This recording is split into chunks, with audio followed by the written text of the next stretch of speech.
Hello, and welcome to the Shark Stream. Been a while, huh? Oh, man. When was the last time I streamed? Oh, God, it was... Feels like forever. It's been a little over a month. Yeah, so, hi. Hold on, I have to switch my transition back. Alright, hello. Welcome.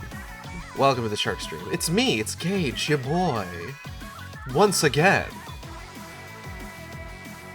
So what's been going on, you might be wondering? Oh. I have had a month. Okay, so let's go ahead and we're gonna be starting Deadly Premonition today. This was one of the games that before I took a sudden, quite long hiatus. This is one of the games that I said we were going to get started on, was we were going to replay Deadly Premonition, because I had been wanting to play Deadly Premonition, and it had been a while since I last played Deadly Premonition. I was still living in an apartment, like a town over or so, like 15 minutes away from where I'm living now.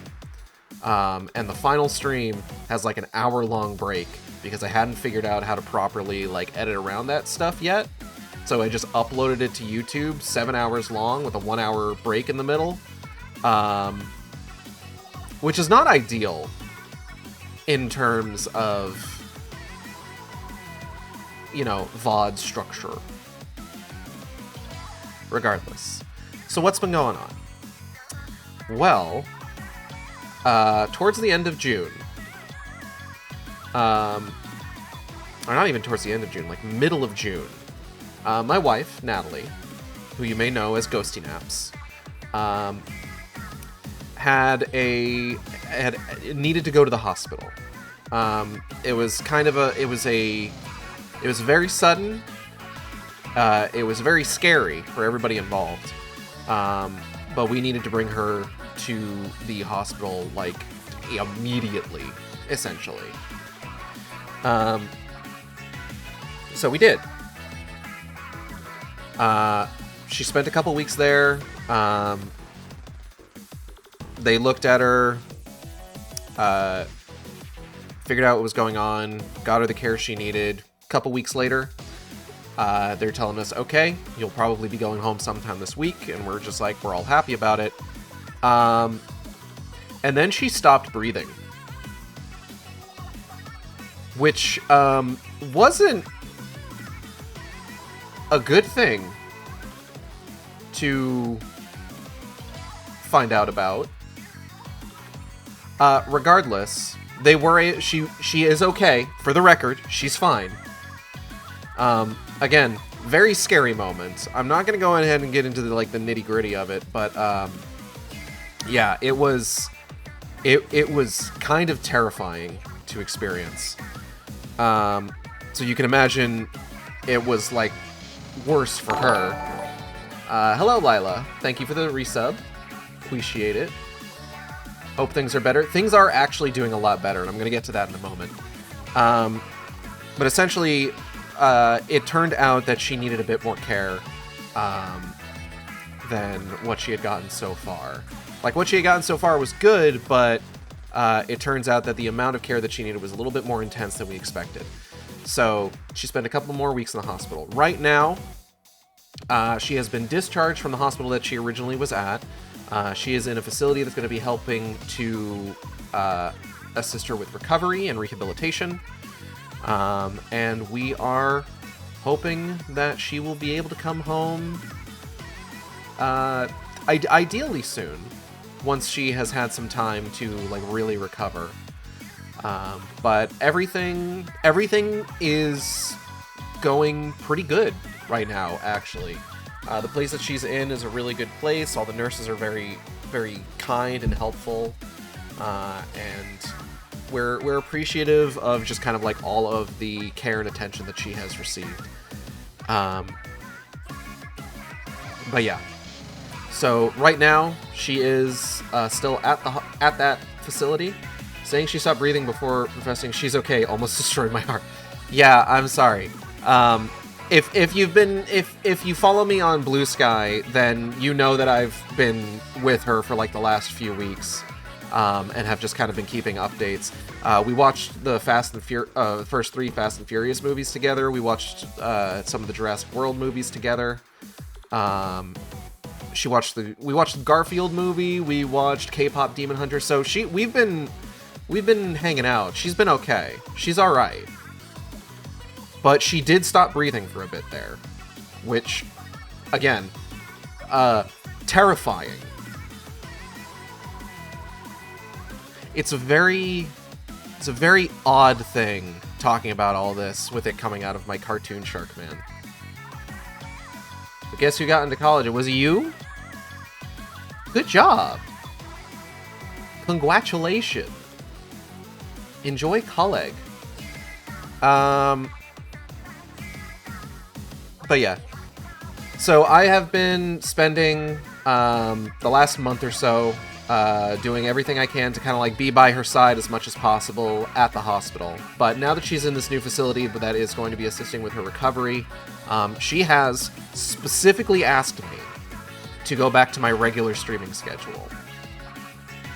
And far be it from me to deny my sick and ailing wife her requests. So after today, we are going to be returning to our regular schedule, whatever that ends up being for regarding like what days we actually play on and what games we play. We consumed by the Horse Girls, the animes in particular. Yeah, I don't think I have like a list of things she wants to see you do a gaming. Yeah, I have a list of things that I want to talk about today. Because a lot has happened in the last month, and especially a lot has happened in like the last couple of weeks, like especially the last few days. I don't know if you've noticed, shit's fucking imploding recently. But we'll get to that in a moment. But yeah, so plan is we're going to be returning to a regular streaming schedule after today. But the important thing is that Natalie is okay. She is in a place where she is going to recover. They have a plan for her rehabilitation. And I am just immensely tired. Let me tell you, I think the last month or so has been the worst I've slept over the course of a 30-day period. Just kind of in general. But I'm confident. I'm confident and I'm excited. Not to the tired, but the recovering. Hell yeah, absolutely. But yeah, so that's where I've been for the last month. I hope everybody else has. I hope y'all didn't forget about me. I'd be real sad if y'all forgot about me while I was gone for a whole month. You missed me? Oh, thank you, Lila. I missed me too.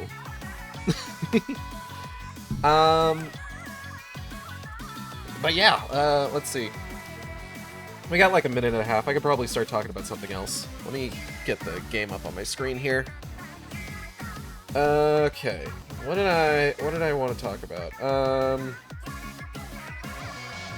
There's a couple like neat little things that I wanted to discuss. Forsharken? No. There's a couple fun little things that I wanted to talk about. But I did want to get some of the heavier stuff out of the way first. So, if you've been paying attention at all to the gaming sphere recently, you would be aware that there's some stuff going down, specifically with Steam and itch.io, where a fucking piece of shit organization in Australia has been pressuring payment processors, Visa, MasterCard, Stripe, PayPal, to put the screws to these platforms like Steam and itch.io to deny video games, or deny the sale of video games and other media that handle sensitive topics. A lot of people are talking about it as like it's a not safe for work ban, it's a porn ban, and it is, and that is also bad. But like specifically, it's sensitive topics that they are talking about, like banning. from these platforms, like banning the sale of. Right?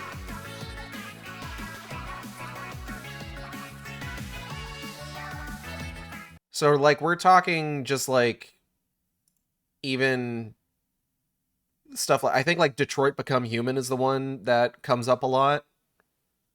Because just, like, endangerment of, like, a child present in the game.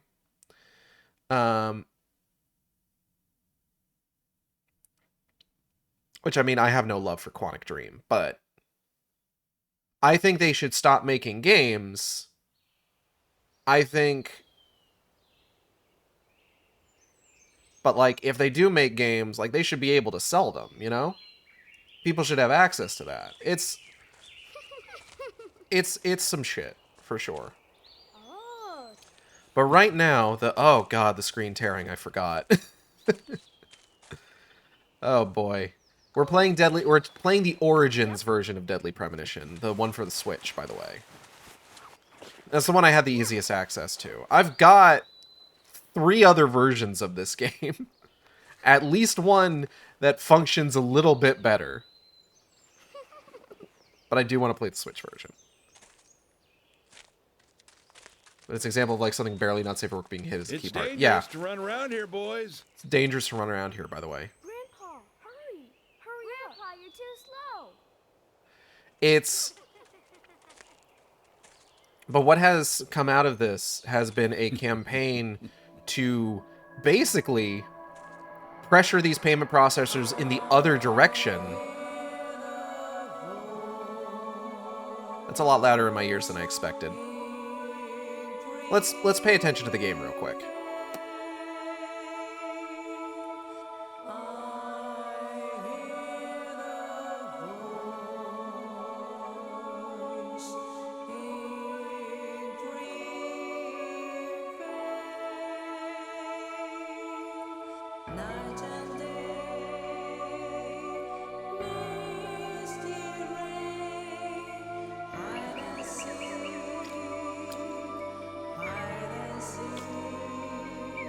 This just seems like a fun little forest scene. Oh no.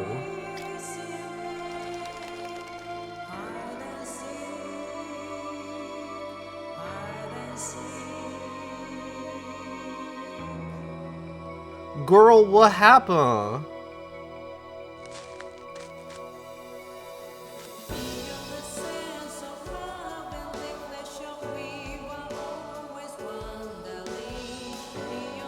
This is probably fine for children to see, right?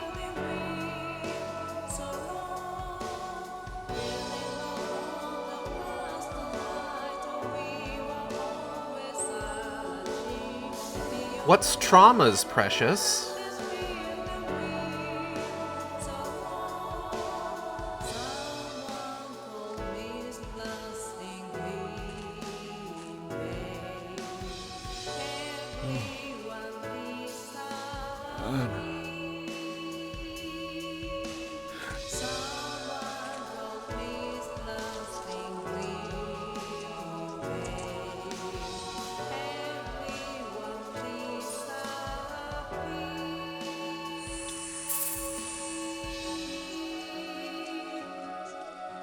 I'm gonna be real. I'm pretty sure the snake is entirely imagery. I don't think it.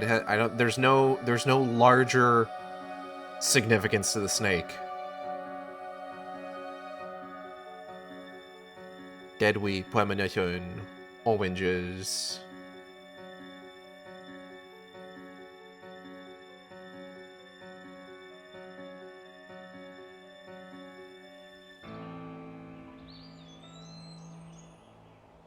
Creepy little come play with us energy murder children. Who's to say they didn't do this? Who's to say?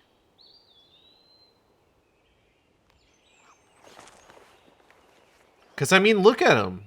They're fine. They're doing great, actually. This was enriching for them in all likelihood. To see this. They're just like, haha, funny ladybug. The kids are all right, despite seeing a dead body strung up and split from stem to stern.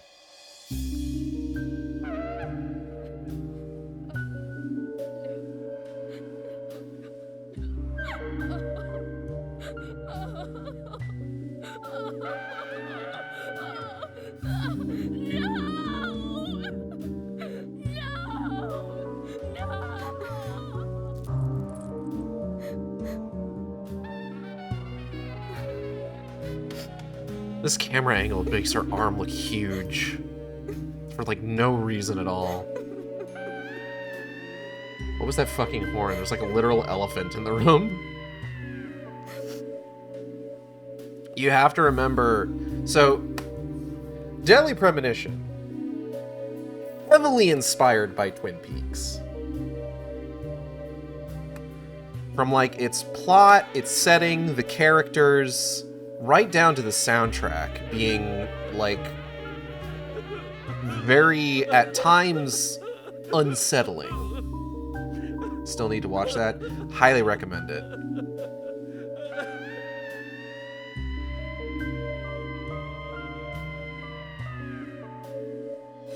Twin Peaks is so fucking good.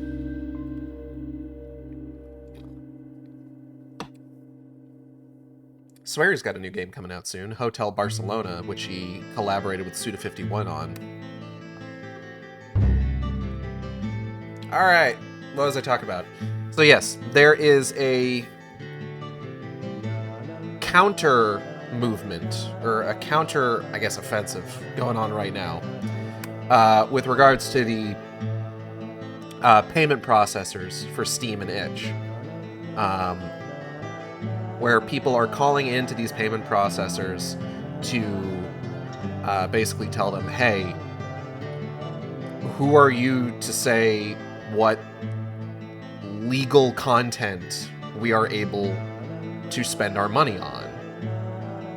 Why would you restrict us in this? What right do you have to do that? And thus far, there's also an ACLU petition, which I'll get to that in a second. Thus far, it seems like it's doing fairly well. People are talking about how, like, the customer service reps are now mentioning, like, are you also calling about this? And they're trying to push people to email. Here's the thing. So I work customer service for a phone and internet company.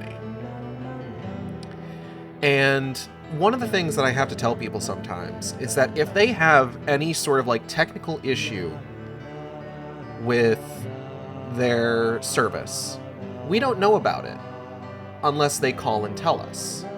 So, like, even if they call and tell us about one thing, if it happens again and they don't call and tell us about it, we don't know that it happened again. If there continues to be a problem, you keep calling. You call every time there is a problem. And that's the thing that I have to share for this. I haven't really been able to join in on the call campaign, personally, because I have been dealing with Wife Hospital, right? But you keep calling. People have pointed out that, like, they're asking them to send in emails, and while you should definitely do that, I recommend contacting them as many ways as you possibly can. But don't just email them. Because as people have pointed out, they can very easily set up, like, word filters and stuff like that to, like, send those emails into a black hole, essentially. We're going to start a new game.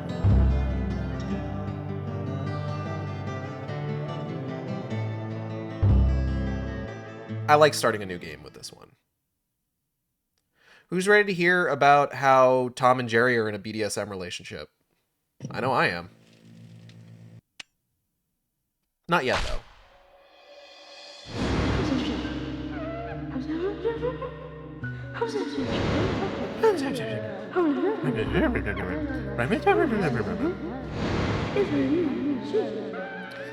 It's our boy! That's my boy. That's my baby boy.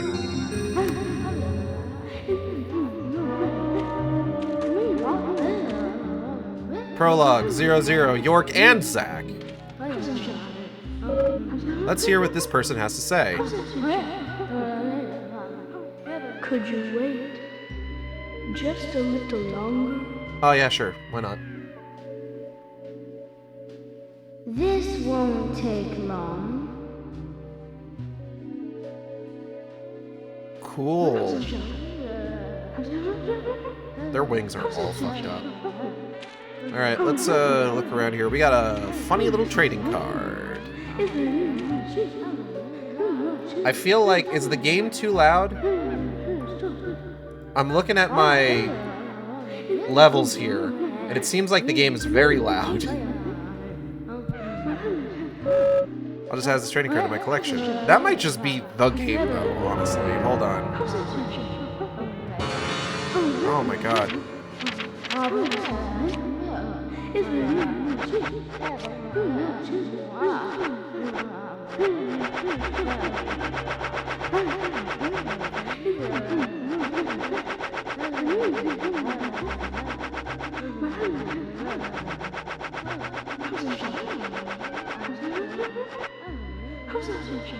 Actually very loud. Oh, are we supposed to hear you?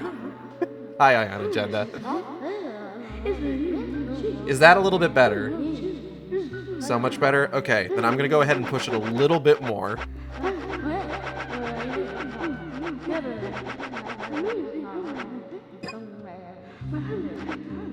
No?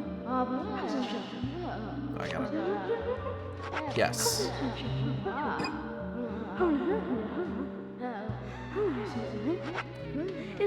Yes. Okay, that's a little bit better on my ears. Okay. Francis York Morgan. That's my boy. That's my beautiful baby boy. This kid's got the funniest little gossiping noises. It's some real good walla. When AX is displayed on screen, act with A, observe with X. Sure, dog. A white screen. Ew. Okay, calm down.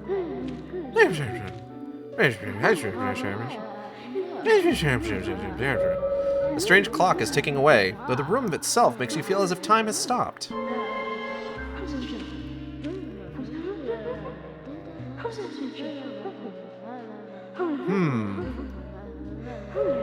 A doll shaped like a fat man. It has a plate on it which reads, Washington State.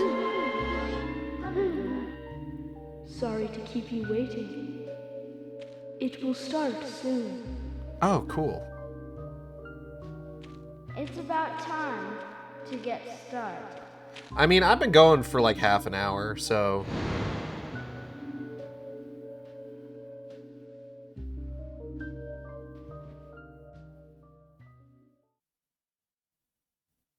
Alright, York, tell me about Tom and Jerry. Zach. Oh, okay. Zach, can you hear me? Yeah, dog. It's me, York. If you can hear my voice... Today, the part of Zach you will be respond? played by me. What's up, bro? Good. I thought you went to sleep. Zach, don't be surprised. The crime took place out in the country this time. Let's take it slow. Yeah, alright. Okay, Zach? Sure thing, buddy old pal. Okay, now tell me about Tom. Jesus. Sure, that's one way of looking at it, but it's totally wrong.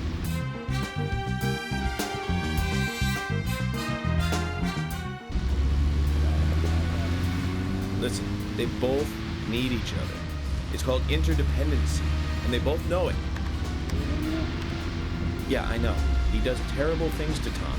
Nasty, even sadistic things. But that's fine, as long as that's what Tom wants.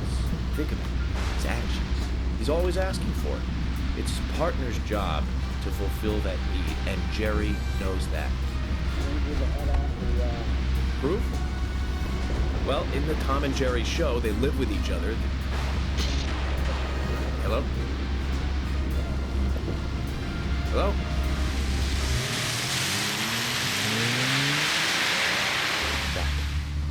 I can't believe the Bureau still can't get me a satellite phone.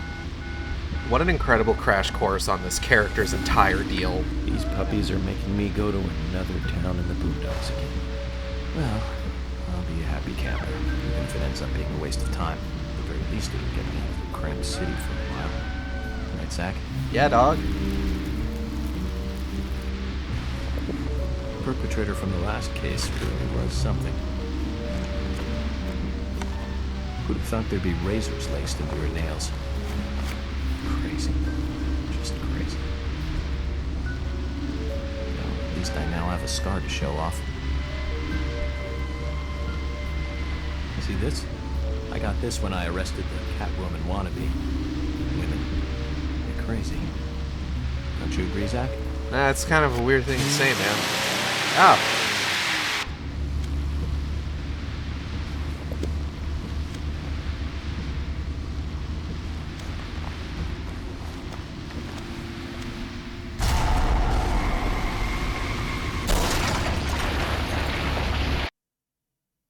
Oops.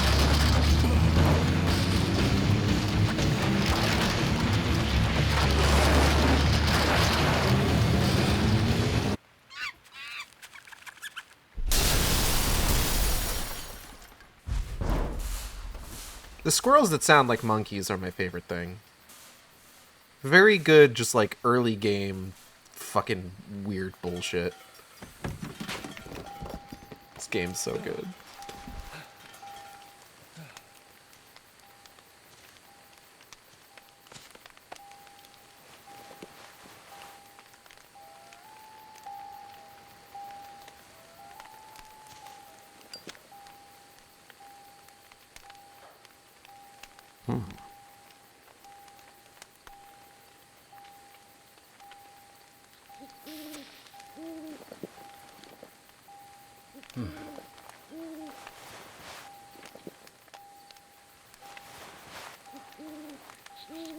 Old laptop, data can even Minecraft properly. Zach, there goes the civilized world. Oh, man. Oh, man. Good opening. Good opening. Do you want to save? I would love to.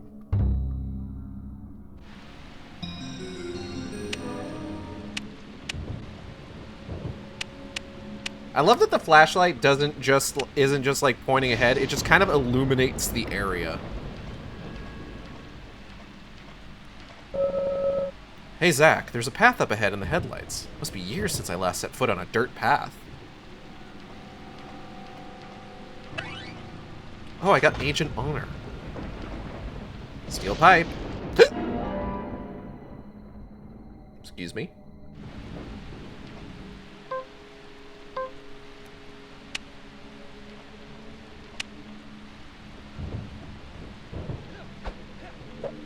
I gotta remember how to play this game. It's been a hot minute.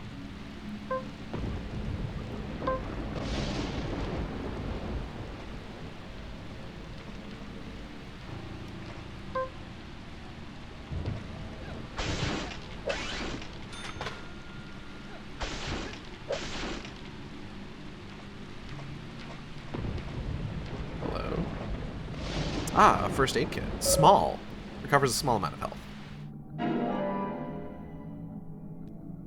Bandage.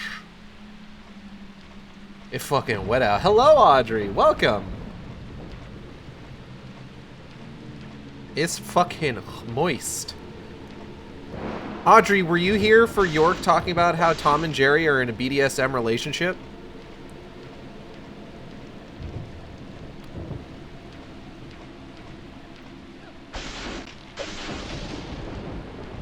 I was not. I was deep in the monkey minds. I understand.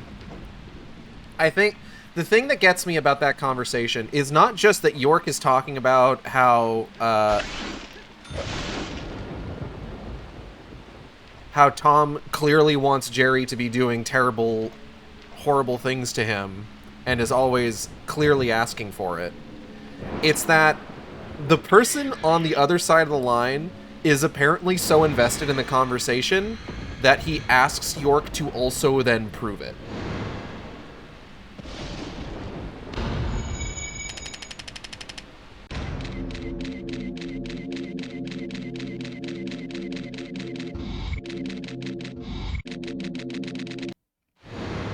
Looks like we're being welcomed.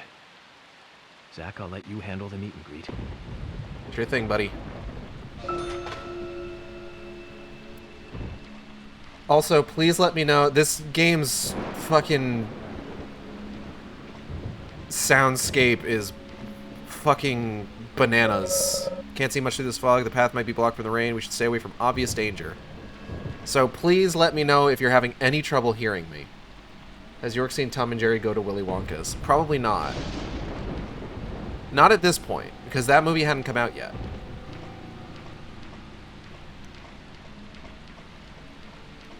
Oh, but stop.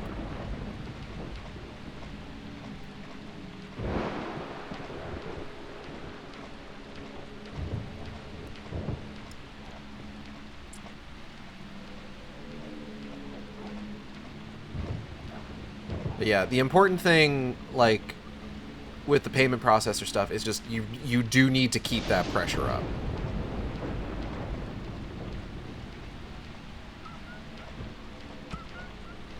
I hear a whoopee. I hear something bad happening to a whoopee.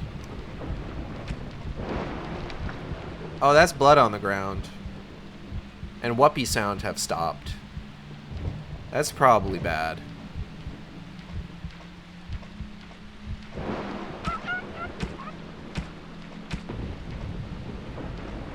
Oh, whoopee not doing so good. Huh?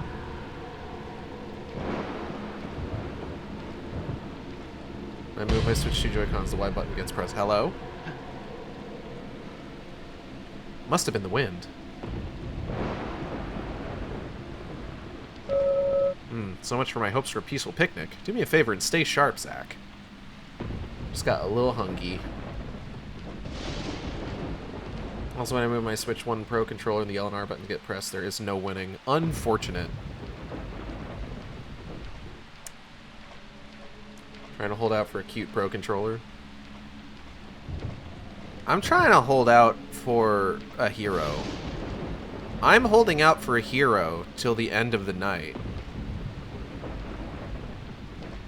And he's got to be strong, and he's got to be fast, and he's got to be larger than life.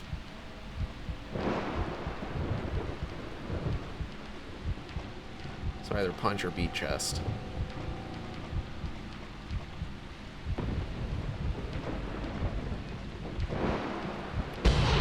Ah, boy. Ah, boy. What do we got over here? Can of pickles. A can of pickles will satisfy a small amount of your hunger. Take the pickles. Hold on, can I? Hold on. Let's take a closer look at that real quick. Let's take just a.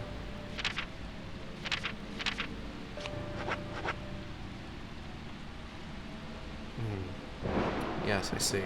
I see. Interesting. The pickles. Yes. On the phone with the Sensorious payment processor. How large are we talking?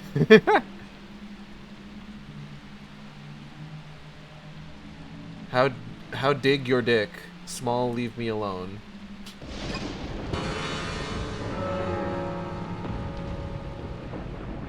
The pickles. Control panel for the power grid. This should give us the electricity we need. Not an expert opinion, though. Boop. Haha, beep. I meant big. Nah, I know.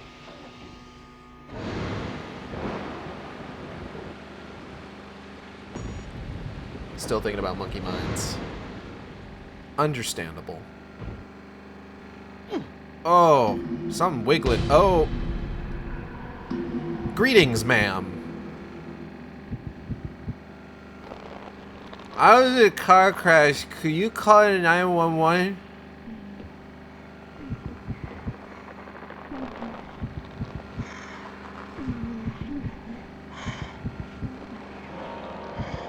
Oh, she limber.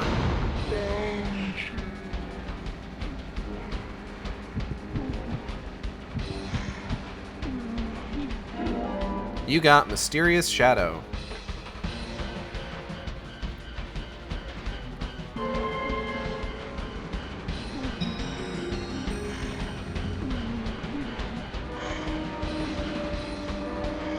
Alright, big smile for me.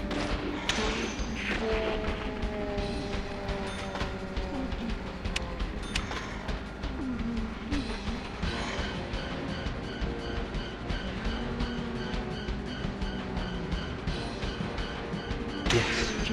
Bullseye.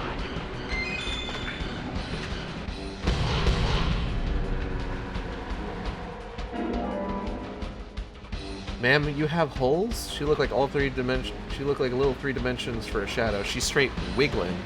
Nice shot.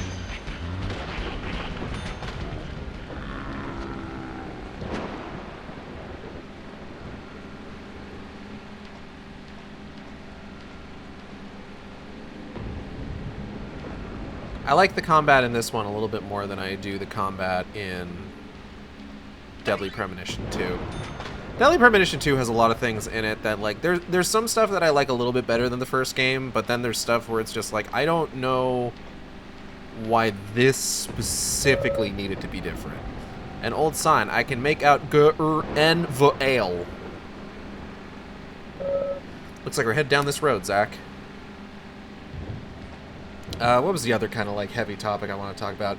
V-Shoujo fucking imploded.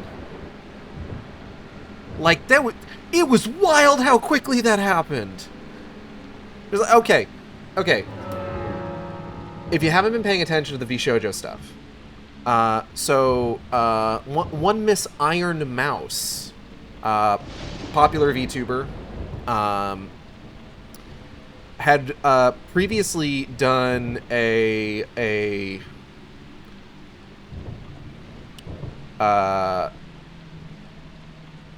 fundraising stream as part of V-Shoujo for the Immune Deficiency Foundation. As you can probably guess, I specifically think that this is a really cool thing that she did because Iron Mouse herself has an immune deficiency disease. My wife Natalie has something similar, hence why she's in the hospital right now. Last week, Iron Mouse revealed that not only has V-Shoujo apparently not paid her since November, or has, like, not given her, like, wages since November of last year. But in addition to that, they apparently didn't pay out the $500,000 that she raised for the Immune Deficiency Foundation.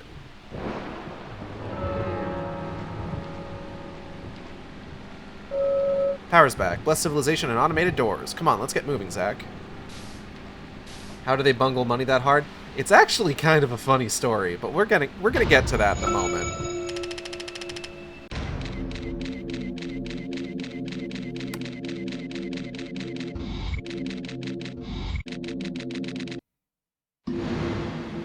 I've been through a lot of crazy situations, but that one takes the cake. It's the first time I've been attacked so directly. Are you forgetting about Zach, Louisiana, my guy? Can you give me a logical explanation about what that was? Oh. Never mind, don't answer. Life is fun because of the mysteries. Right, Zach? True. I'm already corporate VTubing hater, so I'm biased, but woof. Yeah, like, we're not talking about, like, oh, you know, just some kind of, like... We're not talking, like, a big number, but it's just like, okay, I mean, that's... We're talking $500,000. $500,000! With... Oh, a lollipop. Sweet sugary candy. Fucking sick. $500,000 goddamn dollars. Just missing.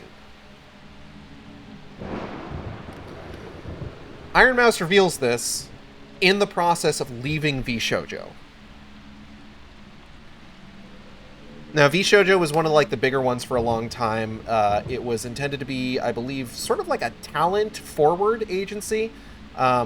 Unlike some other VTubing agencies, like, people at V-Shoujo, they own their brand, they own their character, as opposed to, like, some other ones where it's just, like, you join and the rights of your character belong to the company. So if you leave, you have to basically redo all your shit. But yeah. It then, of course, or you join and they make you a new identity entirely. Exactly, yeah. And then, after all this came out, a lot of other V-Shoujo talent came forward and were like, hey, yeah, we also haven't been fucking paid for, like, almost a year.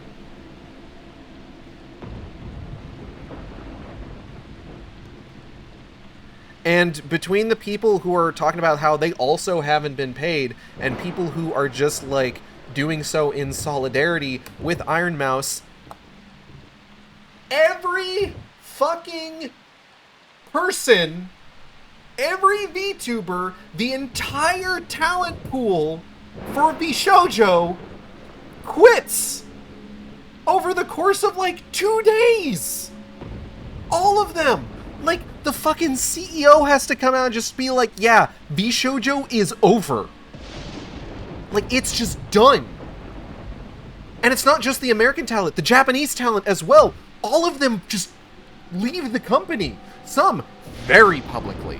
There was at least one who was streaming when they called the CEO and told them they quit.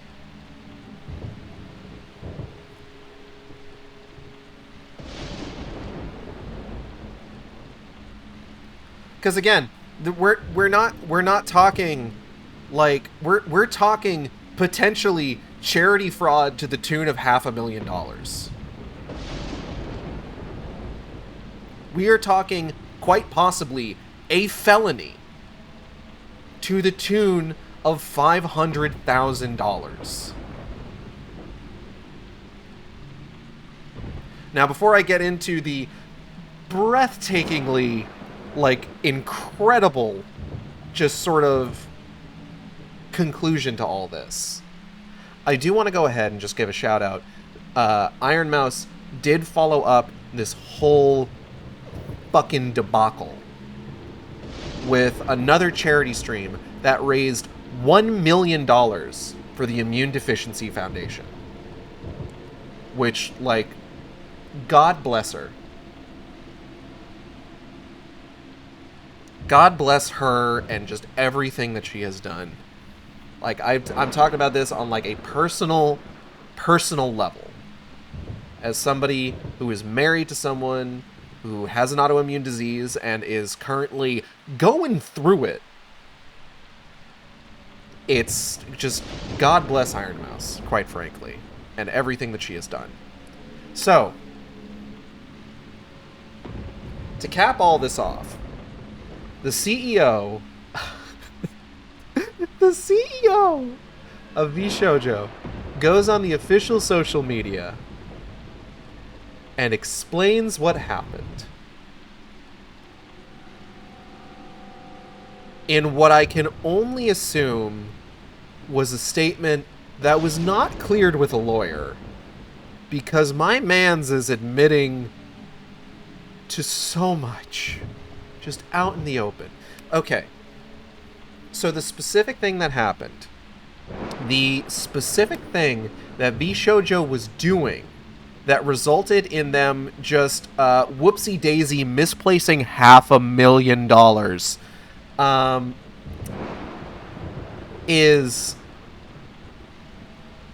It's... How was it explained? It was this whole thing where they were making payments towards things that they were late paying with money they had just made, right?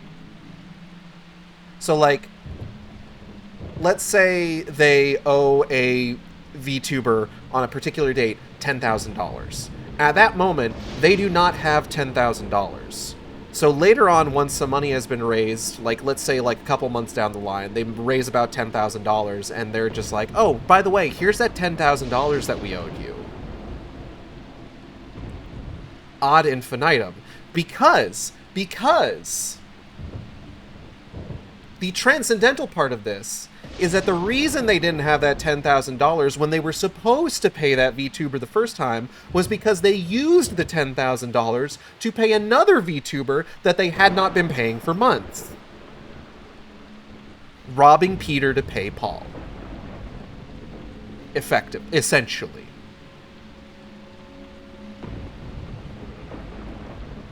So when they said that they did not have the $500,000 that was supposed to go to the Immune Deficiency Foundation, it's because they already spent that $500,000, in all likelihood, paying talent or paying for other things internally that they were supposed to have paid months ago. And the CEO just admitted all this on Twitter. Like, bro. Like, like on one hand, I have no sympathy for the guy. But also, dude, that is breathtakingly stupid. That is obscenely dumb. It is buck wild that you with your whole chest just admitted to fraud. Bro.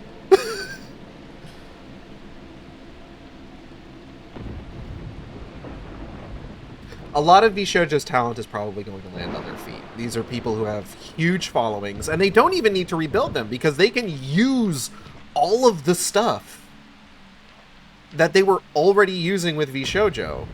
The only thing that they may not have is they may have a little bit more trouble with the corporate contacts. But they've already got their name, they've already got their assets. Like, they're probably gonna be fine. Phoenix Wright ass meltdown, 100%.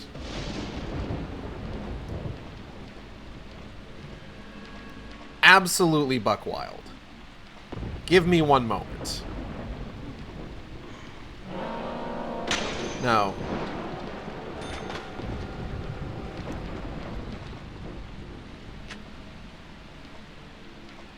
Just, it's mind-boggling. My mind is sufficiently boggled.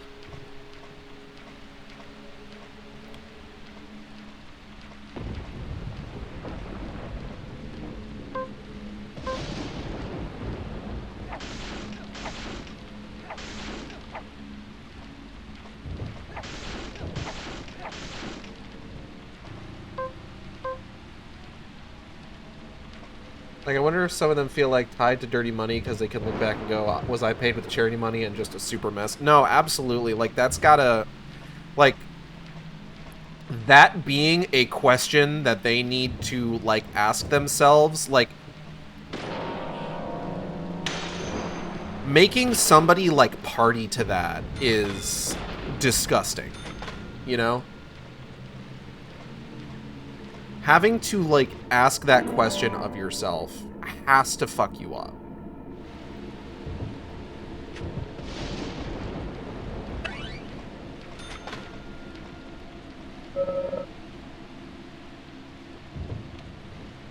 Boop.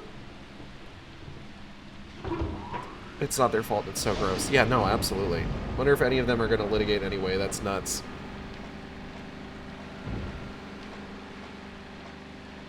I have to imagine that something's going to come of it.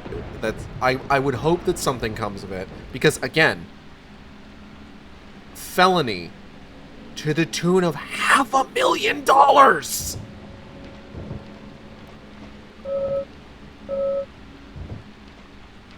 It's just,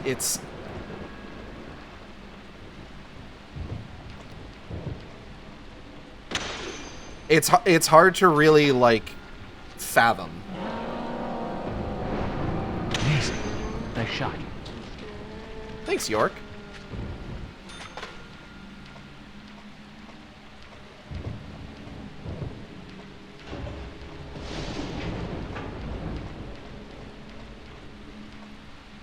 No, IRMS is already doing that from what I've seen. Oh, I bet she is.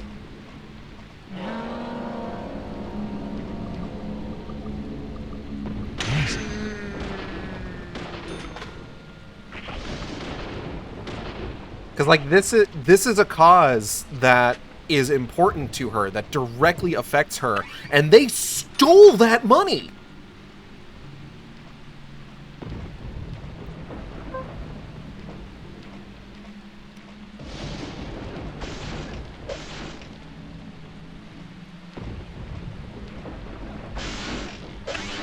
Like, I'd be shocked if she wasn't going to litigate.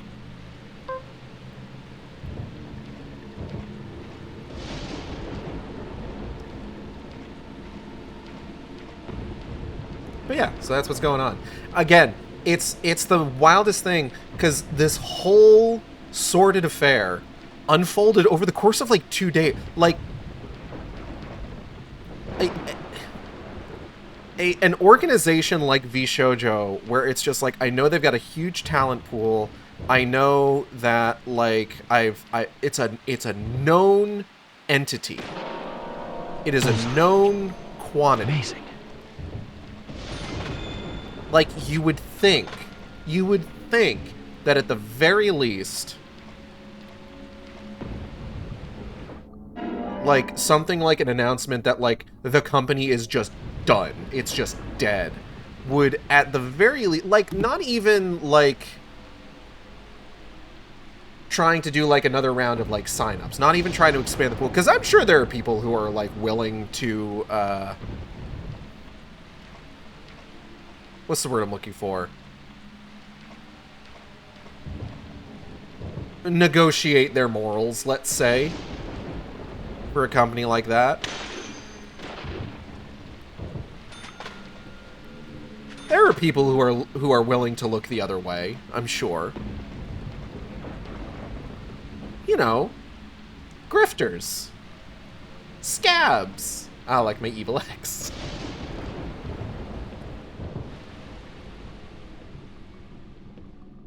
This stuff looked like in bad condition.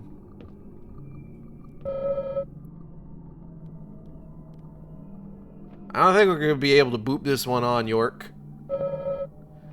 General looks really bad, Zach. I think the killer really had a grudge against it. You got machine broken by an axe. Fuck, it sure is. I think your computer has werewolves.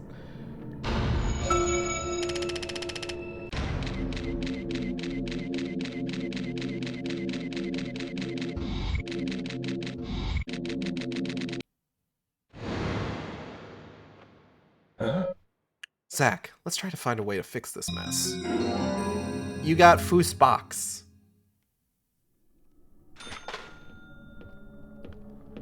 But no, it's just like not even... no attempt to salvage the situation. No attempt to be like, hey, we're gonna take a moment.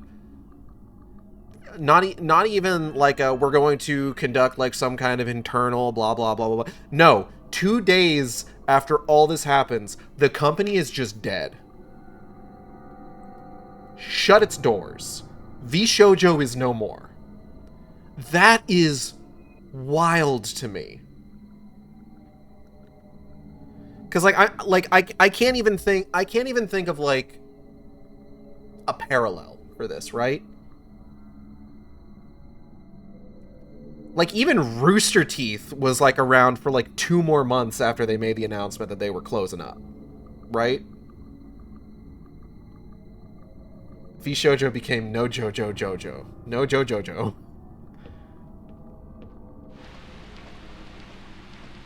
V-Shoujo no.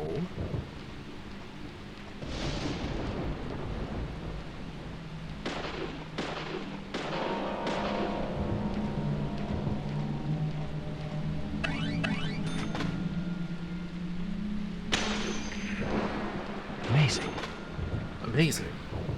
Nice shot. No Jojo, that new villain in Bonanza. Cunty Kong?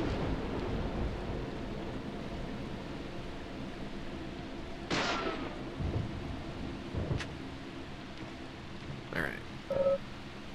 Looks like the door wasn't locked. I mean, it was a second ago.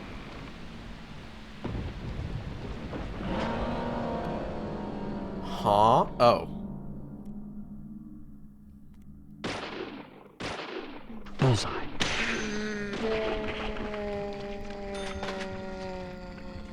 No, the guy paying her. Void Kong, the wettest paper towel. He's tiny and loud and digging to hell. Good for him. There is no fuse. Without a fuse, it won't work. Well, luckily, I happen to have this fucking thing. Something super pathetic here reminds me of Shahid something something. Yay! Power in the air should be much more stable now. Let's hurry ahead, Zach. Sure thing, buddy. All I know about Bonanza is caked up DK. All I know about Bonanza is that Donkey Kong wears pants now because he ate the fruit from the Tree of Knowledge and is now experiencing cock shame. Sheed would have been a fucking evil marmoset friend. What the fuck just fell over? Something just fell over. I heard it. Who knocked something over? What happened? Mitty, you knocking things over? I think that was an Xbox controller, actually. Banana? I think this is their biggest dairy trait. Okay, so hold on. So now that we've gotten the heavy stuff out of the way, the payment processing stuff, the VShojo stuff, I do have some fun stuff to talk about. There was a new Hellraiser game announced, which I am actually interested in. I have not seen a single Hellraiser movie. Not a one. Never in my life. But you know why I'm interested in the Hellraiser game? It feels like every time we get some kind of announcement of a game based off an iconic 80s horror, it's one of two things. A, it's a fucking DLC pack for Dead by Daylight, or it is its own asymmetrical horror experience where you are playing as, one person plays as the killer, and then everybody else plays as like a bunch of like horny teenagers that need to avoid him. Also, you can take DK's pants off, you just lose out on equipment bonuses. God, I hope the Hellraiser game is actually good. But yeah, it, like, if it's not Dead by Daylight, it's the Friday the 13th game, it's the Texas Chainsaw Massacre game, it's the Evil Dead game, it's Dragon Ball Breakers, or whatever that game was called. It constantly. But no. The good folks at, hold on, I've got another one of their games here. Good folks at Boss Team Games decided we're not going to do that. We're going to make a Hellraiser game. We're going to make it survival horror. And it's just like, thank fucking God. Now, perhaps you haven't heard of Boss Team Games. I only know about like one other game that they have. They have this game called Retro Realms. Which is, if anybody wants to, has a, how much is that fucking reward again? Hold on. If anybody has about 50,000 channel points kicking around, I could show you Retro Realms. But it's kind of a similar thing where they licensed a couple of, like 80s horror titles, or like legacy horror. Okay, yep. There it is. There it is. Okay, we in there. We do it. 1 second.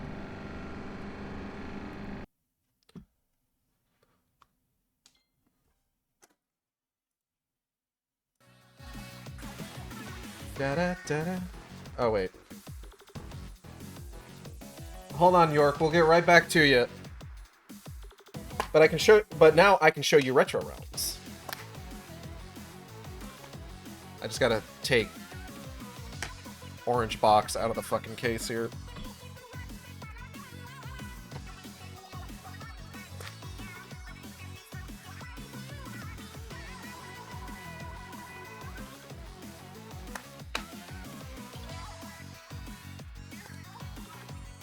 Where's my controller? Here it is. I got it.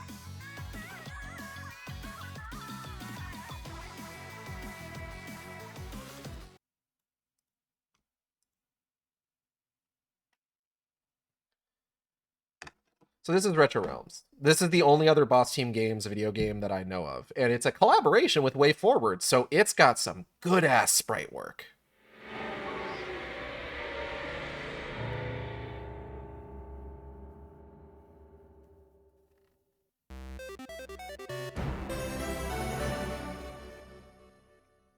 But essentially, the way that it works is that the framing device of this game is that you are stuck in this arcade.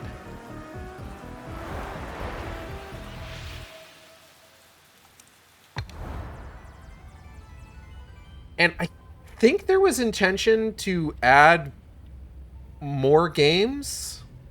Because, like, I mean, there's just 2 games, and there's, like, this video shelf that, as you can see, is kind of sparse. Despite the fact that, like, these are all the tapes that you can collect. This is it. There's just 4 of them.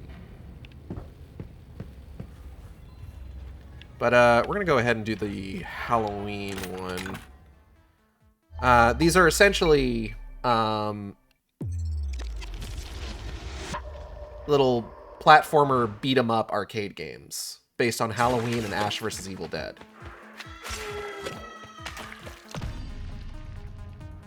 Also, you can play as the characters from the other machine on the machine that you're playing on.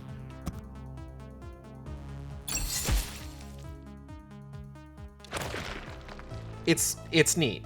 It's cool. They're not particularly complex games, and at times the difficulty curve... Oh, I gotta put on a timer for 10 minutes. Hold on. At times the difficulty curve is maybe a bit much.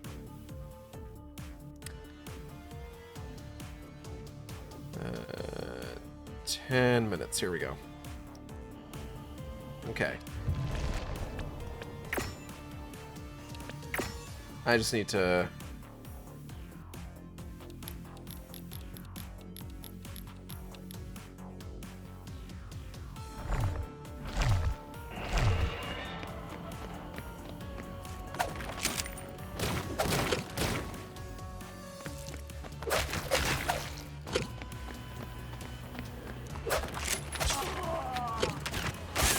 Whoa! Fuck, alright. Ow! Fire bad.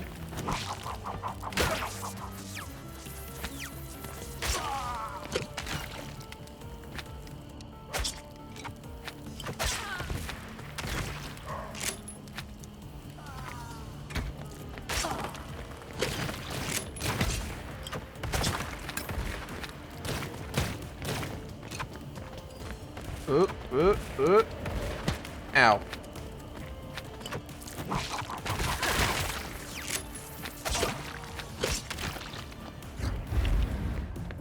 Oh, yeah, there's also,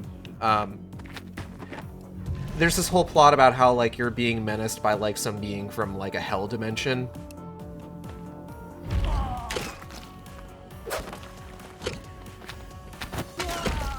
I really wouldn't worry about it too much.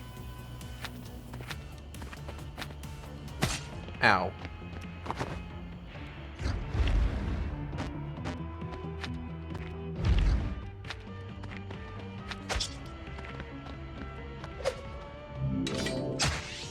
Okay.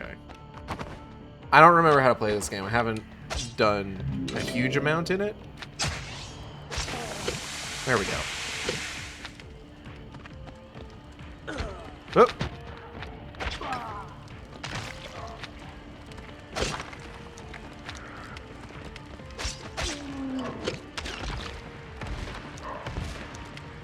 But it's a neat little game, honestly.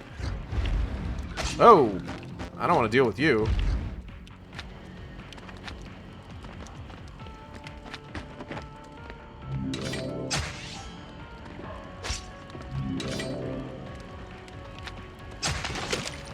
Ah, damn. Ow. Fuck. But yeah, these are the guys making... But Boss Team Games, they're the ones making the Hellraiser game. And like I said, the fact that it is survival horror and not like another fucking... Like, and I'm not the only one who's expressed this, which I found a little surprising.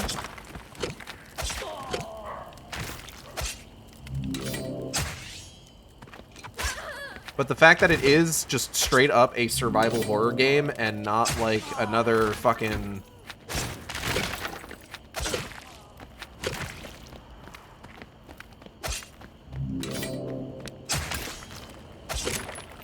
like asymmetrical multiplayer game is such like I don't think I've ever been more interested in something.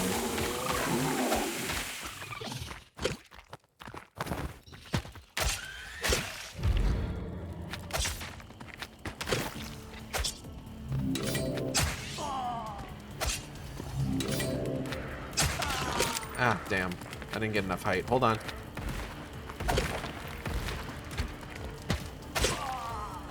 But yeah, both games in this collection play pretty much exactly like this.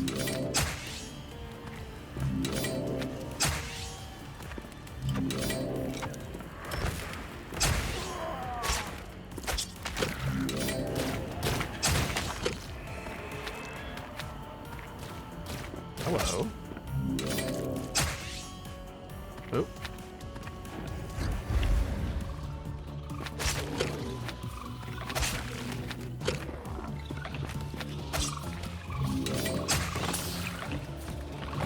Ow. Alright. Rude.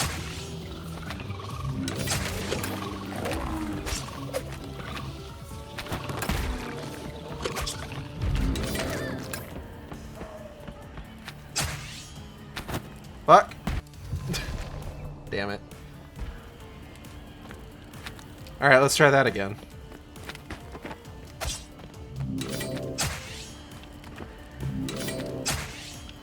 I don't know. Like I said, I've never played, or I've never seen a Hellraiser movie. I heard the last one where, I think it was like a remake where, part of, like, what people were talking about was that, they, had a trans woman playing Pinhead in that one. I heard that. I think I actually heard that one was pretty good.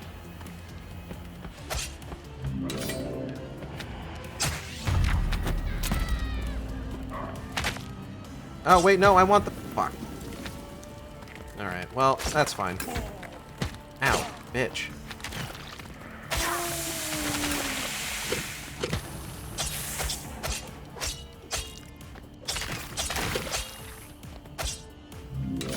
I think B and I saw that one. We've seen and Hellraiser together. There's been a few. It's one of those ones where they just can't stop fucking making sequels. Ow. Bitch. Hold on. Kill you. Fuck you. Fuck you.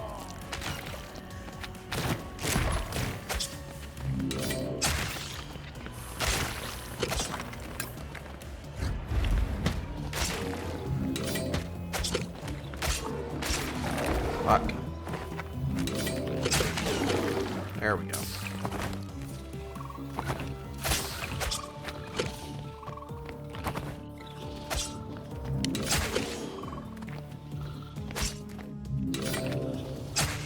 Oh, shit. I'm alright.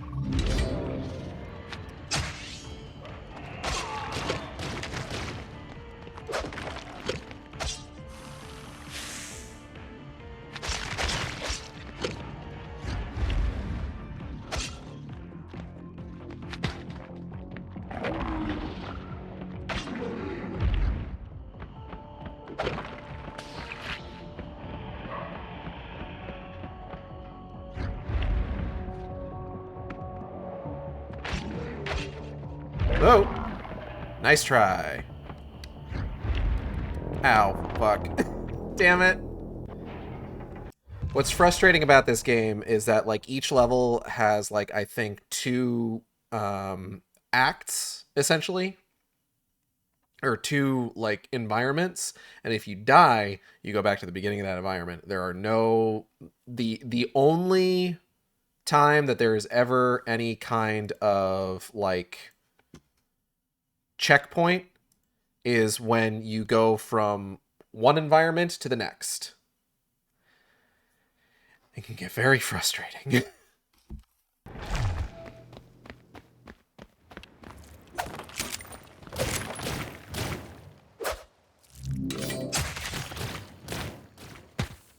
Ow. Bitch. Oh!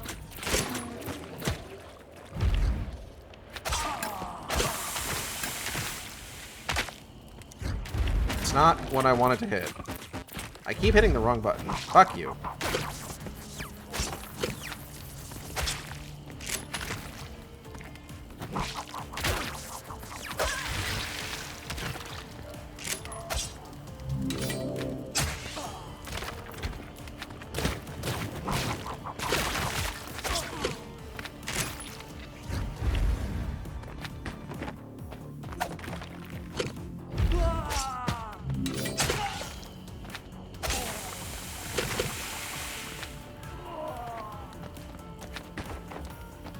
Bunch of people just not having a good time out here. I'm hearing a lot of like, "Whoa!" And I mean, like, I am killing people. To be fair.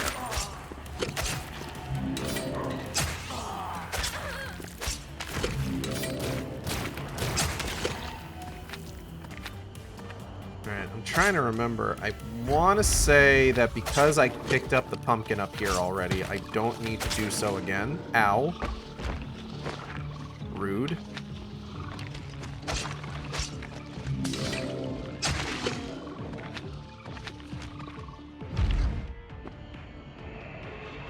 Those are groans of excitement, clearly.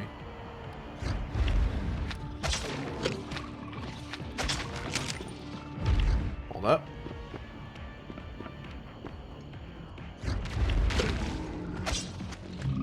Oh, our time's up. Hold on. It.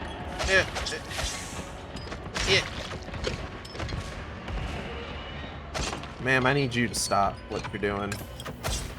Oh no, I do need to pick up that fucking pumpkin again. Hold on.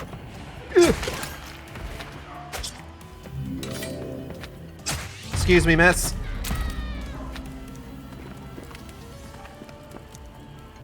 Alright. Yeah, I know. That's the wrong button. Hold on. There we go. Anyways, back to this generator. So yeah, I'm excited for the Hellraiser game. It looks cool as hell. And even if it's not good, like, I'm just glad we're getting more survival horror. I'm glad we're getting, like, more attempts at survival horror, and it's not just, like... Amazing.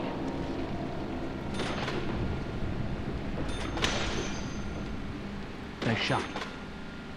You know, more like run and hide from monster horror. Or asymmetrical multiplayer games.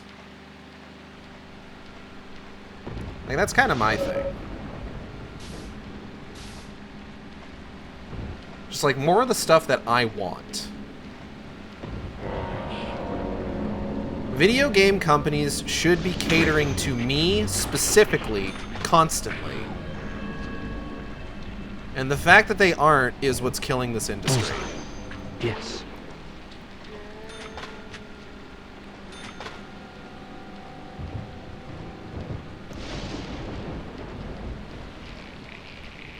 Like, why is it taking so fucking long for Zenless Zone Zero to put Monato on the banner? Bullseye. What the hell is happening? I'm sorry.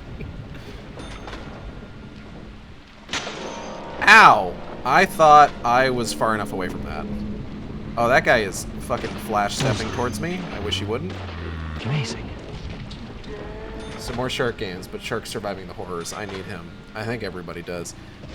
There is some question about whether, at this point, about whether or not Monato is going to be the S rank or the A rank banner. Because they did just reveal the character, give a proper reveal of the character Seed, who uses a mech suit. And I think a lot of people were convinced that Seed was going to be the A rank, but then they showed her off, and she's like mech pilot foot fetish character, so it is entirely possible that she could be the A rank or the S rank. And Monato would be the A rank, which would just mean that he would be easier to get.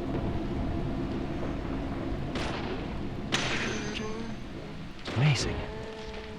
Bare feet around heavy machinery. Girl, you crazy. Oh, that's just gonna infinitely spawn. We should probably leave. Oh, hold up, hold up, hold up. Oh, man, come on. Amazing. Amazing. If I was as close to that as that guy was, I would have died. Oh, I'm in trouble. I'm in trouble, actually. I'm in trouble, actually. Amazing. Amazing.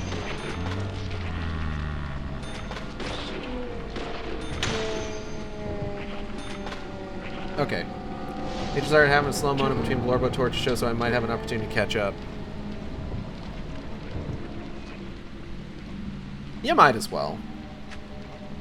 I did finish like the sort of like summer event. Oh shit!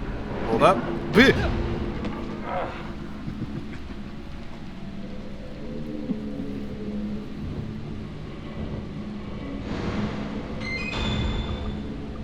I did finish the summer event recently and unlocked the bathing suit outfits, which I think might be Belle's best outfit so far. I haven't decided. I did get, I got Yuzuha really early on. I think on like my second 10 pull for the current banner. So I'm not sure if I'm going to shell out the cash to get her outfit, or her bathing suit outfit. I probably shouldn't.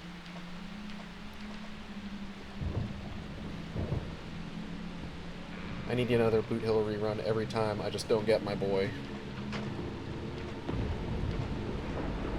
Sorry about your boy. Ah, shit, Red Vines. I'm more of a Twizzlers man myself.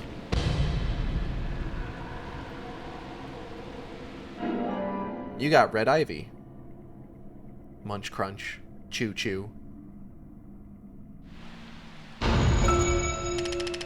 Profiling start.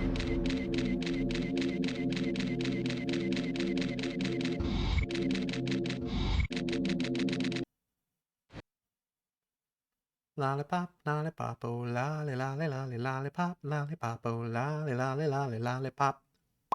Ba-dum, bum, bum, bum.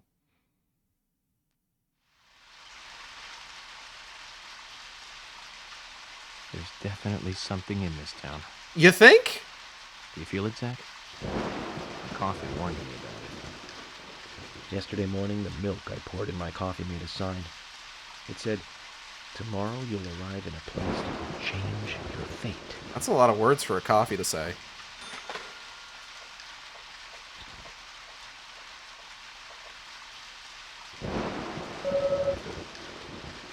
I wish my coffee gave me life advice.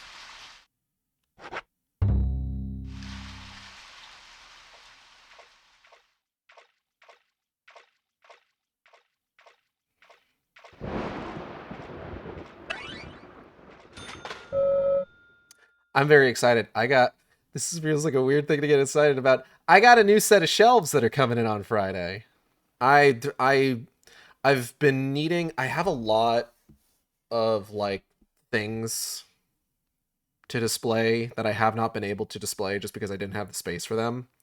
So I did finally buckle down with some urging from my wife. I will admit. I like to give her credit where it's due. She did urge me to get some proper shelves to display some of this stuff. So I am getting some. And they're going to get here on Friday. I'm going to build them, and I'm going to put up a bunch of stuff. I'm not sure specifically what yet.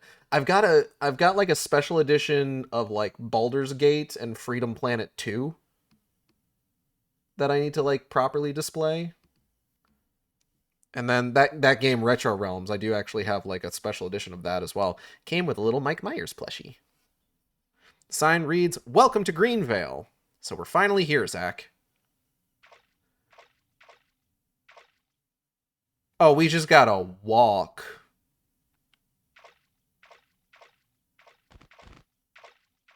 Well, this would be a good opportunity to talk about some of the other stuff that I wanted to talk about today. What was next on my list? Okay, we talked about Steam and itch.io. We talked about Vishojo. We talked about Hellraiser. Oh!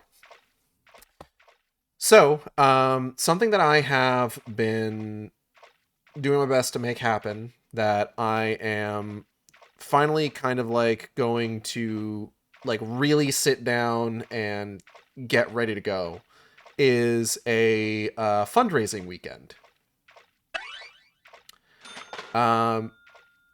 Now, currently, most of the stuff for Natalie's recent medical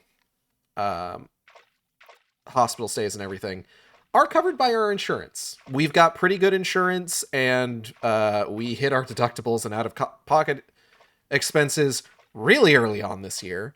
So a lot of the stuff that we're dealing right now is all covered by insurance. That being said, obviously there's some stuff that is going to be out of network, ambulances, sometimes like anesthesia is out of network, that sort of thing. So I do want to try and raise some money to help out with Natalie's medical costs. This is a very big road, I'm noticing. I'm a very small man.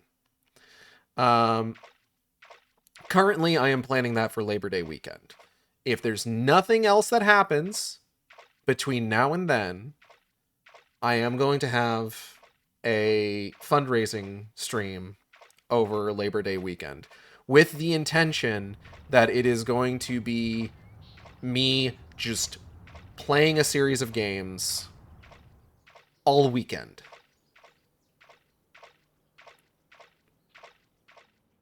Taking breaks for sleep and meals. I got a name picked out for it. I've already got art and thumbnails made for it because I've been planning this since like springtime. Emily! I like Emily. I didn't think you'd keep me waiting in the rain for so long. Well, that's just the kind of guy I am. FBI Special Agent Francis York Morgan. Please, just call me York. That's what everyone calls me. Agent York? Good, that's good. Cool. Glad we got that Sheriff? established. No, I'm Deputy Sheriff Emily Wyatt. George, he's the sheriff. He went looking for you, actually. He should be back soon. I see. If you don't mind me asking... Emily, what kind of walk all the magnificent way here? trees do you have out My here? car broke down, that's all. A car broke down. That's one way of putting it. That's... water is beautiful. That water is a solid color. She's easy on the eyes. Definitely worth a trip to the primitive world. York, you are By the speaking way, out don't loud. mention anything about what happened back there. She'll think you're a psycho. Don't want that, do we, Zach? Welcome to Greenvale. I'm the sheriff, George Woodman. Call me George. Sup, George, you piece of fuck? FBI Special Agent Francis York Morgan. Please, just call me York. That's what everyone calls me. Bro, are you gonna do that every time? That's Could you twice tell now. me why the FBI is so interested in a small-town homicide? Let's just say it's a personal interest in killers of young women. I'm always looking for new sample cases to help me with my profiling. Both our superiors have cleared this with each other. You can remain in command. You don't have a problem with this, do you? No. No problem. Just want to set things straight. Our small town has its share of problems. I'm the one fixing them one by one and maintaining peace and order. You can Sure, have man. your profiling sample, but I need you to understand that. Of course, of course. By the way, George, I had a little accident with my car. Could you send someone to take care of it? Oh, and my clothes and luggage are still inside. All right, don't worry. I'll get my assistant Thomas to take care of it. Do you need anything else? Ride back into town? I don't really want to walk Thanks. the whole way. That'll be all. Well then, I think I'll rest up first at the hotel. Then I'll join you on your investigation. Don't know how to say that. We really don't need your help. Unlike some of your corrupt city police officers, I play it by the book. Sure, I man. hope you'll come to appreciate that, Agent Morgan. And we'll handle the investigation. You just think of this as a vacation. Take it easy. Enjoy the nature here. You don't have to be a tree worshiper to appreciate the wildlife here. You guys got Douglas Let's firs? reassess the situation. There are no cavemen here. We're as far forward as the Middle Ages. And we've just met the king.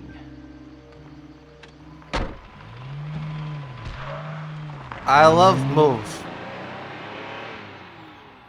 Welcome to Greenvale.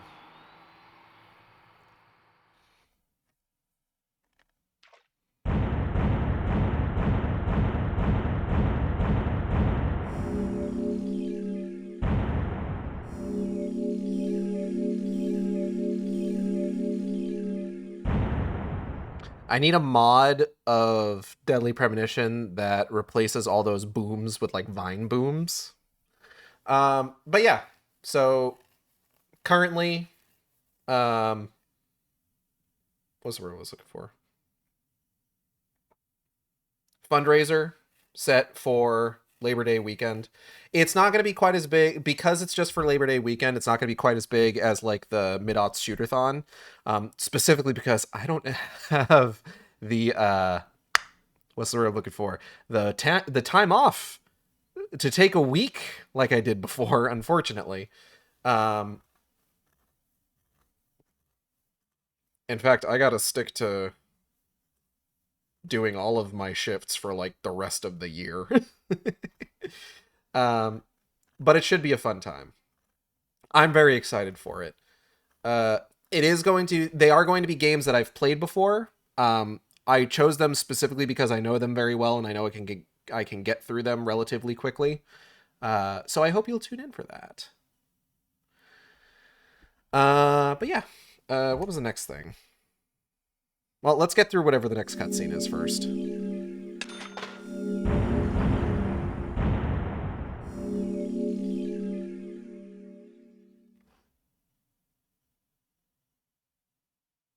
Oh, the next thing I wanted to talk about was Wicked Game.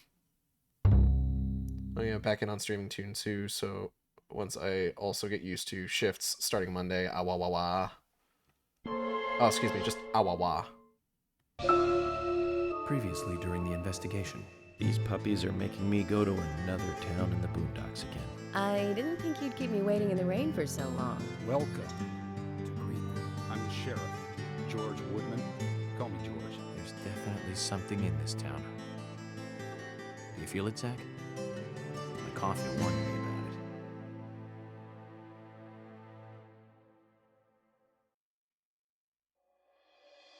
about it. Episode 1.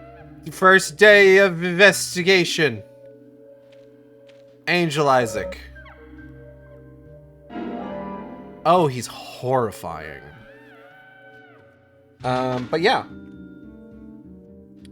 Since we last spoke, I have done a lot more for Wicked Game. Including, I think I put out 2 more scenes over the course of Natalie's hospital stay. I'm pretty sure. But just as importantly, not necessarily like me writing, I feel like is very important, but also super important is the fact that we got more art for some of the characters. Starting with, hold on, Avalon, who I can only show, hold on, there we go.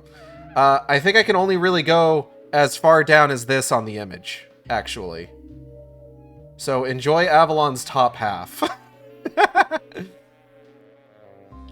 God, that's low ass artist finish. No, you did a good job. You did a good job, and you worked really hard, and I appreciate your hard work. But we can only show this much of Avalon. I think any more any further down, and I'm pretty sure I'm risking TOS. But you can find, I posted, this was posted to Audrey's Blue Sky, audioearth.bsky.social. This was posted to my Blue Sky, acidxshark.bsky.social. Drawing some jeans, apple bottom, $25. What, $25 to draw on some jeans? Hold on, let me check my bank account real quick. One second.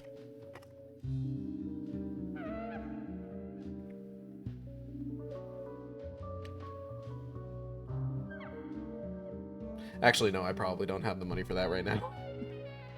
What am I saying? I gotta get the... I'm trying to keep myself from, like really spending anything else until I get those shelves in and get them built and get things set up on them.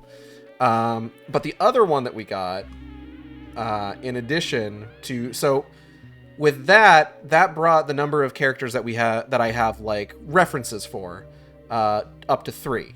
Because it was Zora Kordov first, and then Tira Maska, and then Avalon Locke. So, even more recently, Audrey also completed the art.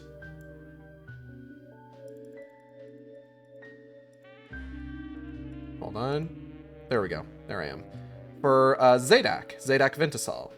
This one I can show more of. That's probably fine, right? Good stuff. Good stuff. Audrey did really good work. Get out of here. Someone DM me about this, like, he got Rivali energy. That's the bird guy from Breath of the Wild? Yeah, that kind of tracks a little bit. Do people DM you about my characters often?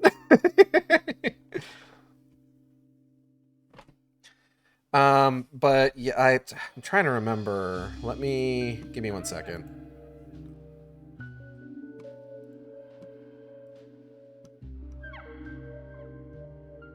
Because when was my last stream?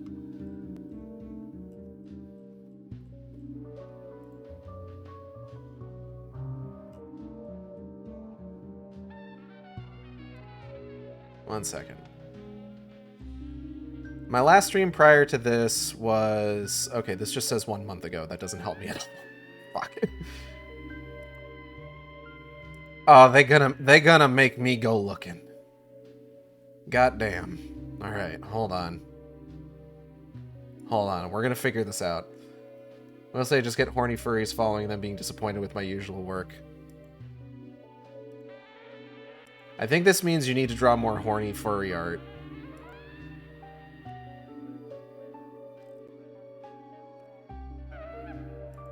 There's an audience, an untapped market.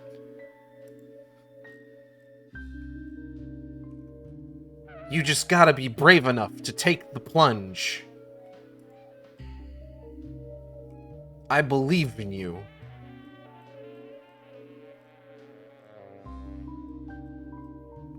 Where the funk? Here we go. Alright. So last time I streamed was June 20th. Is when that was.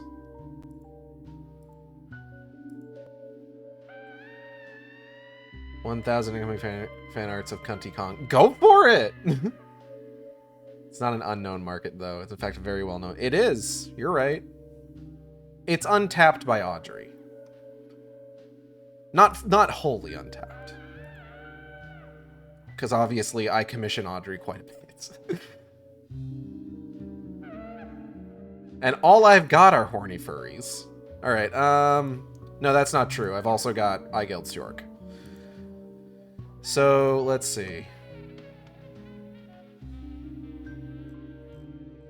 So if June 20th was the last time that I streamed, how many things have I written since then? July 3rd, June 8th. Okay, I've only done 2 since then. I haven't seen a furry version of Kavi that's really meshed with me, then you know it's fucking dangerful. Be the change you want to see in the world. What kind of animal do you think Kaveh is? Because I almost guarantee Zilla would also get in on that. I could see him as a peacock. That's pretty good. I don't know shit nor fuck about Kaveh outside of what Audrey has told me about him.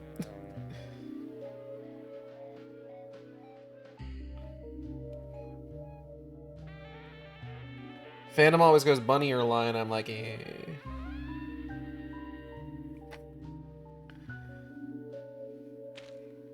What do I got over here? Sugar donut.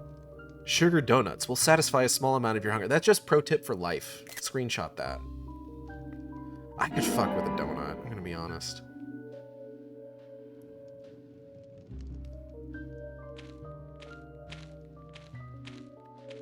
I got Dunkin' a couple weeks back, and they had like this thing. Like I had gotten like a vanilla cream filled donut, and then I had also gotten what was called a Star Spangled donut, which is just a donut shaped like a star with like blue frosting and a bunch of like themed sprinkles on it. Looks like the door wasn't locked. I was not aware that the Star Spangled donut was also vanilla cream filled, so I just got my mouth blasted with loads of cream. Oh my god, I tried to order off the Timmy Hose app yesterday and it was like pulling teeth. Ain't that just the way?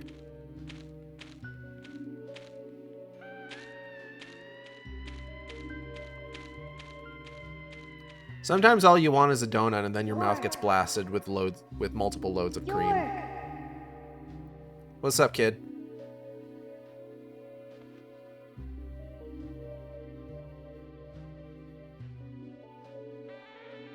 Yeah.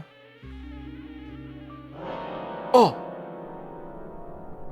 I want Dunkin' drink. It's been 2:30. They have a... I got their Dunkolate. Hold your breath. They can't see you if you hold your breath. That was really good. I think I got it with, like, Hurry.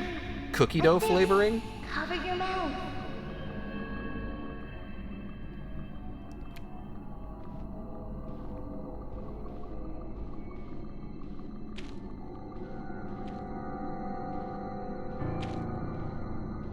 I think it was the Dunkolate that I got. I had coffee from like 2 different places over like the last few weeks because the hospital has an Einstein Brothers Bagels in it. So like a couple times I stopped in, grabbed a latte and an everything bagel with cream cheese on it. Also, Dunkin' has these things now. They're like these like cream cheese filled bagel bites that are actually pretty good.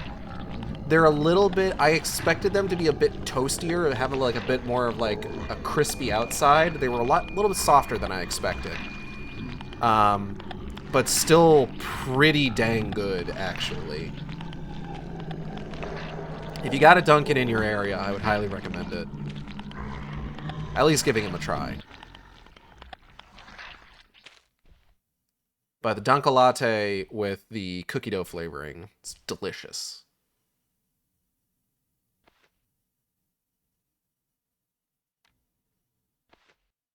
I knocked back more than one of those.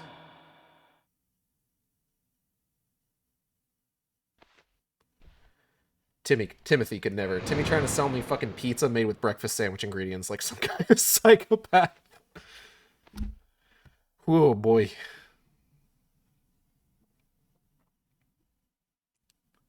Timmy Ho, please.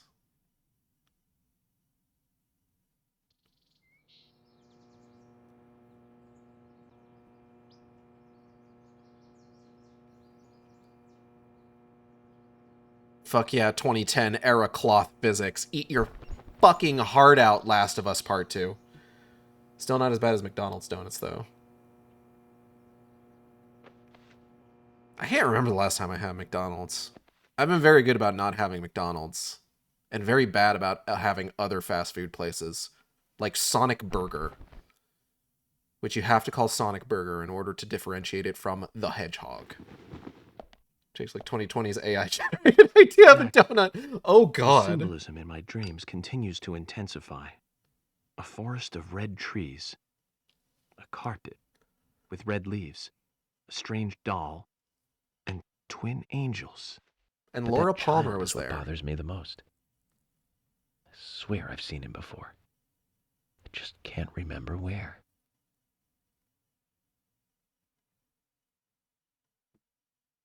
Well, it'll probably come back to me eventually. For now, we need coffee. Fuck yeah, man. God, I got Let's head to the cafeteria, Zach. I hope they have some real coffee. I really need some coffee. York Then need we can coffee head to the badly. sheriff's office. There's a proper procedure for everything, right, Zach? Bro.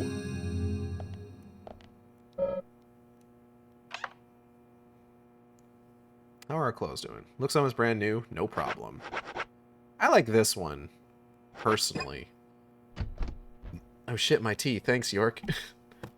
I went to Sonic Burger recently, or I ordered it, and I think for whatever reason, it let me put in for like a lot of condiments. So I ended up with like 10 packets of their Asian style sweet chili sauce, and I've just been using it for other stuff. Like I get Jack in the Box, and it's just like, oh yeah, let me go ahead and dip some of the curly fries in this shit. It's really good is the thing.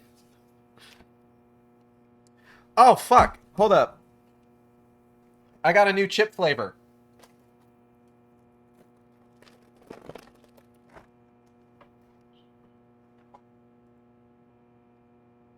I saw something the other day.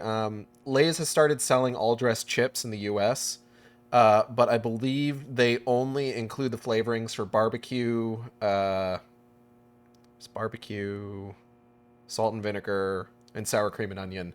And I saw somebody point out that because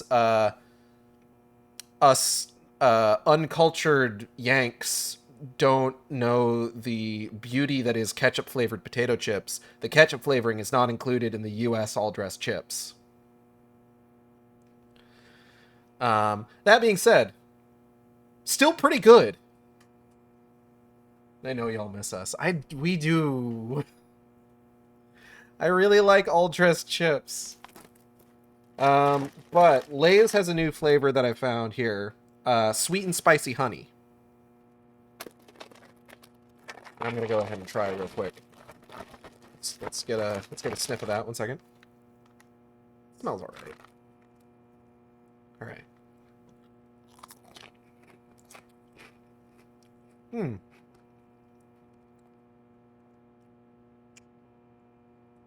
It's got a little bit of a kick to it. I can definitely taste the honey.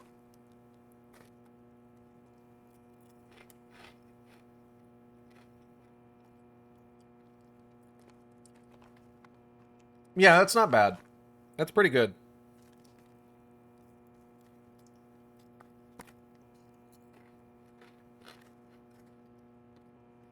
One more. Oh.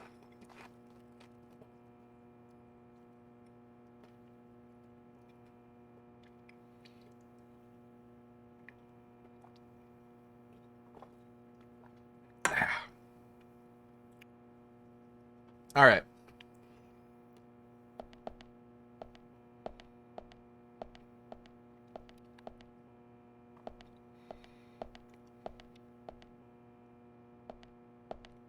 Hey there, good looking. What was the next thing I wanted to talk about? Oh, I don't think I finished talking about Wicked Game. Yeah, so since our last stream, I've written 2 more Wicked Game scenes. Because prior to the last stream that we did, the last 2 that I had written... So I talked about this previously. An issue with a lot of the scenes that I've written for Wicked Game is that a lot of them put a lot of focus on Zora. And I talked about this before. The reason for that is because Tira, Avalon, Zadak, they all have like kind of personal secrets that like I'm kind of keeping under wraps for the most part to use as like story beats in like the bigger picture narrative. And Zora doesn't have that. Zora's more or less an open book. She doesn't really keep secrets. she doesn't keep secrets as much as just forget to tell you that, oh yeah, the Healers Guild put out a bounty on her because she's doing unethical medical experiments. And it's just like, it's probably something she should have mentioned, but she's not keeping it from you maliciously. She just forgot to bring it up. She doesn't really think about it all that much.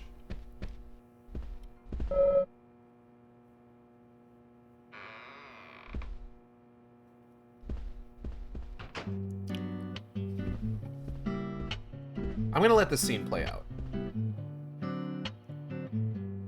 Good morning, Mr. Morgan. Your breakfast is ready for you.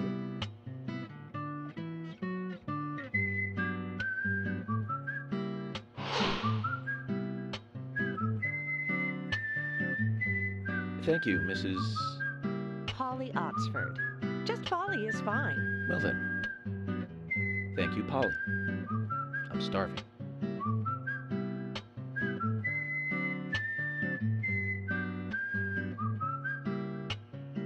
Is everything all right, Mr. Morgan? Yes, it's delicious, Polly. My compliments to the chef. I'm hoping my cooking will bring back repeat guests. Honestly, though, it's been a while since anyone has stayed here. I couldn't help but notice. Aside from you and me, there seems to be no other guests or workers around. What's that? The salt's in that white shaker there. Thank you. I was wondering if there were any other guests or workers here. Oh, no one else. My husband and I used to run this place, but he's in heaven now. You've been working here alone since then. Must be hard by yourself. Oh my, we're all out of pepper. I'm very sorry. It must be difficult to run a hotel by yourself. Well, yes, I suppose. I could just live on my pension, but I have to admit, running a hotel is kind of like a hobby of mine. That's nice. Polly, it might help to hear you better if you could sit a little closer. Oh my, Mr. Morgan, you're embarrassing me. So early in the day, too. I think I'm a little too old for you. And I still love my departed husband. May God rest his soul. I appreciate the invitation, but I'm fine over here. Polly, I can hardly hear you from all the way over there. You're exaggerating. This is fine. It won't do to be all clumped together with such a large table and cafeteria. We have to make use of all this space. Now tell me, that wound on your face, what happened? Let's just say I had some trouble during the last case I was working on. I'm sure it'll heal. It's just a flesh wound. Oh my, well, there's no need to be the tough guy here. I want you to be able to relax here. I've prepared a special room for you. A famous rock star once stayed in the same room, you know. Really? I feel honored. If you need anything at all, just let me know. I'll help you out in any way I can. Zach, the lady is offering to help. Do you want to ask her about the town? Say, Polly, what can you tell me about this town? Well, let me see. You might know this already, but the town is called Greenvale. It rains here quite often, but it's a nice place, surrounded with nature. It was a big and prospering lumber town until not so long ago. We used to have a population of over 6,000 people. Less than a tenth of them left now. This hotel was built back then. We saw plenty of guests in those days. That's why this place is so big for such a small community. I have so many fond memories from back then. I suppose the clock on the community center is quite famous too. Clock? Oh yes, it's lovely. It rings in the morning and at night to let the whole town know the time. You'll hear it many times during your stay. It's a beautiful sound. And you'll love it too, I think. I look forward to hearing it then. Anything else you'd like to know about? Yes, actually, Polly. Could you tell me about the shops around here? Shops? Well, there aren't many. It is a small town, after all. You can do most of your shopping at the Milk Barn convenience store. The couple who run it are a unique pair. I'm sure you'll get to like them. The A&G Diner is a great place to eat. They might be open even if my kitchen is closed. If you want to go to a bar, there are two. The Galaxy of Terror and the Sweary 65. I don't care much for either of them. Bars are for the younger folk. We also have a gas stand, of course, the art gallery, and even a gunsmith. You should be able to find what you need. Thank you, Polly. Well, Mr. Morgan, I'd better start cleaning up. You just take it easy. I'll bring your coffee out in a moment. Thank you, Polly. I have to warn you, though, I am very particular about my coffee. The very best you have, please. I understand. I'll be right back with it.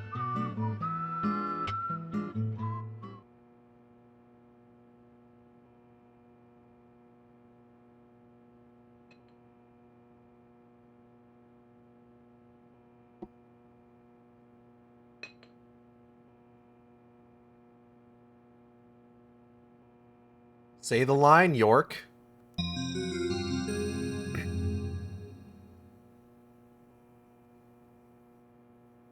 Did you see that, Zach? Clear as a crisp spring morning. F.K. in the coffee. I knew I could count on it. Never fails. Now then, let's get going. Love that. Clear as a crisp spring morning. All right. This thing has been bugging me the whole time I've been sitting down to eat. I needed to let that whole thing play out in its entirety. It is, by far, one of the best scenes in the game. And just sort of, like, really lets you know what you're in for, honestly. Just like, yeah, this is what to expect. Welcome to Deadly Premonition.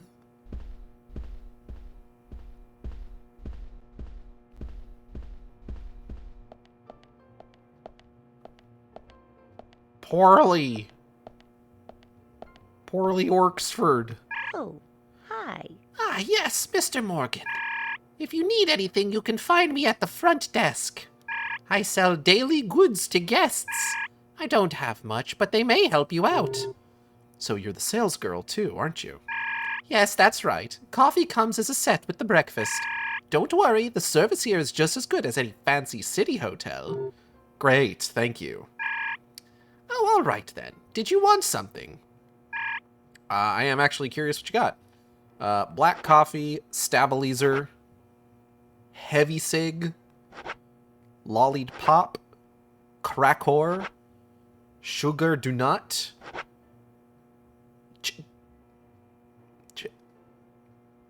cheddar cheese, normal worm, as opposed to those fucked up worms.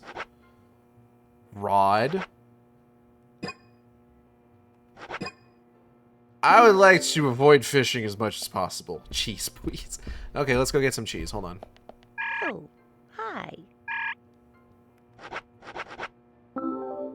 $22.50 for cheese. Just a wedge of cheddar cheese. It just gonna fucking humph it down. Why not? Let's go. I love this game so much. Must be good cheese. Enemies defeated. You have defeated Polly Oxford.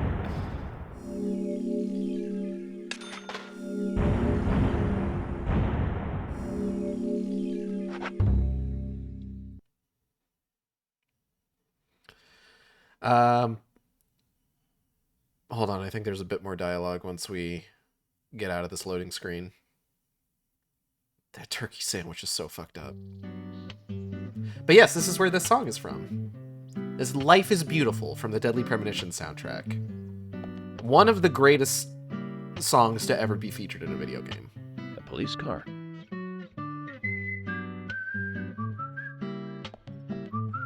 Our office is open from 9 to 1700. Don't be late. Show your woman. So we have King George to thank for preparing a car for me. A pleasant surprise, eh, Zach? Let's take it for a spin.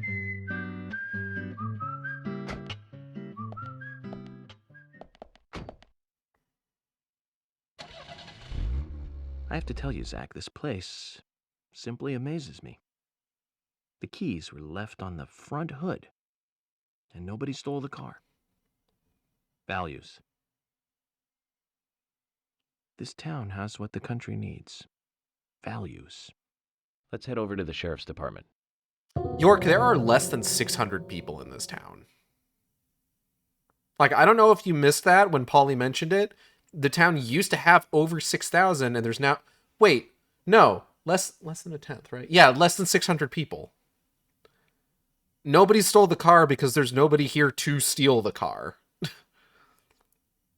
So what we got here? We got boost. Got our brakes. We got our side brake. Got accelerate. Change view. Headlights.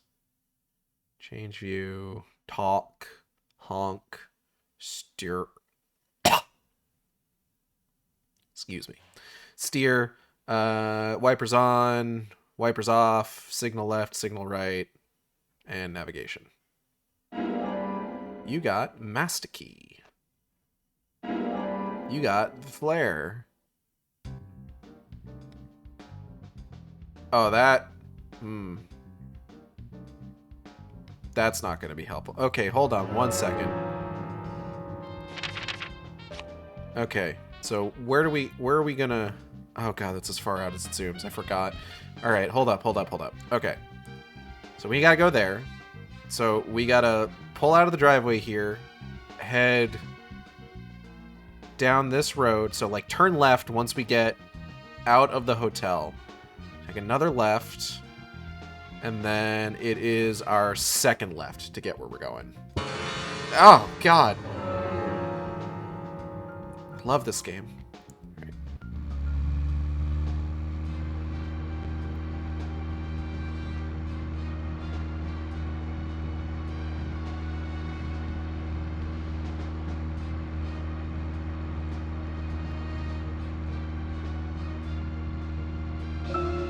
So, Zach, about those bonus features in DVDs nowadays. Yeah, what about them? You know, the ones from the 80s have almost no bonus material. Even if they do, it's a trailer and the visual quality is pretty bad. True. Well, that visual quality is a good reminder of those days. So many new audio and visual appliances were coming out back then. Do you remember the first video deck we bought? We bought it to record one of the Star Wars movies on TV. And remember when that video store opened, we spent hours there, just trying to find a good movie to rent. Uh-huh. There weren't that many to choose from back then. I remember renting some really bad ones after reading those back cover taglines. Hey, remember? Attack of the Killer Tomatoes? I know Attack of the Killer Filmed Tomatoes. in 1978. Produced, directed, written, and edited by John DeBello. It was really awful, but for some reason I still remember it pretty well. It had so many sequels, and the original was re-released in 95. The 87-minute-long theatrical release bumped up to a whopping 90 minutes. Damn. But that was around the time I joined the Bureau. Could have watched that the other I day. have a chance to see it. I know, Zach. Once this case is over, we can watch it together. I bet we can buy a copy on the internet pretty easily.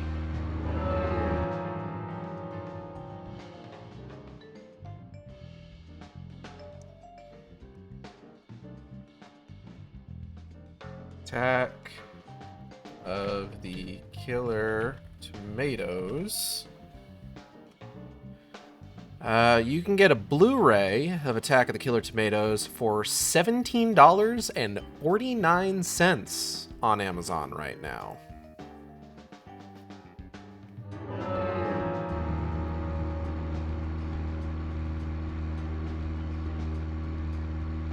Free on Tubi Canada right now. Damn.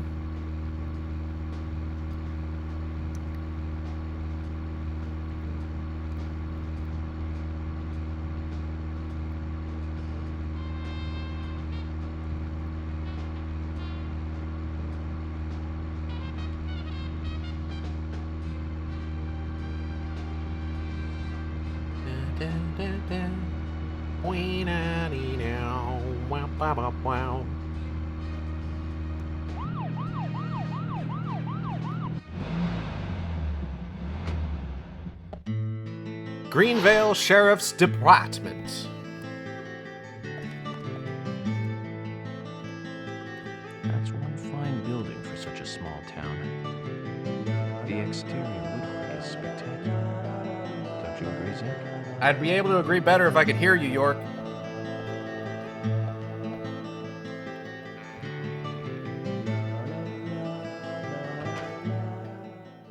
Country ham. I just spat up something.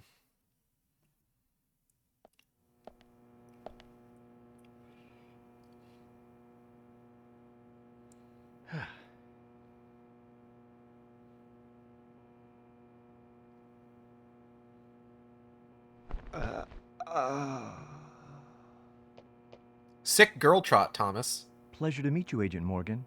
We've been expecting you. I'm Thomas McLean, the sheriff's assistant. Hi, Thomas. FBI Special Agent Francis York Morgan. Please just call me York. It's what everyone else calls me. Very well then, Agent York. I believe I owe you a thank you for retrieving my belongings from my car. Thanks. No, just doing my job. I want to help do everything I can to help the investigation. I just can't believe Anna was murdered. She was such a bright and lovely girl. Did you know her well? Well, no, not really. But it's a very small town. I'm sorry. It's just that this is the first really big case I've ever seen. I understand. Just try to relax. Can I have a look at Anna's file now? Yes, of course. The sheriff told me to let you through to the meeting room, but I've lost the key to the cabinet where the files are. Why don't you take a look around while I go look for it? Okay. Let me know when things are ready. Oh, there he goes. Zach, Thomas appears to be the kind and sensitive type, totally at odds with the monarch. Almost a good setting for a cartoon. So if you're familiar with Twin Peaks, as I said, this game is heavily inspired by Twin Peaks to the point that in the lead up to it, Swery needed to, or not even in the lead up to it, around its release, Swery needed to go out of his way to I assume, allegedly, lie that he had never seen Twin Peaks before in his life, because otherwise the concern was that they could potentially be sued for copyright infringement. That's how much this is, how heavily this is inspired by Twin Peaks. That being said, it does go real hard on doing its own thing once we get further into the game. But if you are playing along at home with regards to like Twin Peaks references, Thomas is basically our version of Deputy Andy. Or he's analogous to Deputy Andy, I should say.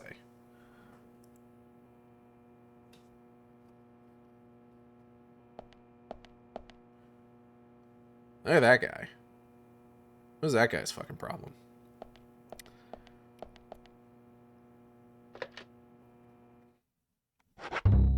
Anyways, so to get back into like what I was saying before with regards to Wicked Game. So as I mentioned,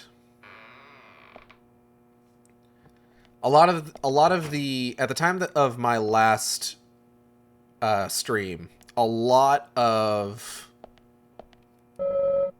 what we had, or what I had written at the time, had a lot of focus on Zora.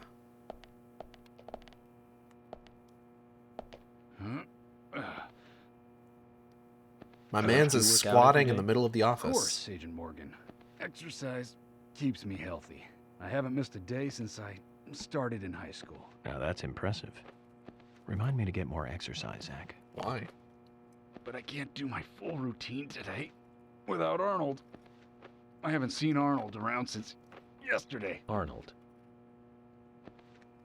He's a training buddy of mine. His partner Sylvester misses him too. If you see Arnold around, let me know, will you? Yeah, sure thing. Can't finish my workout menu without him. Okay. I'll keep an eye out for him. Lost Arnold. Start. I think that painting might be the waterfall from the opening of Twin Peaks.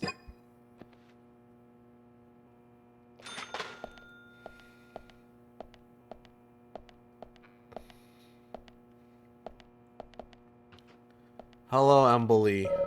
Emily says she has a blanket handy. I figure most women are prone to cold. Any women in chat that can confirm? You know, I'm pretty prone to cold. I wonder if that says anything about me. I don't think we can talk to Emily. Oh, hold up.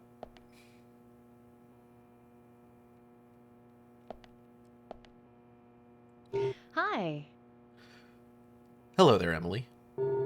Could you perhaps show me around the office before the meeting starts?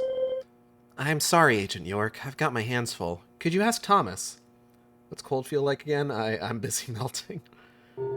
I don't think that's a good idea. Why? What's going on? He lost the key to the cabinet with the files, and asked me to take a look around the office until he finds it. Well, I hope that doesn't take too long. Why she got a whole serving dish on her desk? I think there's cookies on it. It looks like she's got a lot of, like, little sweets and snacks. Which, I mean, I get it. Sometimes you need that sugar boost to get you through the day, you know? Girlifying the whole house up by turning down the thermostat. New Force Fem tech unlocked.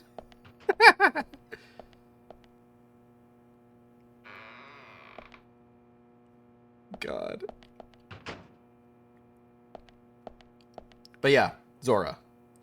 So Zora ended up having like a lot of focus in a lot of the scenes that I had written.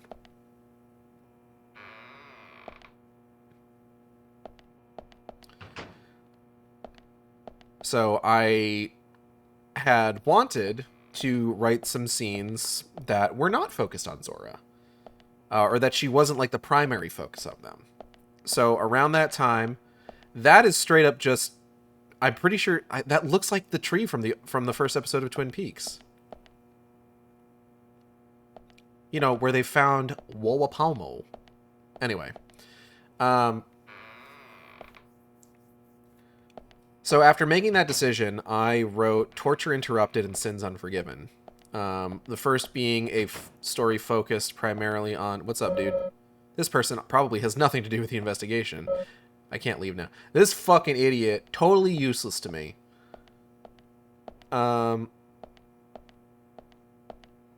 With Torture Interrupted being a story that has a focus on Tira, and Sins Unforgiven being a story that has more of a focus on... what's his fucking name? Avalon. So, obviously, that just left Zadak. Long-tailed flying squirrel keys. We're not going to go ahead and touch that just yet.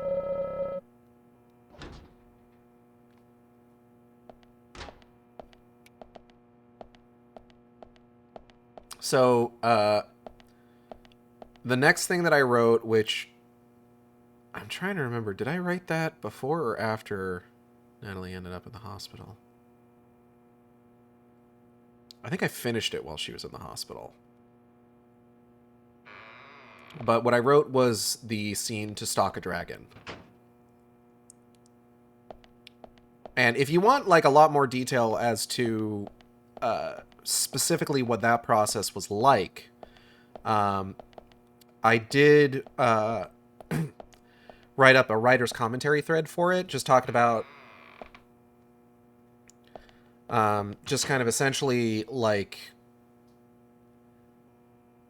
because with Zadak specifically, Zadak when I think she was in the hospital. Yeah, I'm trying to remember if it was written primarily while she was in the hospital, or if like I started it prior to her being in the hospital mostly.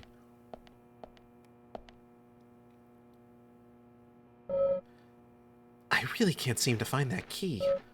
What should I do? The sheriff isn't going to be happy. It has a southern flying squirrel key holder attached to it. You haven't seen it, have you? No. Automatically sliding storage, quite modern for a small town. Archives room. Boop. This one ain't got shit. Boop. This one also ain't got shit. Boop. Oh. Oils. He looks like he's shyly confessing to a crush on him. Nay, Thomas's heart belongs to another. Well, we did find a flying squirrel keychain over in the locker room. Let's go pick that up, see if that is what we're looking for. What was I saying? Yeah, just because, like, one of the main issues, or one of the main challenges with writing a story focused on Zadak is that, like, a lot of what I have planned for Zadak is, like, really far down the line in terms of the overall narrative. So if I write from his perspective, because I tend to write in a focused third person, which is essentially writing in third person, but a lot of the events... What am I trying to say? Focused third person is basically you write in third person, but with a focus on a specific point of view character. So if there's ever any sort of like part where like what someone is thinking is discussed, it is focused on that person's thoughts, as opposed to like omnipotent third person, where you can look at the point of view of like any character in the scene. I got this thing. You found the key. I hope so.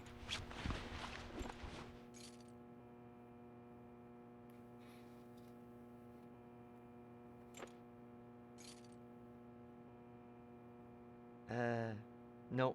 This is a sugar glider. Sorry, wrong key. The sugar glider is a small gliding possum. It has shorter hair and a longer column-like tail. You can really see its muscle definition on this image, can't you? But we're looking for a southern flying squirrel right now. Zach, can you tell these things apart? Who's ready to learn about squirrels? I hope you're ready for squirrel knowledge.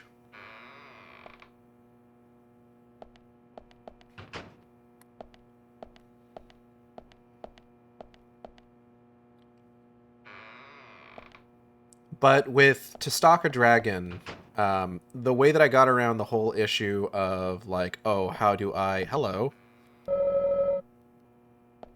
A dumbbell. Used for working out the muscles. It says Arnold on it. I wonder if that's the name of the owner. It's not. Zach, we found Arnold. Let's get him back to George. I guess it's a cute name for a dumbbell. The joke here is that the dumbbells' names are Arnold, as in Arnold Schwarzenegger, and then Sylvester, as in Sylvester Stallone. By the way. In case it wasn't clear. Ooh, gray squirrel keys.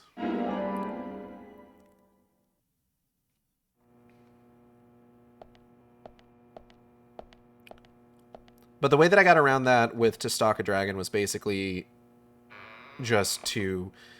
The focus of the story is still on Zadak, on observing Zadak, on like how he reacts to things and what his activities are and stuff like that. But it's viewed from the perspective of another character, in this case, Tira. So she and Zora, they're basically just kind of like following Zadak one day because they think he's acting a little weird.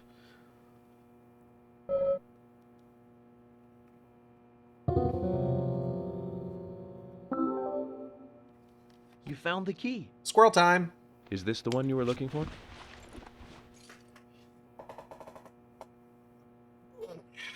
Blech. No. This is a gray squirrel. Sorry, that's not the key. Nothing particularly special about the gray squirrel, I'm afraid.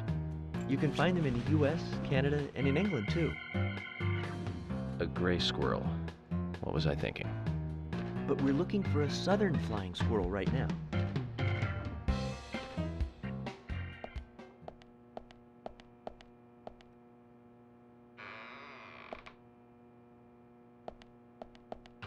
All right, before we go looking for more squirrels, let's see if we can't get George his dumbbell. George, are you in here? Yeah, you are. What's up, fucker?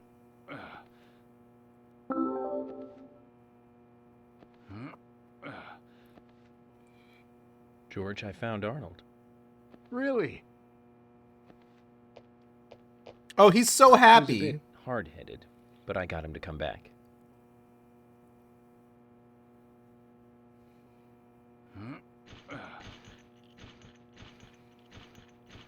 Oh, Arnold. Well done, Agent Morgan. Now I can work out using my normal workout menu. Good to hear that. Here's a little something to show you my appreciation. Oh, yeah?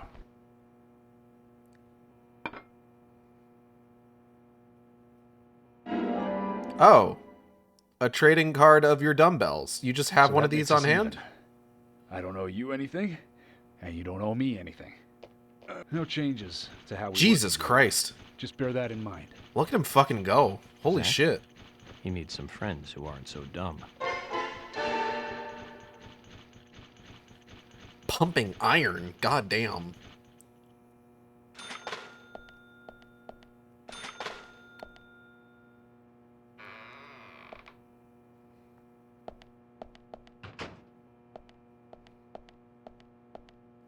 All right, let's go find more squirrels.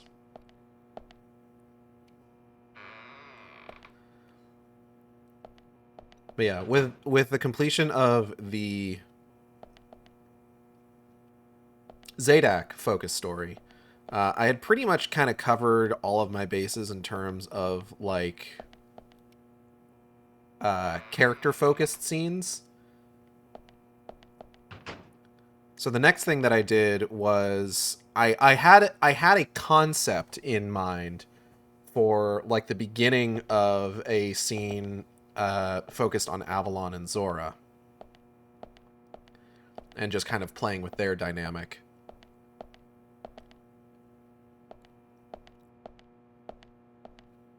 Which admittedly was only a little bit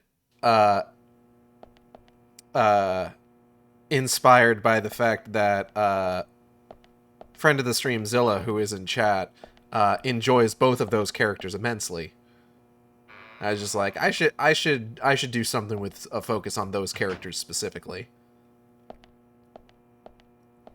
Oh, I gotta take this back to Thomas so that he can tell me squirrel facts.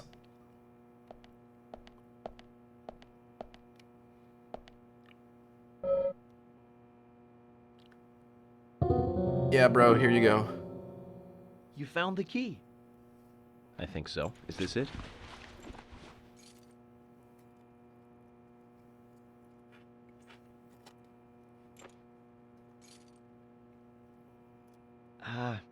You don't know your squirrels, do you? This isn't the right key holder. This is a Siberian flying squirrel. It's closer to a land-based squirrel. The Siberian flying squirrel is larger than the southern flying squirrel and has a standing tail while the southern has a hanging tail. But we're looking for a southern flying squirrel right now. You sure do know a lot about squirrels.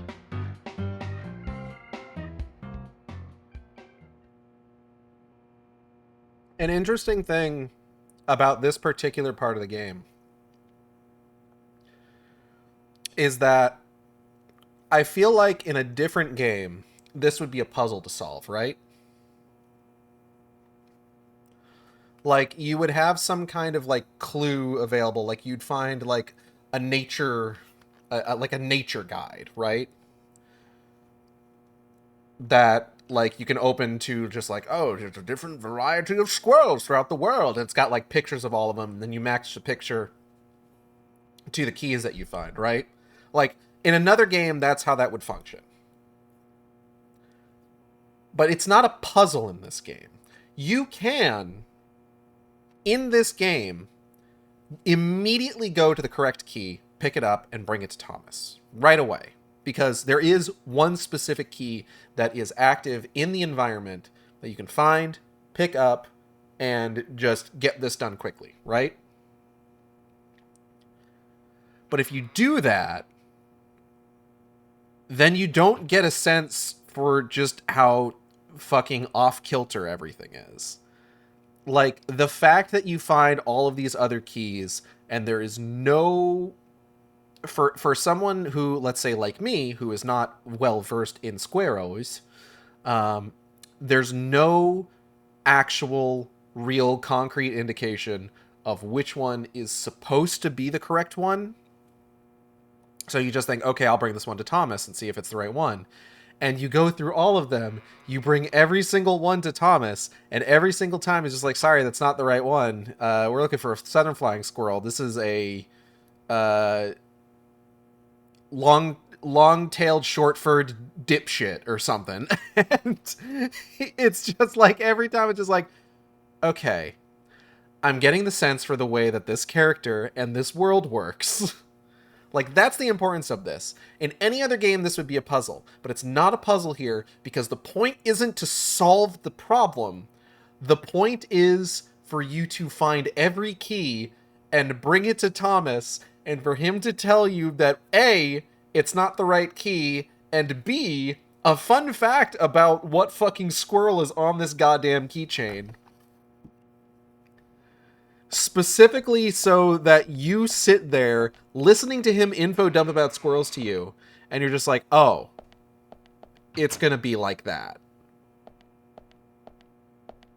That is the point.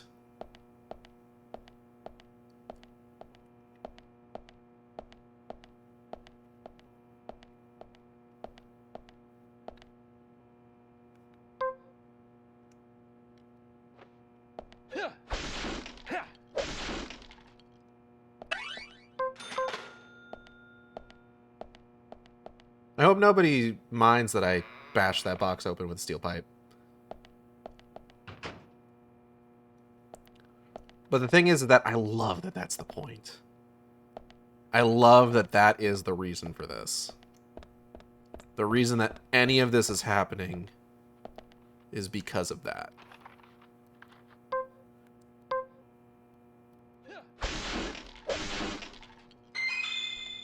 The fuck? 10mm Hellboy.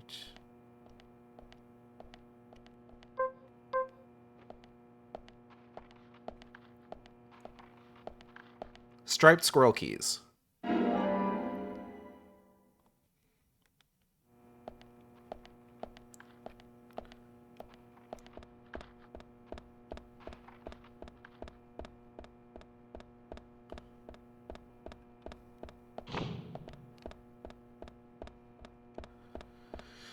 Mas! Bullets in a police station? If you can believe it.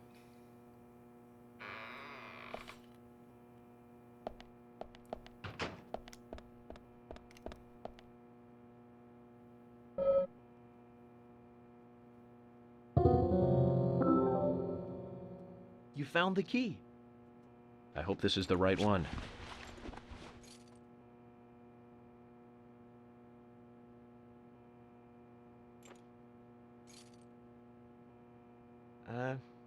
You found a Siberian chipmunk this time, have you? Sorry, wrong key. A Siberian chipmunk? This species lives in northern Japan on the island of Hokkaido. They're actually quite a popular pet. So it isn't even a squirrel. But we're looking for a southern flying squirrel right now. Just because the fact that the way that they have this set up, where it's just like you go to Thomas and he's talking about how he's trying to find the key. So you start going to all the rooms around and you start like nearby him and you find like all these keys and just like, okay, none of these are the right key. Then you go downstairs, you've got one door and you've got a hallway. Obviously you're going to go down the hallway because you don't have to go through a door animation, and you find that and you leave And the fact that that is, because I'm going to go ahead and spoil that, I believe that is the second to last key that we're going to find. The fact that that key is the one that York is already kind of losing his patience on is just like, it's structured so well.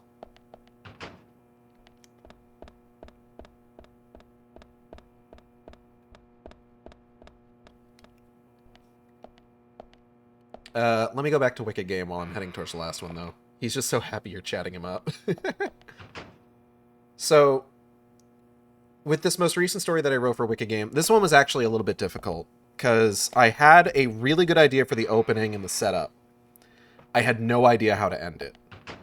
Well, that's not entirely true. I did have an idea, but as time sort of went on, and I was, like, thinking about, like, what it was that I was writing and, like, what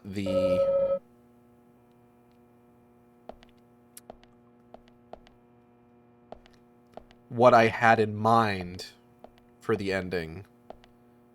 Like, as I was thinking about it, I was sort of realizing that what I had in mind for the ending was not thematically connective. That's probably not important. Curvy-tailed flying squirrel key. Oh, that looks fancy. This is probably the right one. It wasn't thematically connective with how I started the story. So I was just like, okay, I need to rethink this. I need to come up with an idea for the ending that builds upon what I was discussing in the opening. And I did think of something.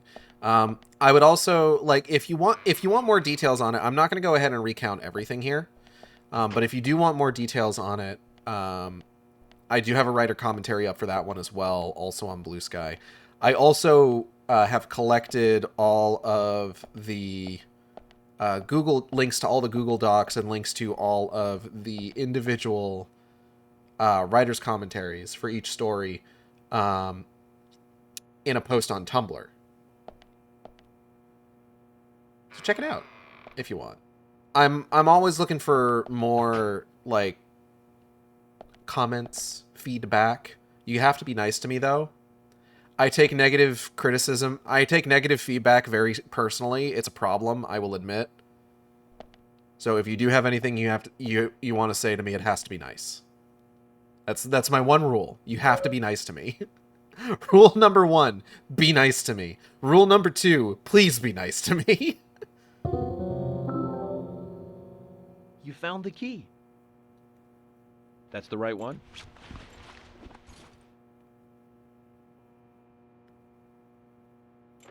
Oh, he's so happy.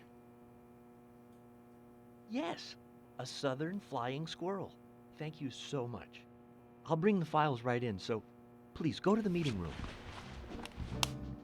Okay, I'll be waiting for you. Well, Zach, we just got here, and we've cracked a big case already. Well, Zach, I think I hate squirrels just a little bit more after this. The victim's name was Anna Graham. Age 18, she just recently graduated from high school this year. Her dream was to move out to the city and become a model. But for the time being, she was working in the A&G diner here in town. She lived with her mother, Sally. Anna's father died in an accident in the lumber mill when she was a child. Her mother is unemployed and lives on the insurance money from her husband's accident. After all, it's a small town with a low cost of living. Financially, they seem to get by fine, and they led normal lives. A normal life is exactly what a curious teenager doesn't want. It's all starting to make sense, Zach.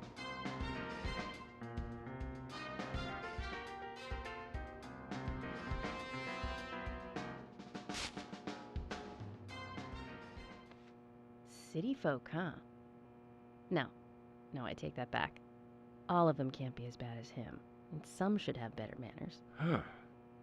This is a good biscuit. I've never tasted a biscuit this delicious. Where in town can I get these? Well, actually, I baked them myself. That's amazing. What are you doing in law enforcement? I'm very particular about biscuits, I'll have you know. The balance of milk and butter you've achieved here. Oh, my. Agent Morgan, the autopsy's ready. You are welcome to accompany me to the Greenvale General Hospital. Emily, you come too. Thomas, stay here and tidy up these files. Yes, sir. We're going to use the car outside. Let's get going. You might think this is just a small-town police investigation, but our inspections are thorough and solid. I'm hoping you won't slow us down. Hold on, dude. I have to finish eating this incredible biscuit. For clarification, what happened is effectively what happened in that scene is that York is being kind of like he's being a little bit rude. He's kind of a rude guy on occasion, and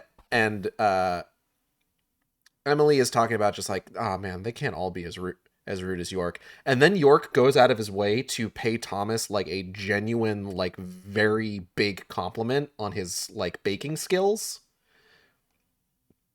And this is intended to give you a sense that like York is a man of contrasts.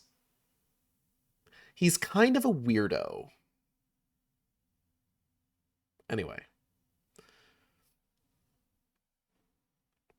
By the way, anagram, obviously, name is a pun on anagram.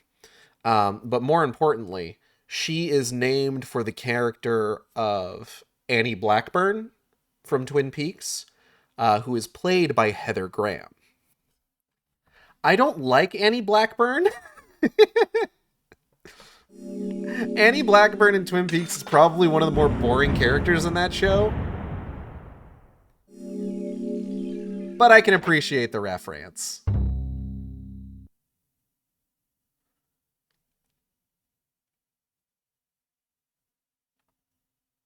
Makes it harder to become sleepy for a short while. That's true. Coffee do be like that. A potato! The Greenvale General Hospital is down the road by the lake. It's too far to walk. Come on, get in the car. If I'm riding in a car, George, I prefer to be the driver. Can you provide a car for me? What are you talking about? You don't even know how to get there. I got a map. Which is another good reason for me to drive, George. I need to learn my way around town. Oh, man. Very well. Then I'll ride with you. I want to keep an eye on you. Fair enough. Just one thing, Agent Morgan. Yeah, what's Your up? involvement in this case is limited. That means you don't have to learn your way around town. George, we'd better get moving. The hospital closes at 2100. George is such a dick. Get in car.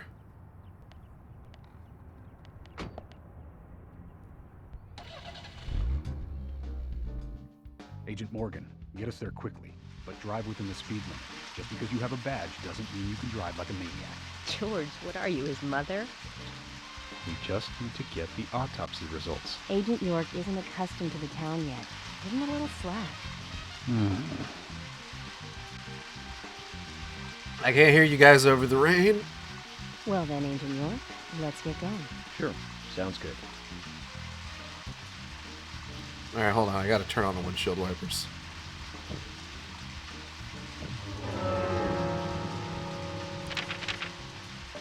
Alright, let's see here.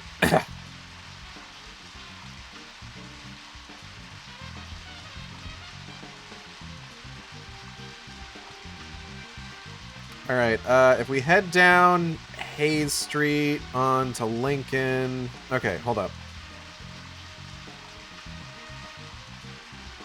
Oh, God. Okay. So we want to go down the street that's directly behind us.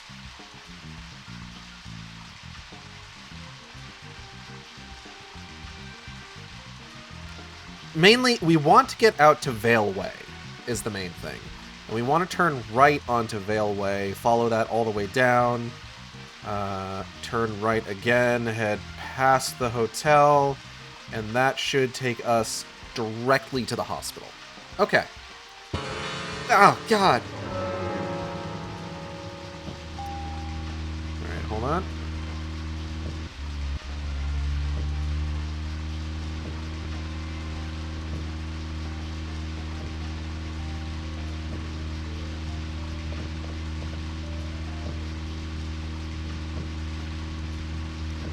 I genuinely preferred, like, driving in the car in... Oh. Agent Morgan, I can't help noticing you prefer to work alone. Most of the time, yes. Don't you get lonely, flying all over the country alone? I'm just saying, I've never felt lonely. Are you married? Unfortunately, relationships and I are fleeting strangers. I don't get on very well with women. You might be surprised to hear. That's because you're young. You notice things like that at my age. You have to treat women carefully, like a thin crystal wine glass. If you don't... Women in chat, is that scars true? on your face, just like yours, right? George, is this an interrogation? I see you're a seasoned professional. But let's not talk about my scar. It was caused by a problematic woman. Well, she got you good. Terribly good. It'll fade away, and nobody will notice it in a week. A week? It's not that light of a wound.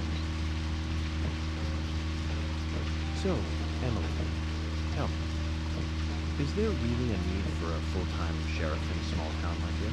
I'm sure it is small to your city eyes, but any gathering of people leads to all kinds of problems. Fights, runaways, stray pets. You're too fixated on violent crimes. Our job is to guide the people along the correct path, first and foremost. That's what I consider to be my duty as a sheriff of Greenvale. That there he is, the monarch, in all his glory.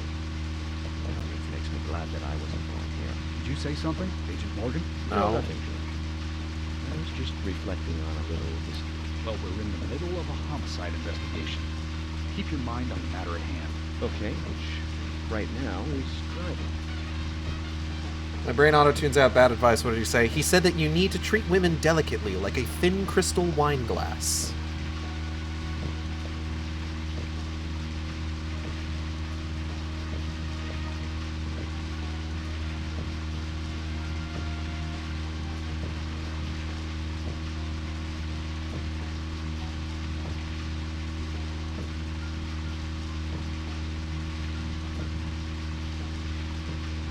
Oh god, okay, hold up.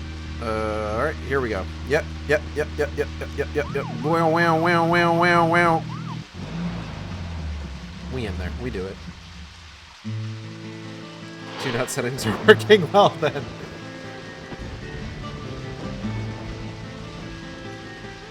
That's a pretty big hospital. I guess they wanted to be ready for town-wide food poisoning.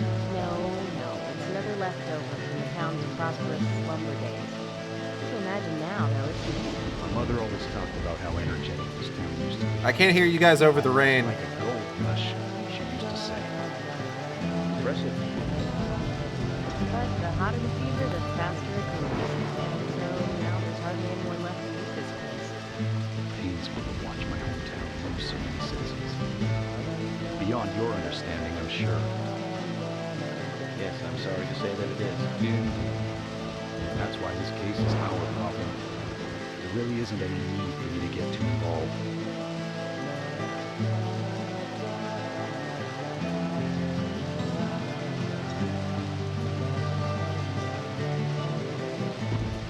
Miss them old lumber days. Lots of lumber. Too many to number.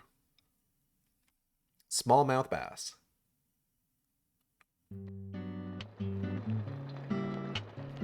Hello, Sheriff. Correctly, Fiona. The hospital receptionist. Hi there, Fiona. We're here to see Usha. Do you know where he is? I think Dr. Johnson is in the computer room. The computer room? A computer room. Excuse me. In a hospital? Nice to meet you, Mr. FBI agent. The computer room is where our employees share a computer. Very nice to meet you, too. I'm FBI Special Agent Francis York Morgan. But how did you know I was FBI? Easy. None of the police in this town wear cologne. I think she's telling you Besides, you stink, that scar on George. your face is the biggest rumor in town. Rumors get exaggerated as they spread, even in the countryside. What's that you're reading, if I may ask? Liar's House. You haven't heard of this yet? It's a recent bestseller mystery. It's set in the U.S., a small traditional North American town close to the Canadian border. A peaceful, traditional place. However, that peaceful town is shattered by a terrible crime. Was the The crime murder of a traditional? local girl. And that incident causes grief and sadness to everyone in town. But everyone feels the seditious, heinous evil still lurking alive. Yes, much like the situation right now here in Greenvale. Or like, you know, Don't say that. Twin Peaks. Sorry, I shouldn't have said that. With Anna dead and all. Don't worry. Books are written to entertain. It's good you're enjoying it. What we're faced with here is a terrible crime committed in a real world. Much different from that of a novel. So there's no need to apologize. Thank you, Agent York. You're welcome. Dr. Johnson should be in the computer room.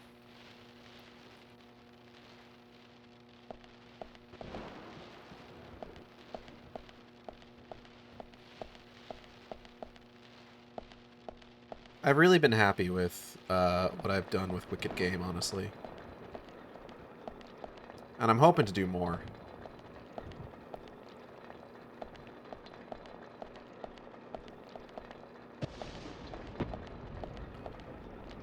Where is the computer room?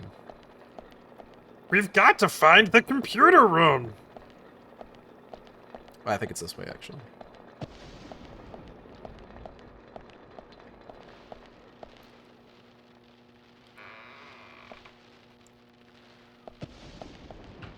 I've got ideas for a couple more scenes that I want to write, and I'm hoping that eventually I can sort of, like, hype myself up to work on, like, the, like, larger story. I think right now, like, just kind of what I really want to try and do in a lot of cases is just sort of, like, try and get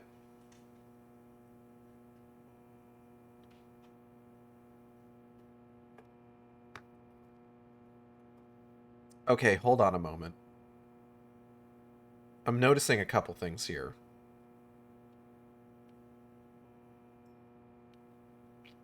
We've got Hickey Storage, 1, 2. And we got a dead house.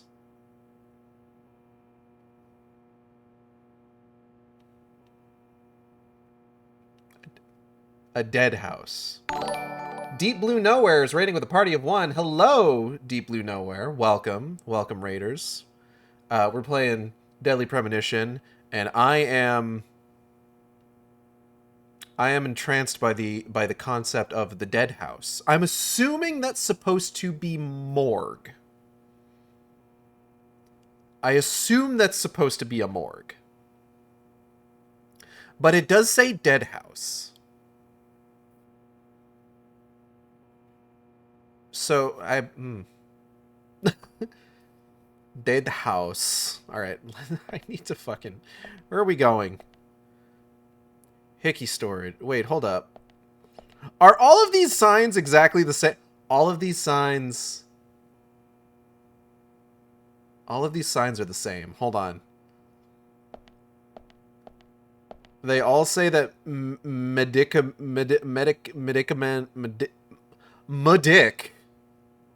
dick specifically. Medicament storage is that way. Hickey Storage 1 and 2, the dissecting room, the dead house, and the sleep lab are to the left, and the toilet and power room to the right on all of these. That's very funny. These signs are useless to me. They're all the same texture. Holy shit. Hold on, can we find another one? Can we find another one to confirm? It's the exact same sign. It is the exact same sign in every single instance. I love that. This game is a masterpiece.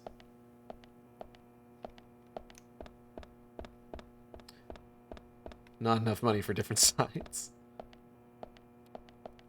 It just wasn't a priority. And I mean, why would it need to be? You know? We couldn't find him. Fiona needs to check her information. No, I don't think so. Does the doctor like playing Also has the games, game? by Oh, I any love chance? this game. What do you mean? There's This a is not my message on first the time computer playing Deadly Premonition. and a card key already set in place. The king passes the rook and meets the bishop. Wow. Knight takes a pawn along for the queen. What does that all mean? It's a simple puzzle. Zach, let's take him up on his challenge. You can do this, right? Fuck, maybe. King passes rook and meets bishop. Knight takes pawn to the queen. Okay. Finally got done with Silent Hill 1. Nice. How'd you like it? I like Silent Hill 1 a lot. I'm excited to see what Bloober Team does with the remake. Alright. King passes rook and meets bishop. Knight takes pawn to the queen.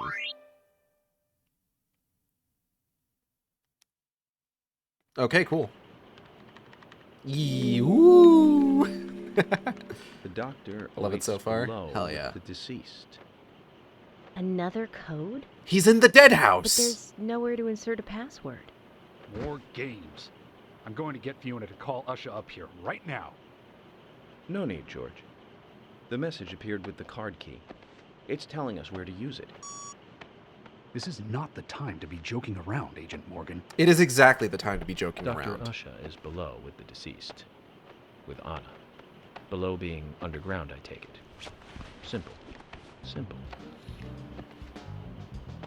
The morgue is downstairs. Then it's clearly. time to meet the mischievous Excuse me, the dead architect of house. this little game. Nah. You got card key for underground floor.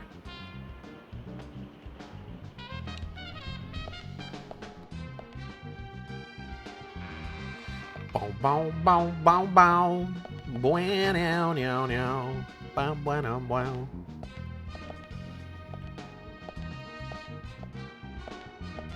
What was I talking about? My main concern right now with Wicked Game, honestly, is just kind of getting more eyes on it, getting more people to read it.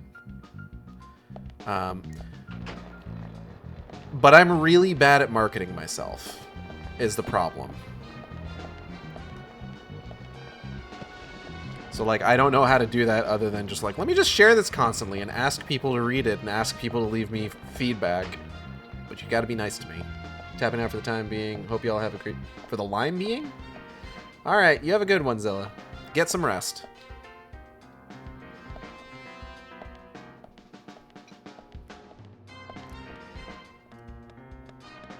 Wait, hold up. Same goddamn sign. Awesome. Love that.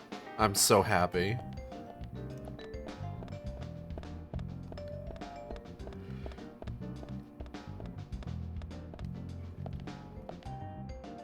Oh, you know, it was actually kind of fun. An artist that I follow recently just kind of put out a message that they had written like 5 pages of an FF14 fan fiction and wanted to know, just like, you know, does anybody want to read it? So I was just like, hell yeah, I want to read it.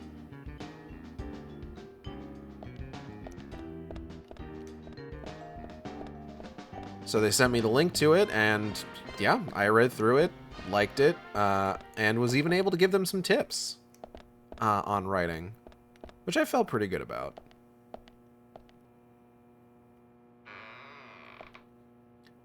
I always worry about, like, giving people advice because... Oh, God. I always worry about giving people advice because, like, I worry that, like, the advice I give...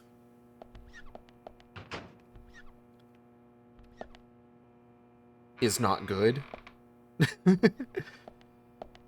I try to give good advice, you know? It's not like, it's not like I don't think about, like, what I'm telling people in terms of, like, Here's what I think you should do. Here's what I think you need improvement on. Here's some things I think you did well. But there have been times in the past where occasionally someone has come to me for advice, asked me what they should do in a situation. I gave them advice, and it did not go well. I'm too afraid to give advice and be a bad influence. Yeah, that's kind of where I tend to be at. But I've sort of, I guess, realized in recent years that, like,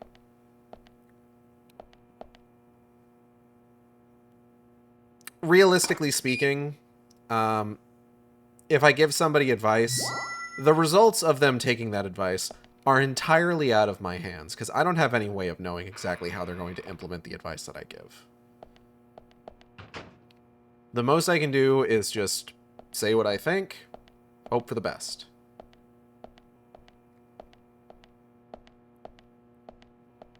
Sometimes it works out, sometimes it don't.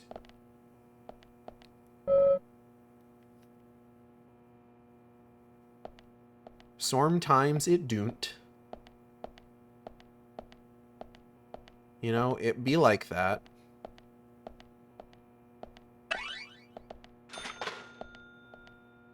People are just leaving out medical documents just on couches. Ah, the dissecting room. Wait! If that's the dissecting room... Okay, it says dead room. It's not the dead house, unfortunately. But that is the morgue. It's exactly what I thought it was. The dead house was just the morgue.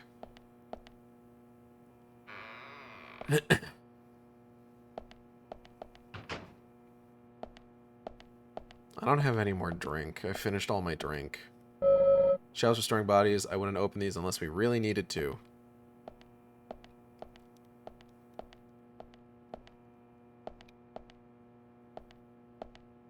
But this one has a thing on it.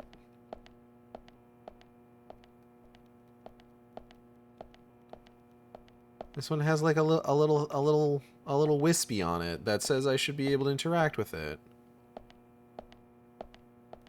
Here's the guy we're looking for. Door's locked.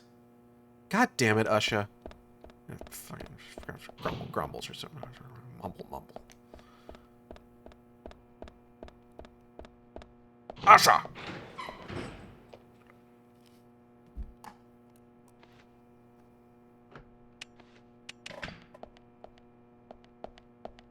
Usha, sorry to keep you waiting. Ah, you made it. Let's get started, shall we?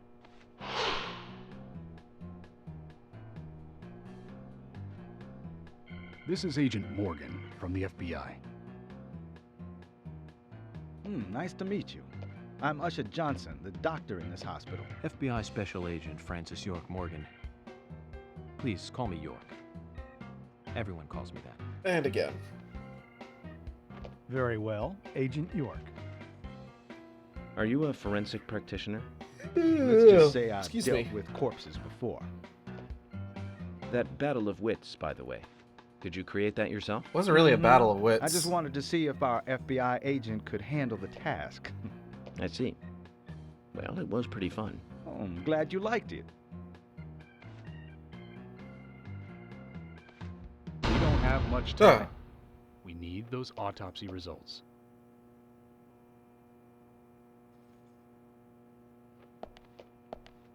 Next time, try challenging us without obstructing an investigation. You've angered the monarch.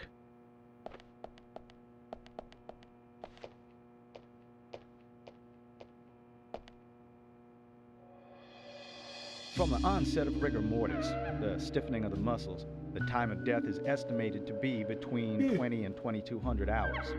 That's still quite early for such a crime to take place. Note that there are 2 exterior wounds, pressure marks around the neck, and a long cut running from chest to abdomen. Blood marks on her right hand tell us she was gripping something round in her right hand.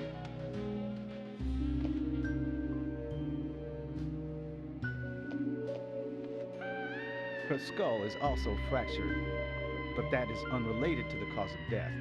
It probably happened to her after she was killed.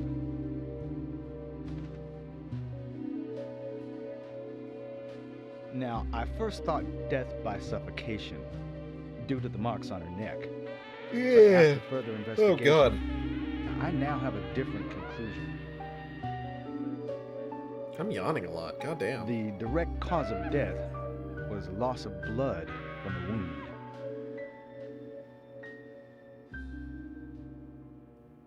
Heard the song being played on someone's stream a few times before, and I've wondered Which where it's from. means she was cut up while she was still alive.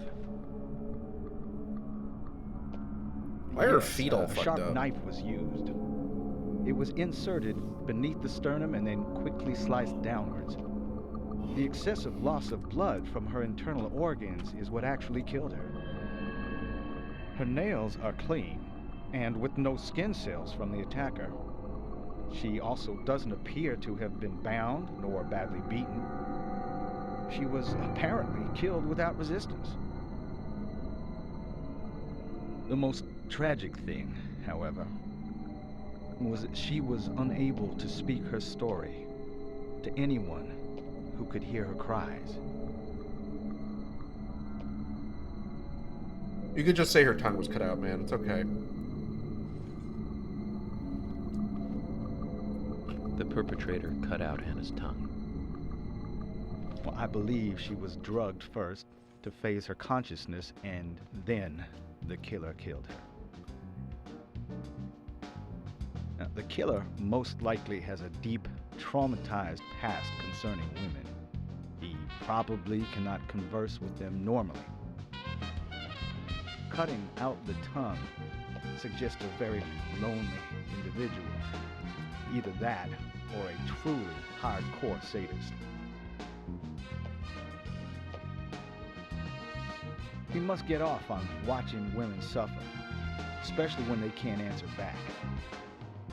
Now, he watched as the blood pumped from her body, as she gradually grew cold. A case in Seattle in 1985 was much like... Usha, please, limit your report to your findings as a doctor. Criminal profiling is my job.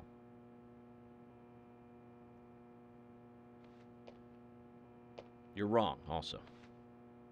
Anna died fully, deeply, painfully aware of what was happening to her. But, Damn, alright. Tell me, what time did it stop raining on the night Anna was killed? Just before I went to bed, right after the movie on TV ended, so around 1 a.m. What movie was it? Critical American Information. Werewolf in London. Directed by John Landis, 1981. So the rain stopped, accompanied by the ending song, Blue Moon. George, would you mind if I examined Anna myself? What more do you hope to find? I'm sure I mentioned that I have a personal interest in cases like these. What's this game about?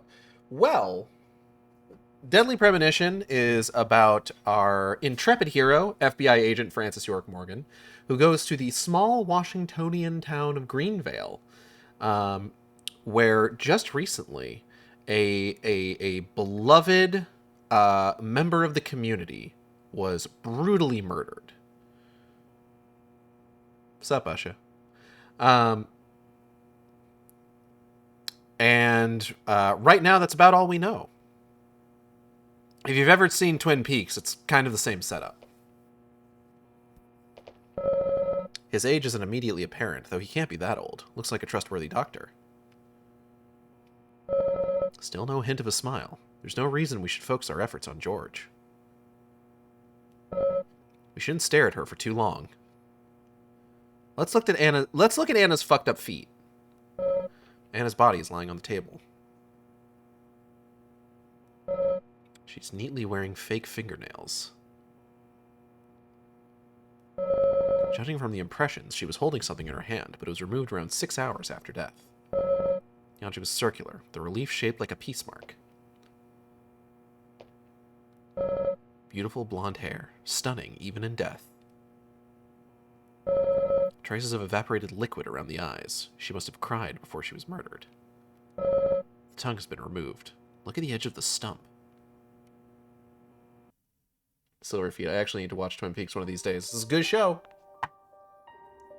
From her lack of resistance, I'd say that Anna's injuries happened very quickly. Unable to speak, she was then left to cry herself to death. Zach, it's all starting to come together. The perpetrator stayed with her for at least 2 hours until it stopped raining. At the estimated time of her death, it was still raining, but you can still see tear marks on her cheeks. That means she was killed under a roof somewhere. She was then carried into the woods after it stopped raining. There's one other thing. Her tongue was removed with a very blunt knife. In fact, it's more likely it was simply chopped off. Asha, are you a passionate man? Well, not particularly, but I am man enough should the moment call for it. George, how about you? I'm very passionate, yes. Especially when it comes to women. But I don't see what that has to do with anything. George, the perpetrator, is just like you. He's passionate about women. He's a passionate kisser. This was a kiss of death. The perpetrator bit off Anna's tongue. We'll never get a dental print from a wound like this.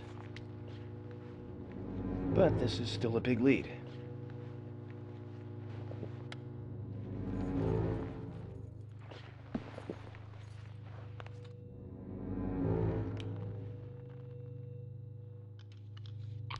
Yeah, get real deep in there.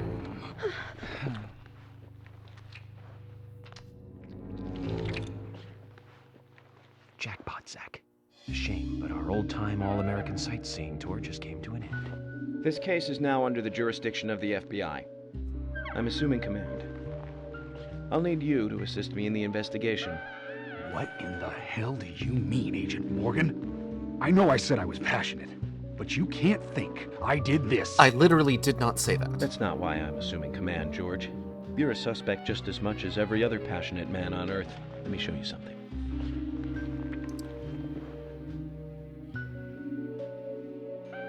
Cool.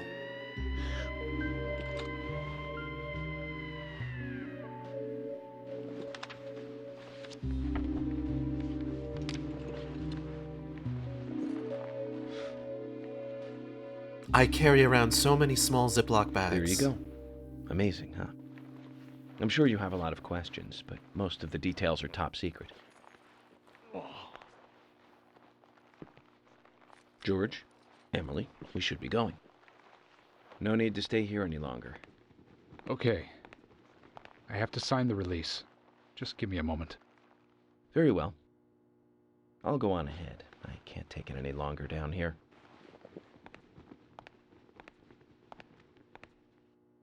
Bishop takes queen. His rook takes your queen. Then your knight takes rook. And checkmate. Huh?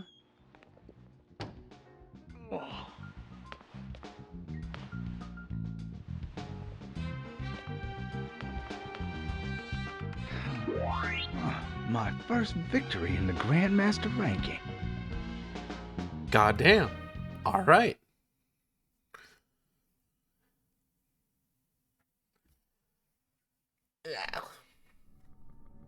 Uh-oh.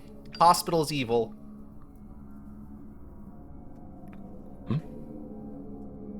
What are they? What? Huh?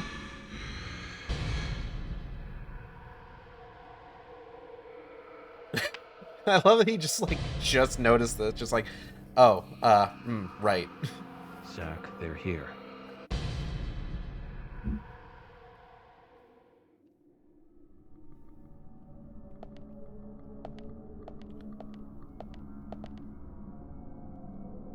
I do like the way that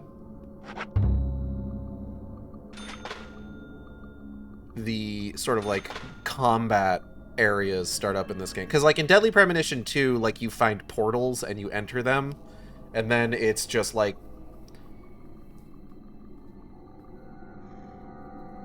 an assortment of identical hallways and shit.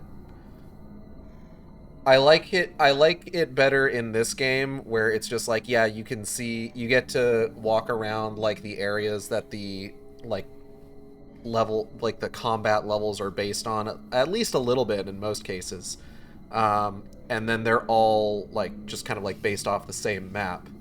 And then it also just happens.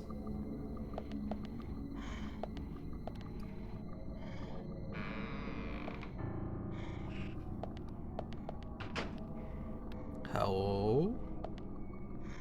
Owl? My name is Agent 46 York Morgan. Please just call me York. That's what everyone calls me.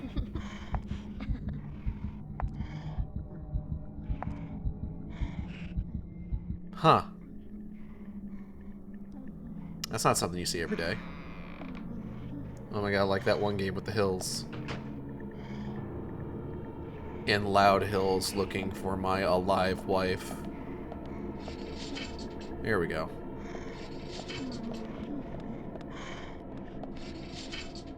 Oh, sick. Bullets.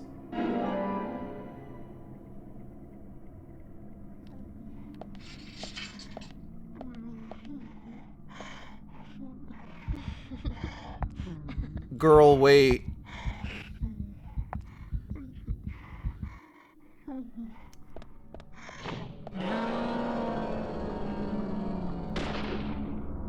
Fuck off. Yes.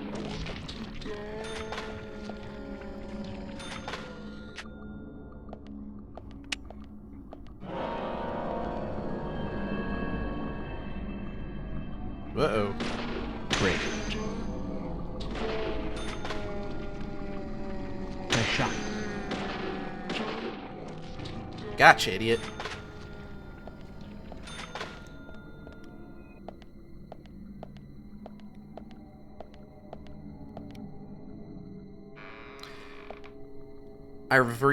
I've been watching movies. I rewatched all the Jurassic Park movies recently. That was a lot of fun. There's some stuff with rewatching the Jurassic Park movies that I was a little surprised about. Jurassic Park 1 is still the GOAT. I still like Jurassic Park 2 a fair amount, though I'm not a huge fan of Jeff Goldblum's hair in it. I like Jeff Goldblum's look in Jurassic Park 1 a lot more. Bullseye. Yes. Great.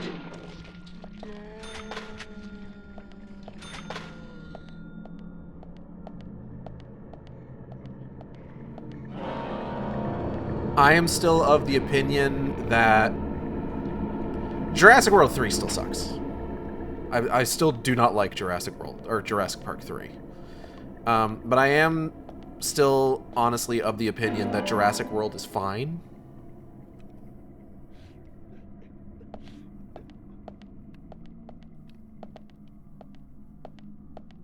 Like, it's fine. It's fine. It's okay.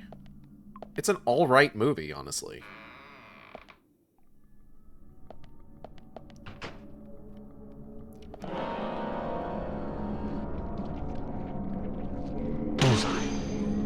Bullseye. Great. Yes.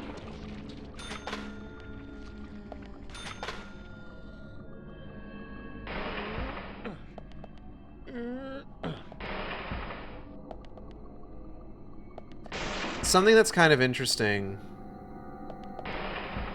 is that when you look at, like, the Jurassic Park trilogy, I think I've only seen the first one so far. Was that the one with the big guy who was in Seinfeld? Yes, Wayne Knight, who played Newman in Seinfeld, who you're thinking about. One of the interesting things, especially with regards to the Jurassic Park trilogy and then the Jurassic World trilogy, is that Jurassic Park 1 and Jurassic World... Hello, Opal. I've been on, off, and also not able to log in until now. Hello. Hello. Jurassic Park and Jurassic World are pretty sort of like one-to-one. Like, Jurassic World is just Jurassic Park again, realistically speaking. It hits all the same story beats. Lost World and Fallen Kingdom are very similar in that regard. Like, they're not exactly one-to-one. Rewatching Fallen Kingdom, I was a little shocked at how much time is spent off the island. Like, we got halfway through that movie, and they were already done with Isla Nublar.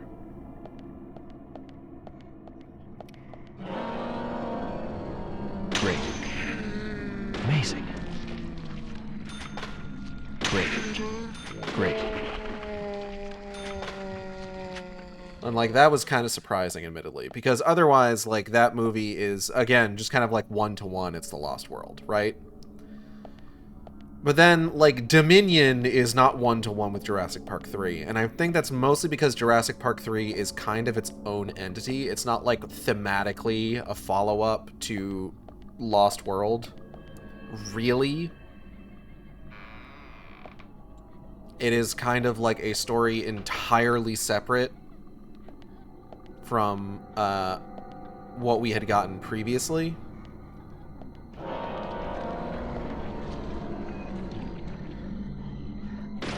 Yes. Amazing. But yeah, like, I still think that Jurassic World is fine. Like, it's fine. It's okay. Yes. Yes. Perfectly serviceable film.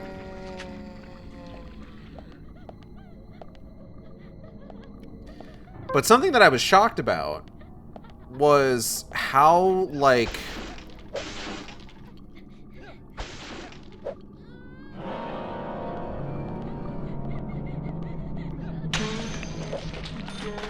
in Jurassic World Fallen Kingdom, like, that movie is very tightly plotted. Like, I was surprised, honestly. I don't think there's a single scene in that movie that doesn't, like,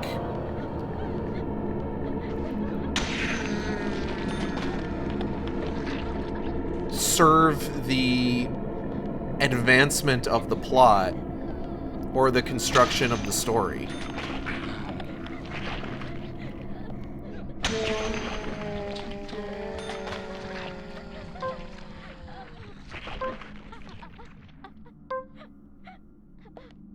Like, everything that happens in that movie, every single moment advances the plot. Or some, like, aspect of it. The only thing that I will say that doesn't do that is literally anything having to do with the little clone girl.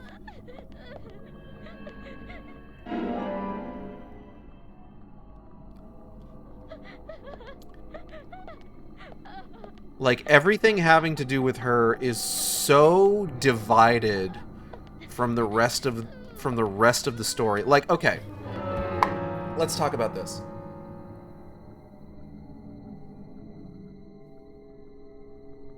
The only time that I think, what's her name? Maisie, I think? The only time that Maisie is actually, excuse me, fully relevant to the story of that film is right at the end. The very final scene where she pushes the button to let the dinosaurs loose into the world is the purpose of her the purpose of her entire character, her entire arc in that movie is for her to let the dinosaurs loose. And that's why every single scene with her feels like we're dragging the movie to a dead stop. Every other scene in that movie advances some part of the plot, some part of character development, etc., etc. But not the shit with Maisie.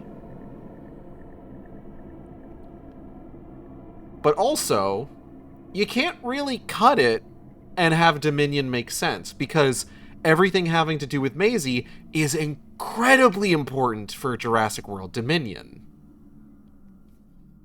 Even if Jurassic World Dominion is like 2 movies like stitched together.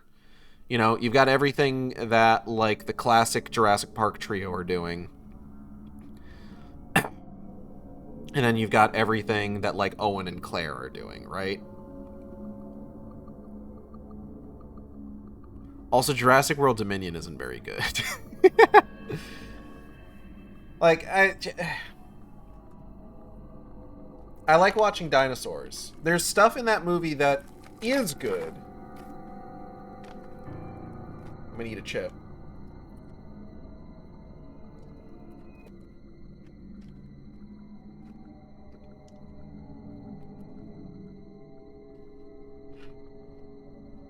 Like,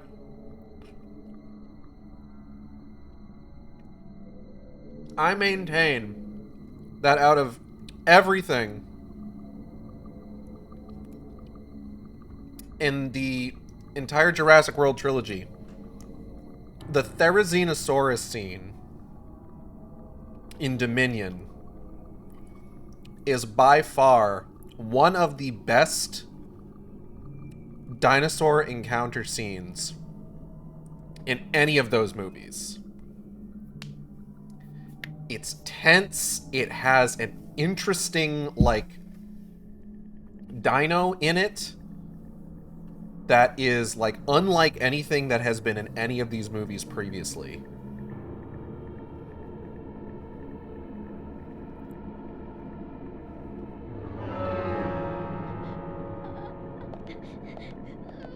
Ma'am, I need you to calm down. You are harshing the vibe. I'm trying to talk about dinosaurs.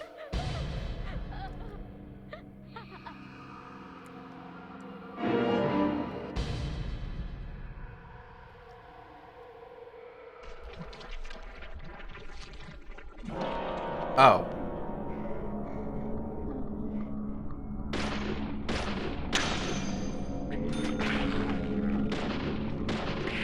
Oh!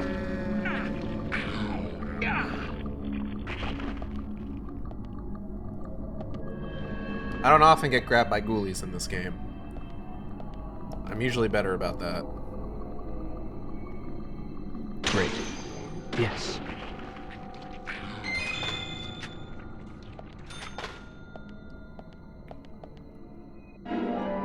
Heck yeah, Gage tangent time. Did you miss me?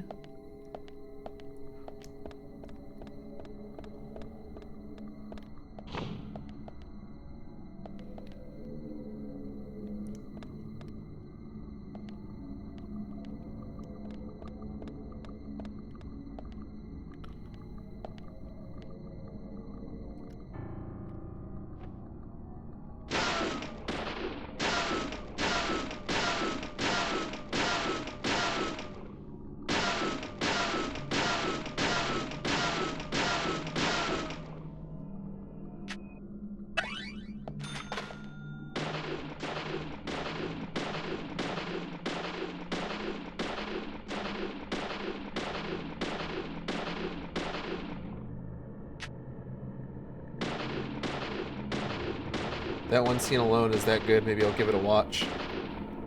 The Therizinosaurus scene, like, on its own, is fantastic.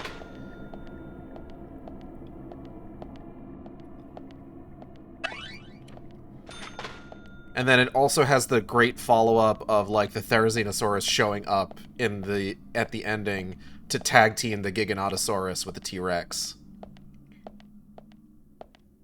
They spit roast that motherfucker. Also, it's very funny to me that in the theatrical cut of that movie, they remove basically everything that sets up the Giganotosaurus.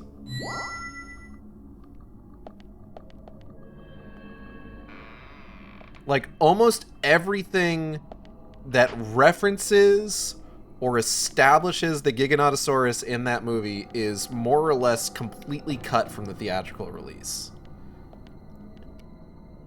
If you want any sort of, like, lead up to that particular dino being an problem in that movie, you have to watch the extended cut. Which is fine, honestly. Like, the extended cut is okay. I like it well enough.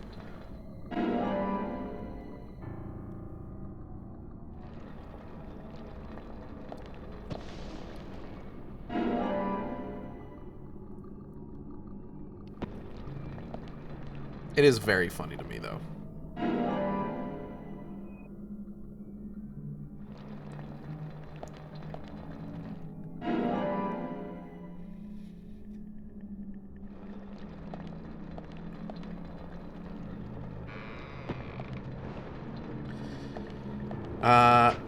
Oh, and then Natalie and I rewatched, or it was actually her first time seeing them. It was the first 3 Fast and Furious movies. Something that will always boggle my mind is that Vin Diesel used to know how to act. I'm sorry. It bugs me so much to watch older Vin Diesel movies like the first Fast and Furious or Pitch Black and see him, like, genuinely emote and not just be like shoulders forward, arms constantly flexing, I'm a stoic badass kind of, like, behavior. For some reason, his acting skills have gotten worse over time. Love the guy. Love his body of work. I love Riddick. I love Fast and Furious. I've watched The Last Witch Hunter. But, like, I have to admit, his acting's gotten worse. So, like, you go back and you watch Fast and Furious, and he actually has emotions? Like, real human emotions? And it's wild. It's wild to see. Amazing. Bullseye.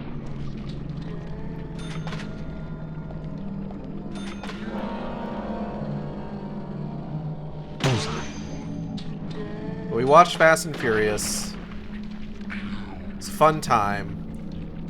I got to see Natalie's reaction to the fact that the central racing event in that movie is called, without even a drop of self-awareness, Race Wars. Let me tell you, the face Natalie made for the first time that they said the words Race Wars on screen was great.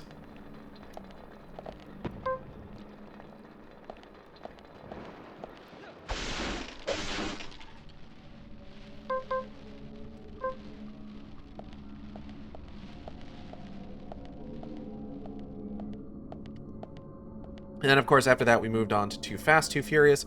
Too Fast, Too Furious is worse than I remember, I have to say.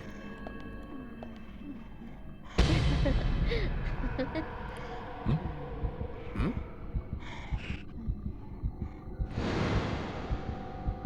Here! Over here! What's your fave race? The ending race from Speed Racer 2008. No, maybe not the ending race. The big like cross-country race that takes up a majority of the film is pretty good, actually.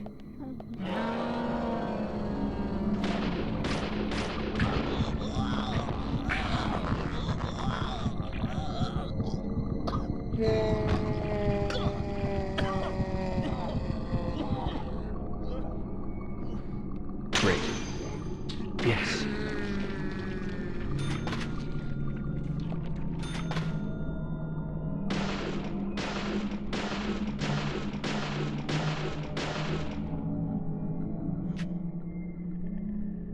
Oh, shit. I'm under fucking siege, actually.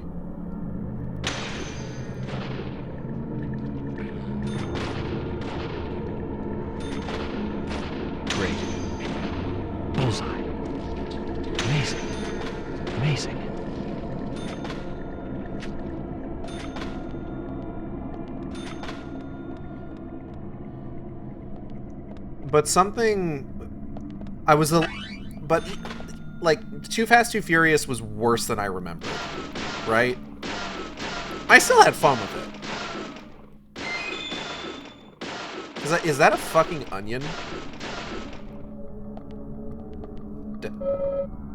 That's an onion.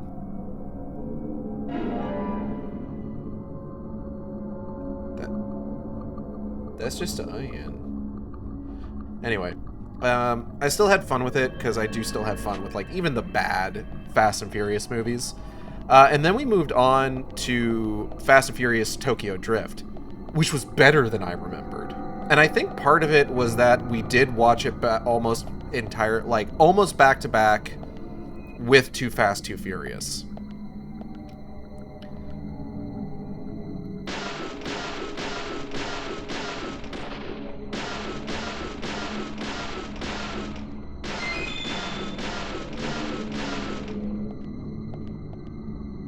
Look at this normal worm. That's just a normal-ass worm. Bog standard, even. Oh, shit. 1 second, ma'am. Bullseye.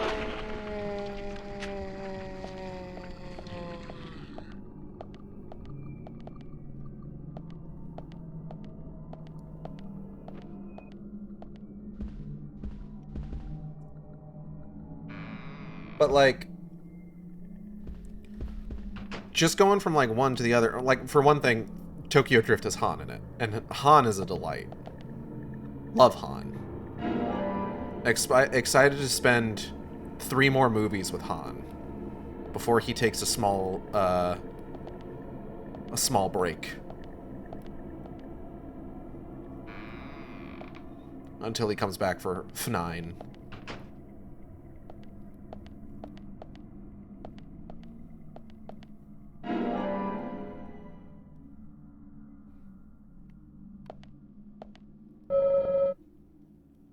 Yeah, let's fiddle with it. Why not?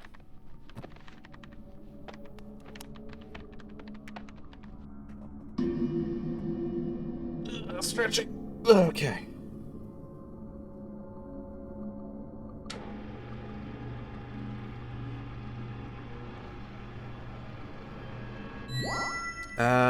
What else did I want? Like, I've seen a lot of movies. K-pop Demon Hunters was a lot of fun. I did finally watch that, and I really enjoyed it.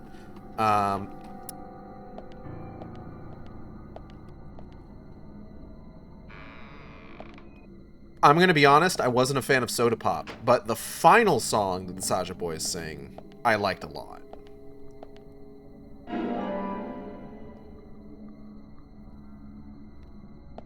And then everything Huntrix did was really good. It was a good movie.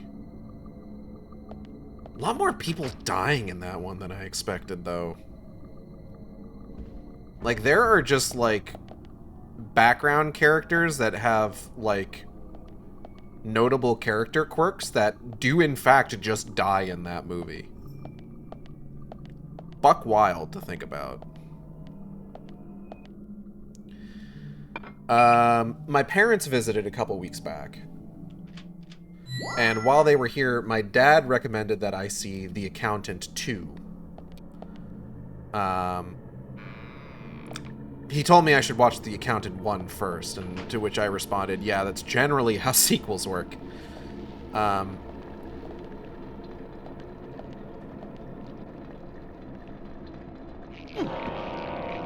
But did recommend that I watch The Accountant and The Accountant 2.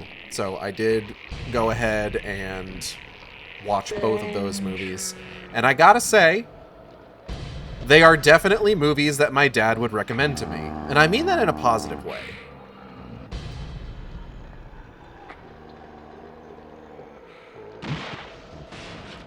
Oh, we're under fucking siege, huh?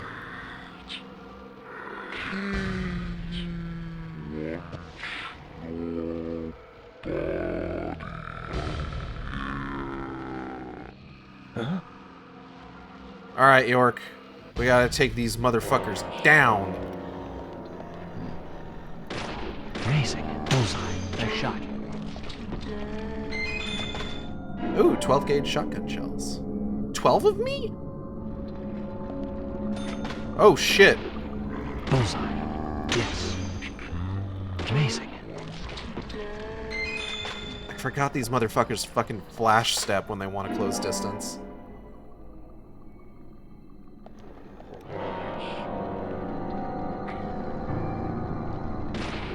Bullseye. Yes. Hell yeah, I'd want 12 of you. Why not? My own clone!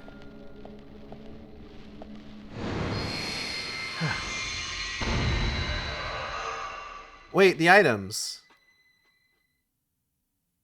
Thomas Biscuit. I would also want 12 of me. Agent Morgan, if you're so desperate, then why not smoke 2 at once? Oh, hey guys. Did you see any of that?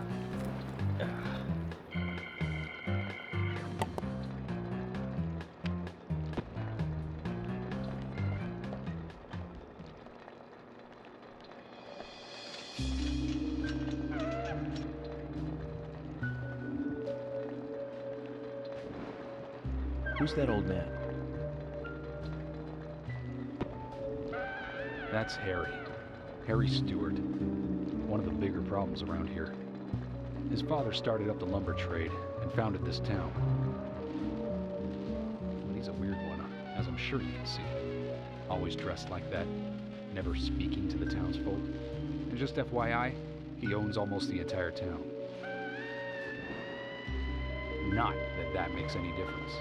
So long as I'm around, he won't be getting away with any funny business.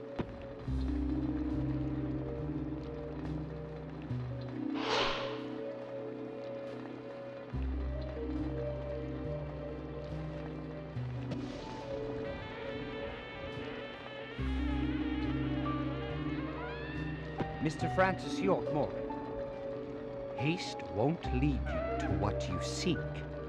Keep your eyes focused on your footing as we speak. So says Mr. Stewart.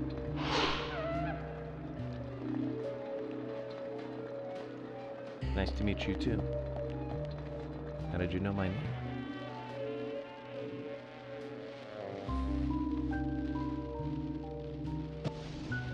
Mr. Francis York Morgan, information desires you, just as you desire information too. So says Mr. Stewart.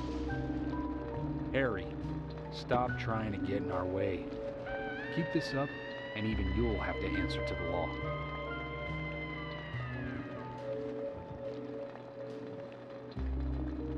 Mr. Francis York Morgan, with each rain our town goes mad. To our disdain, unpreventable, so sad. So says Mr. Stewart. Thanks for the warning. Then we shall depart, Mr. Francis York Morgan.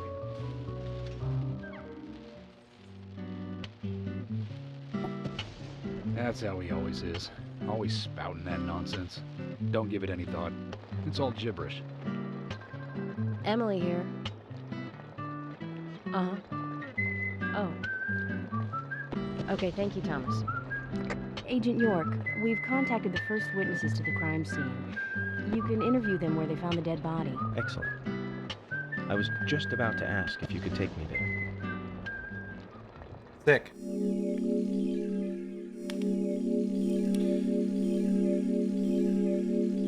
I'm not autistic, so I can't really comment on the depiction of autism in The Accountant and The Accountant 2. Some of it in the second movie feels a little bit weird. Like, I don't know about... There's like a team of autistic teenagers on computers that can like remote hack the Pentagon if they wanted to. It's very strange. I had fun with them though. I just couldn't comment on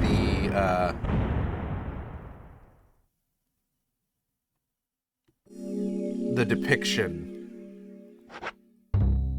of mental illness present.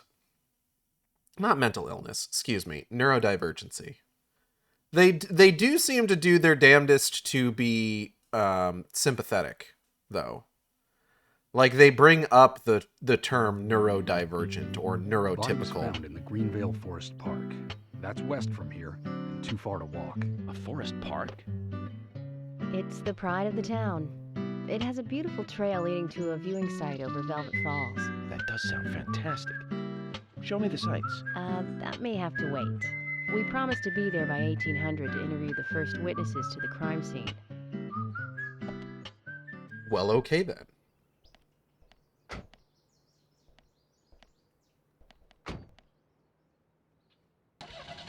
God, have we almost been going 4 hours already? Agent Morgan, if I could just give you a friendly warning. Yeah, You really dog, upset what's about up? me taking over the case?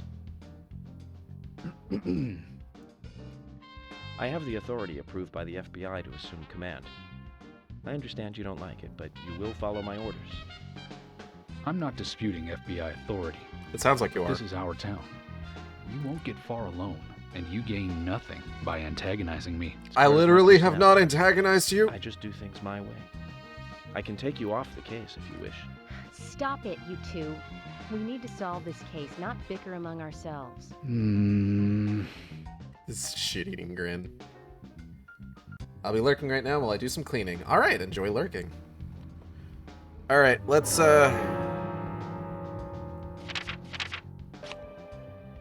Oh god, where do we go? Okay, hold on.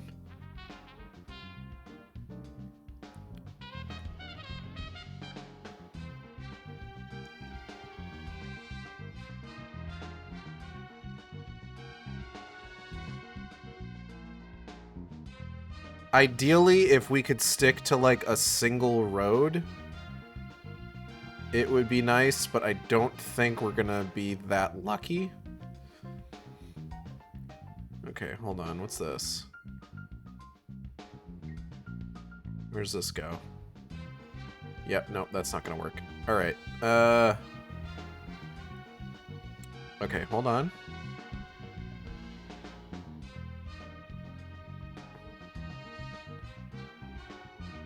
Cope's Tunnel.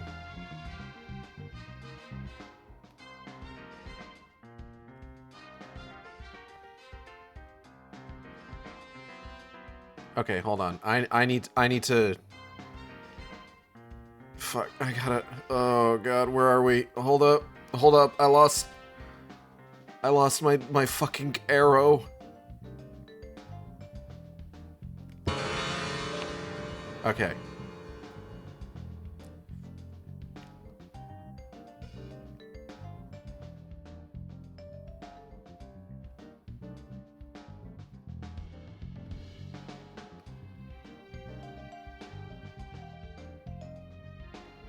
Okay, how can we get to... So Cope's Tunnel would be the one that we're looking for. So how do we get there from Muffler Road?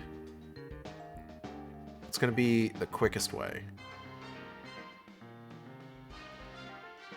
Okay, hold on. Cope's Tunnel.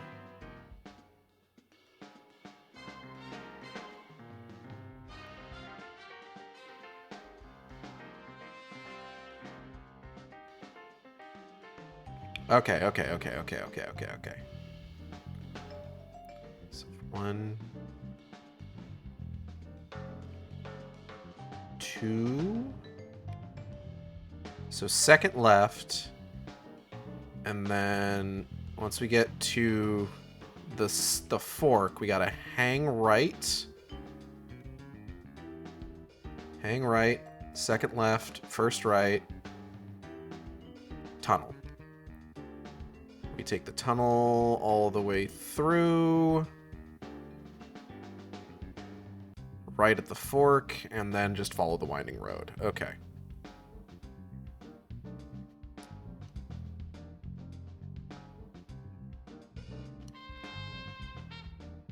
Second left, first right. Just the second left once we leave the hospital. Okay, I think we got this. Hold on. Okay, here we go.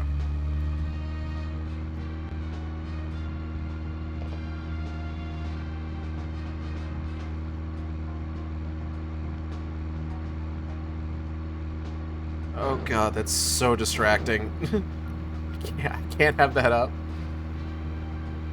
Anna's body was discovered by the woodsman Jim Green, along with his 2 grandchildren, Isaac and Isaiah. What were they doing in the forest? Just their daily routine. They found Anna's body during a morning walk. So you've talked to them already? Not officially. Not yet. Not yet. Are you out of your mind? You haven't interviewed them yet? Agent York, that tone is hardly appropriate. We were given orders to wait for you to arrive. Orders by who? A man called Abrams from the FBI. Robert, is it? Well, Bob Abrams. I did tell him to stay out of it. It's always tough to have a meddling boss, huh, Zach? I thought you knew, Agent Morgan. Don't worry about it. We may not have taken official statements, but we got all the information we need. I can fill you in right now if you'd like. Thanks, Go for it. George, but that won't be necessary. Oh, we're not. I want to hear the details from the witnesses themselves, firsthand. Thanks, Just can't George, but believe fuck that you. The children had to witness the crime scene. They may be traumatized. You'd better do this carefully.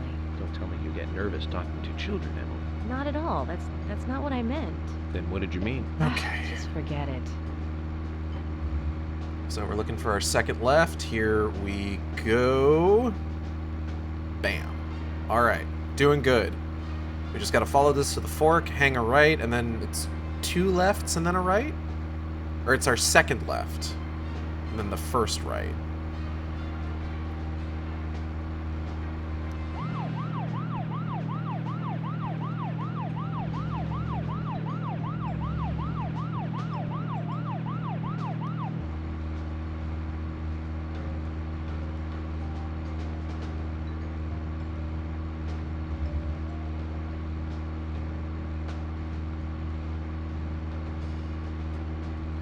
So one of the things to note here is that I am focusing primarily on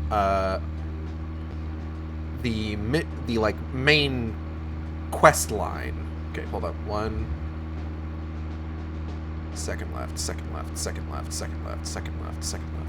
I am focusing primarily on the main quest line of the game right now, but at any point in this game, you can stop and just decide to wander about town. Whoopsie daisy. If you wanted to. There are probably going to be times during... So this should take us through to Cope's Tunnel. There are probably going to be times during this playthrough where I'm going to like take some time to like do some side content. Agent Morgan, how much longer do you want to keep talking? Maybe we should cut the chit-chat and go get our official statements. George is right. Let's head over to the forest park. Dog, what do you think I'm doing?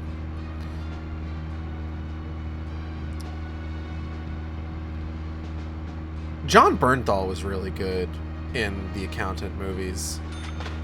And you know, I do like...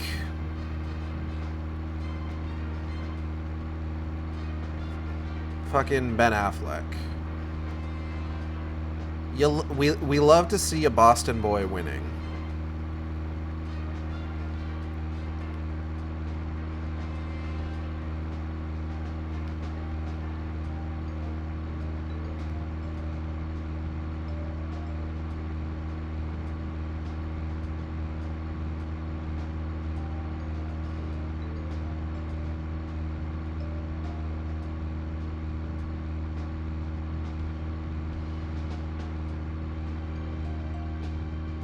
Okay, hold on.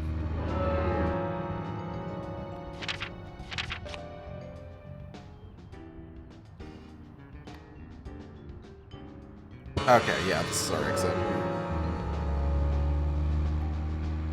Oh yeah, Velvet Falls, okay.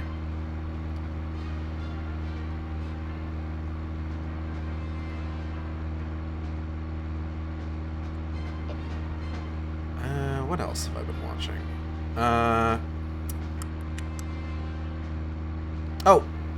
Natalie, I kind of sort of half-watched that recent Garfield movie as Natalie was watching it the other day.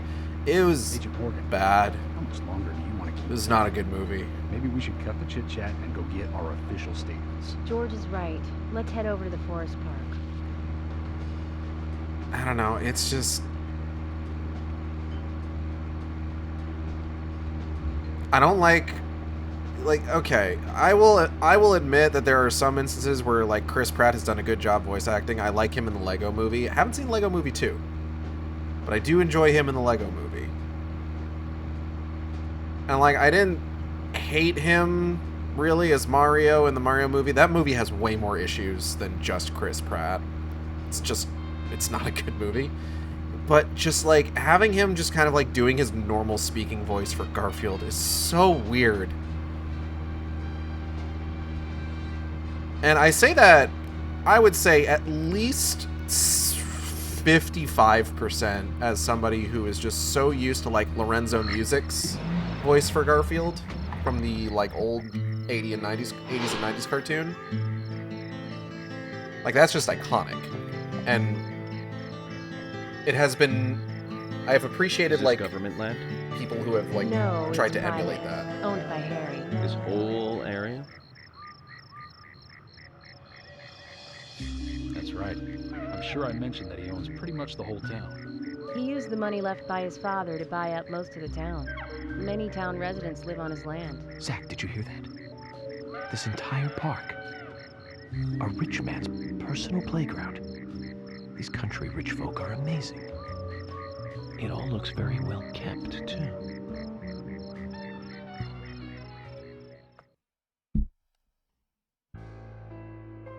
I would probably do more wandering around the FBI town. Special Agent Francis York Morgan. Please call me York. It's what everyone calls me. And you are Jim Green? That I am, son. I keep these woods.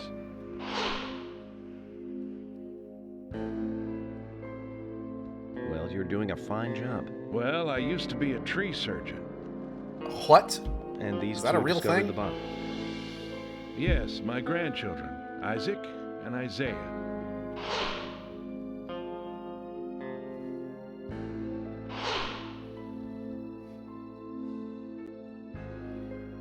Zach, you see that? Twins. Just like in my dream. We gotta keep an eye on these two. I'm sorry. Could we talk away from the boys? I want to help your investigation, but I don't want them to hear this. Very Fair well. enough. Emily, please. I'll just take them over there then. Thank you. Hold on. Don't do anything without asking me. These children were the first to witness the crime scene. I want to talk to them. Come on, they're just kids. They have no idea what really happened to Anna. That doesn't matter. Is he? You agree with me, right, Zach? How He's heartless. fucking stanced up. Goodness. Do you ever think of other people's feelings, ever? Emily's right. That's stone cold, even for the sake of investigation. Children see things in pure, simple terms. They may have seen something we adults would never spot, and they are here at our request as well. We could at least chat with them and see if they want to make a statement. Are you serious? I never joke about matters like this. Oh my god. Oh my god. Don't worry. They aren't as fragile as you think. Yeah, they seem fine. Standing so upright there.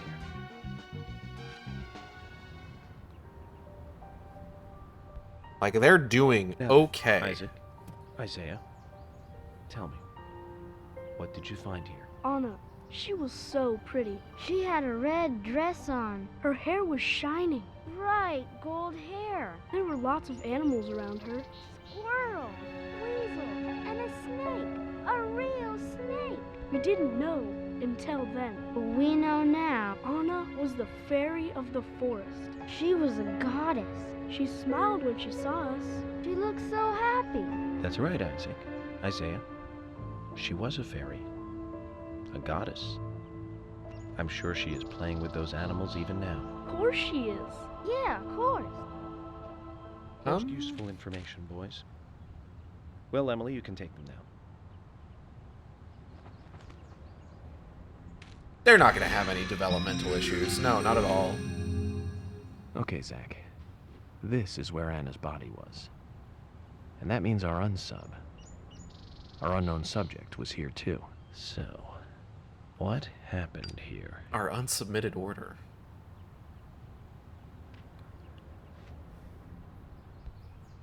Start profiling.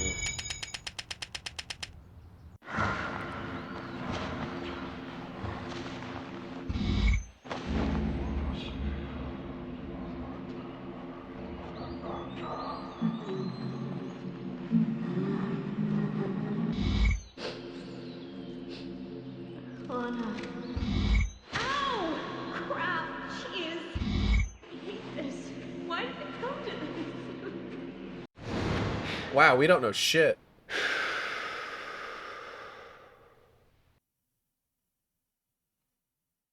Zach, something is still missing. You don't say. I need more clues.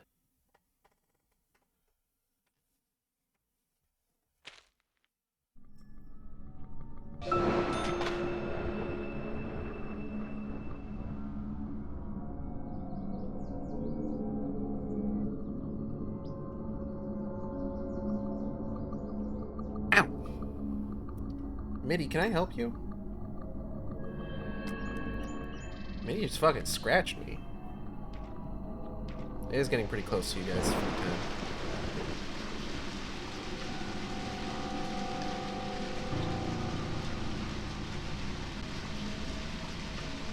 Oh, hey, there's something over here. Hold on.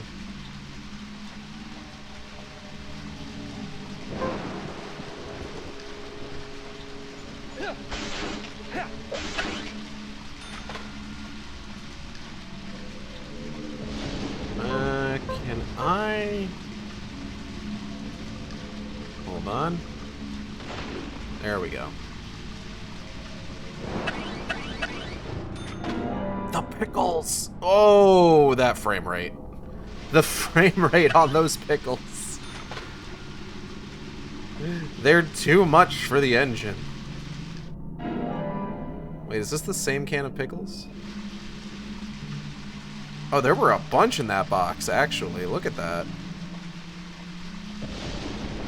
Can I just keep picking up... Hold on.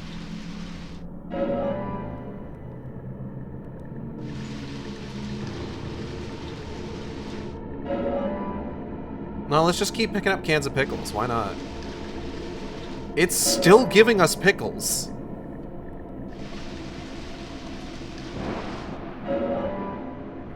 Infinite pickles unlocked. Okay, I have to stop.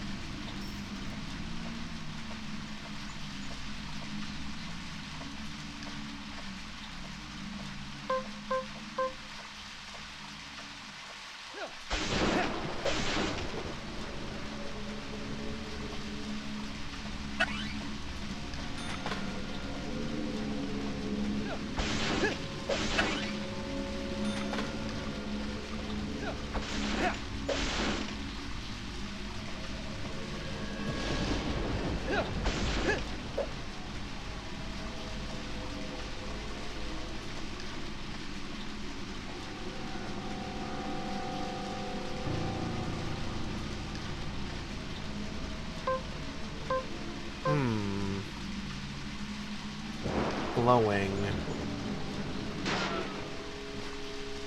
Oh, chip with rusted metal dust.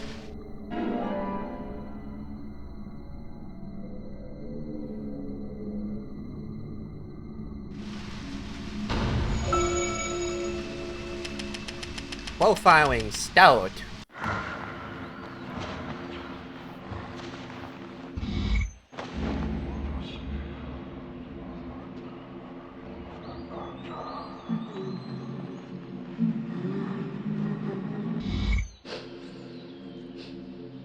Anna. Ow!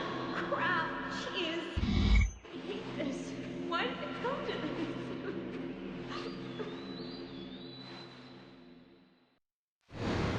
Surprising no one, we still don't know shit. But it's kind of nice to keep doing the profiling every time you find an item because you get a little bit more money.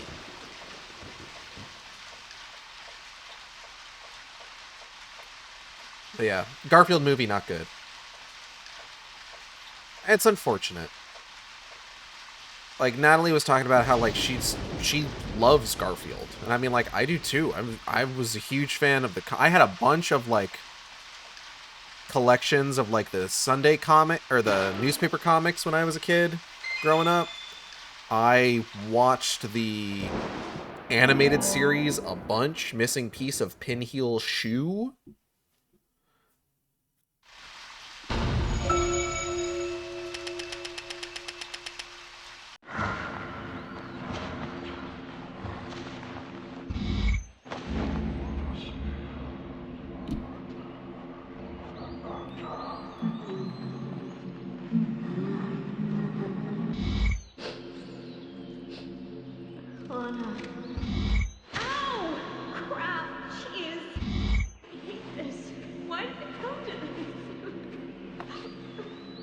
Mitty, what are you doing?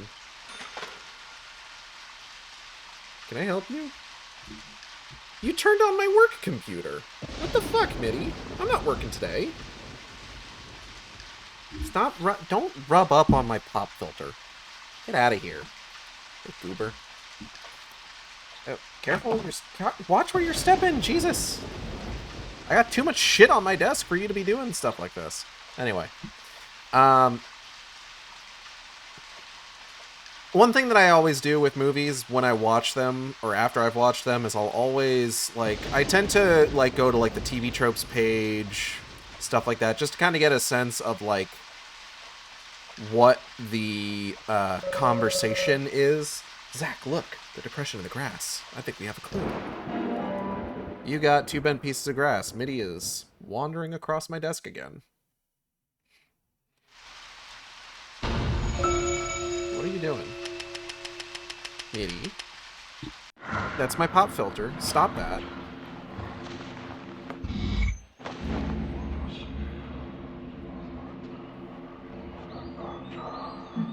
I swear.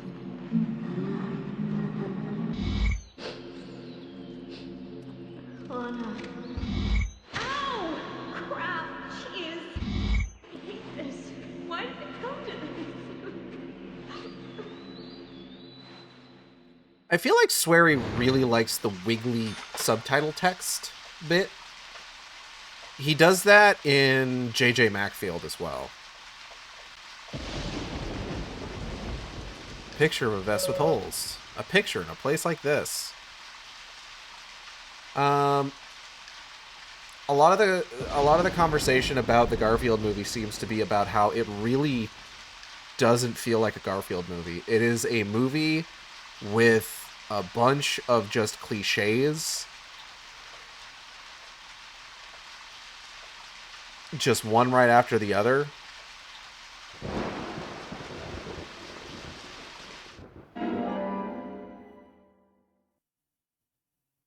And, like, that sucks.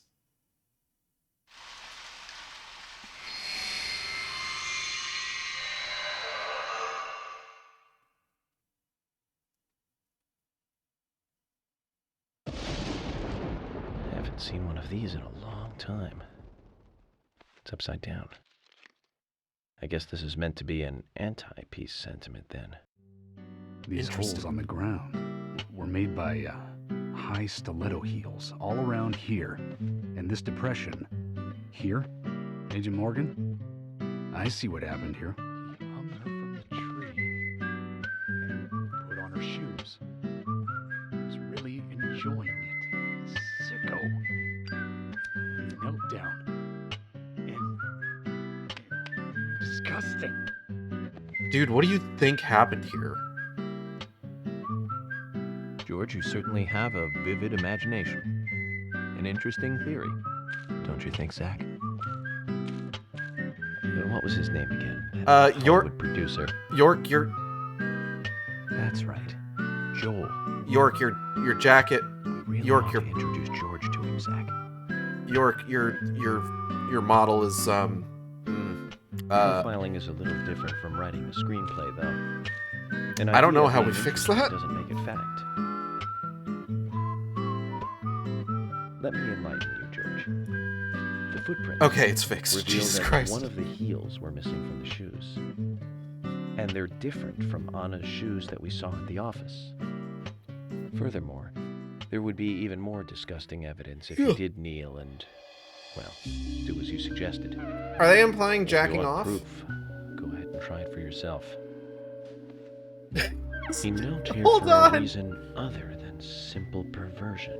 Was York just like, listen, Zach, there would clearly be more evidence if he knelt here and jack off. You go ahead and kneel here and jack off yourself, and you'll see.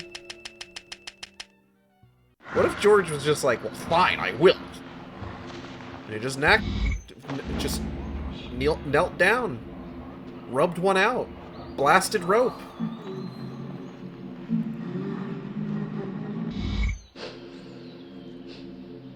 Oh no. Ow! Crap! Jeez! I hate this. Why did it come to this?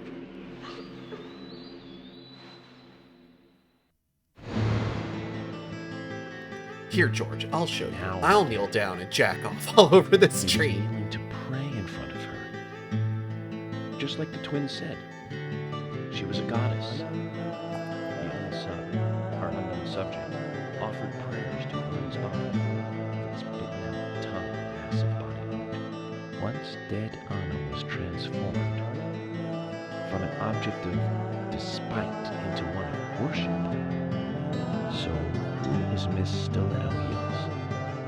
The steps are close, coming up to the body, and then farther apart, going away. There was a reason to hurry away then. That settles it then, George.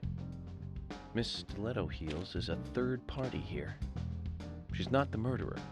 No one runs York, away your from suit an jacket's object of clipping through worship. your ass.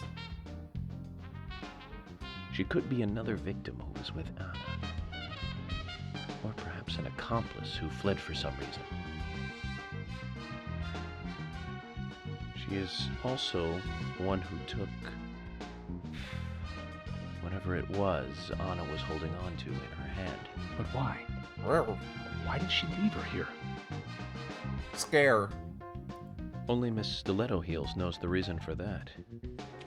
She might know something about the man with the reversed peace mark, too. My back hurts. Oh, God. All right. I'm good. How many women wear high stiletto heels in this town, do you think? Oh, I should think most of them have at least one pair.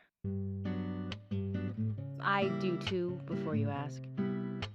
But nobody would come all the way out here wearing them, except maybe one person. Don't keep me in the dark, then. Who might this elegant lady be? Diane, the owner of the art gallery. But she's out of town for a big art auction. I heard she'll be coming back in a couple days. Then we'll just have to give her a warm welcome home. A more immediate matter, then. Where in town can you find something like this? It should be a building that isn't used anymore, with either a lot of metal or metal machinery or something like that. The old lumber mill. Then it's time to really get this show on the road. Could you guide me to this perfect setting for extravagant murder?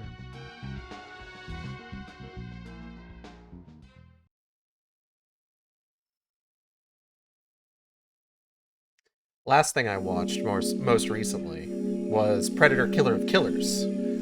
The animated... Okay, so a little bit of background with this. So Dan Trachtenberg, the director of the fantastic 10 Cloverfield Lane,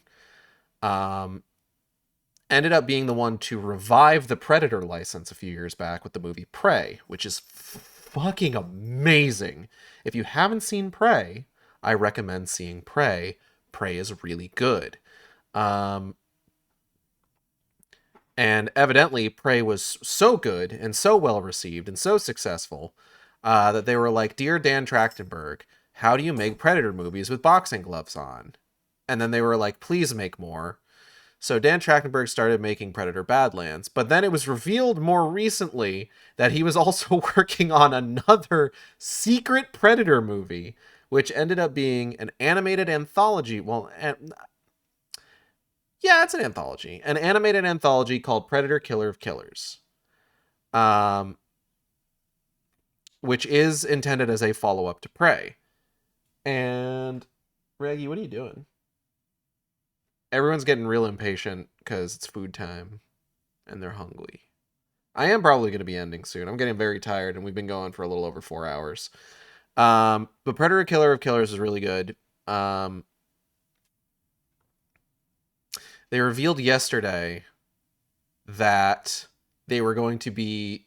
They released a patch for Predator Killer of Killers that adds an extended ending featuring Dutch, Arnold Schwarzenegger's character from the first Predator movie, because Arnold Schwarzenegger is coming back to the Predator franchise. He's just waiting on some kind of direction from Dan Trachtenberg, which is buck wild to me, because like they've been trying to get Schwarzenegger back for the Predator series for decades now. Like, going all the way back to, like, Predators, The Predator.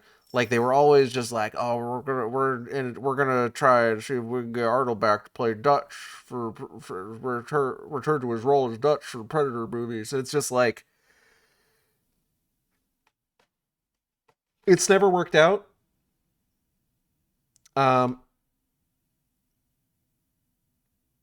And it's wild. It's wild to me. Because, like, the thing is just, like,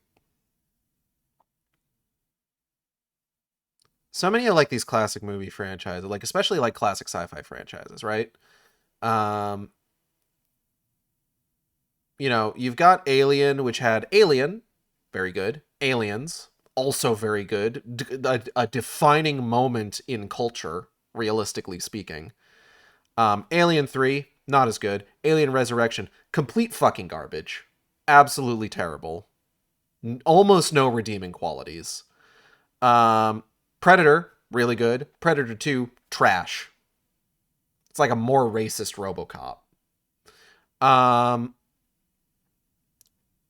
Predators, fine. I think Predators is okay.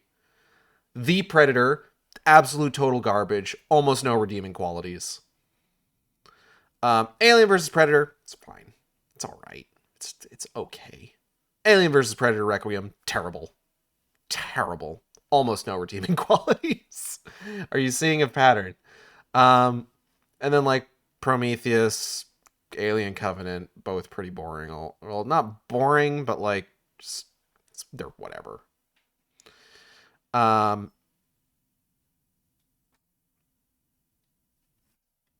Boop.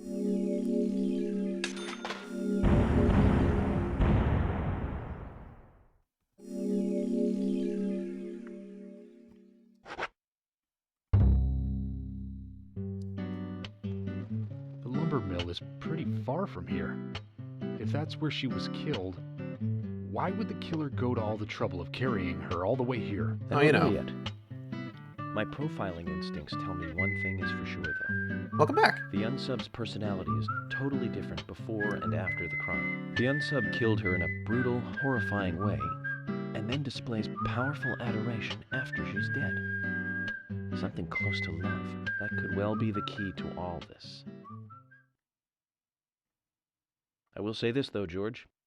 Profiling is a risky business. Of course, if the unsub planted those stiletto footprints himself, well then, everything I've just said falls apart. But there's no evidence that he left those stiletto footprints. I'm sure we have Miss Stiletto Heels to thank for those tracks. All I can do is deduce the unsub's feelings in light of the evidence, and carefully figure the unsub's MO.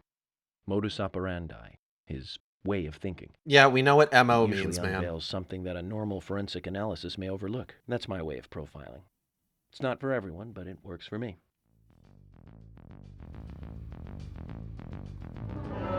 Yeah, I don't know. It's wild to me that, like, so many of these, like, franchises, like, they do everything that they can to, like, bring back the classic characters, the actors that made those stories what they are. Like, especially, like, with, like, Predator, where it's just like, you have Arnold Schwarzenegger playing a character once in the original film. Every movie after that features different sets of characters. And in spite of that, they've never once been able to convince...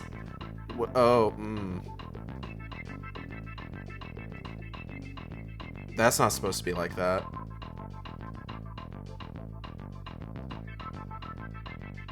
Okay, well, maybe it's a straight shot.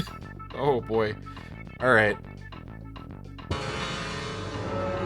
They haven't once been able to convince Arnold to come back to play Dutch at any point in the history of the Predator franchise. But now, with Dan Trachtenberg having both Prey and Predator Killer of Killers under his belt, and on the path of bringing us Predator Badlands, which sounds like it's going to be a lot of fun. Now... I first joined the force they're bringing him back. Hello, Jack Flamekeeper. Oh, jeez. Oh, fuck. Oh, God. Now it's totally abandoned. I presume so. I've never really been inside, so I don't know for sure, but it sure is run down. Deserted buildings are perfect for criminal hideouts and activities. I keep telling Harry to have the place torn down. Probably. After all, it's already used as the site of Oh, shit. Murder. We don't know that for sure yet, Agent Morgan. That's right. But the perpetrator selected the lumber. Agent York, you seem very confident about this. Is this control worse than Cyberpunk 2077? I haven't gotten far enough in Cyberpunk 2077 to know for sure, but it does not control well. Sounds exactly like as you can probably guess. And to normal people with common sense. Common sense can be the opposite of facts sometimes. Bear that in mind. Oh, I will, Agent York. Thank you for another pearl of wisdom. Oh, you're welcome. We'll know for sure by something going I'm full of them. So keep your pearls of wisdom to yourself. And let's hurry. Oh, oh God. Can you step on it, Agent York? Yeah, alright. So does the vehicles in Cyberpunk. I believe you. I haven't gotten a chance. I have Cyberpunk 2077. I haven't gotten far enough into it to really get a sense for that sort of thing, though.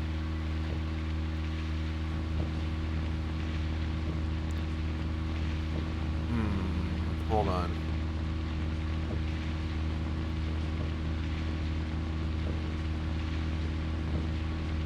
If I hit the talk button again and they don't have anything new to say, I'm going to circle back and get that flower.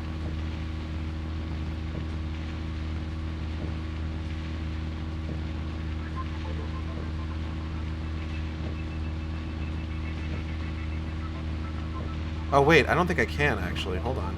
No, I can't. I can't get out of the car at this point.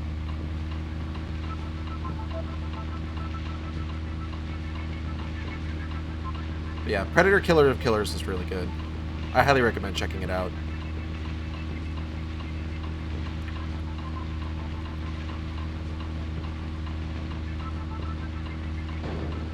Ooh. Ooh.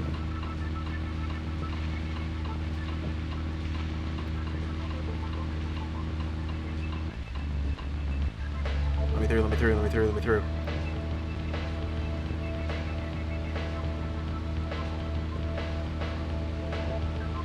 So something I found out about recently. Oh, hello, wife. I forget, is this game that has all the Sean buttons or is that a different game? You were thinking of Heavy Rain. Let's go. And find out if your facts can be trusted. You're full of confidence, right? Let's get to the lumber mill.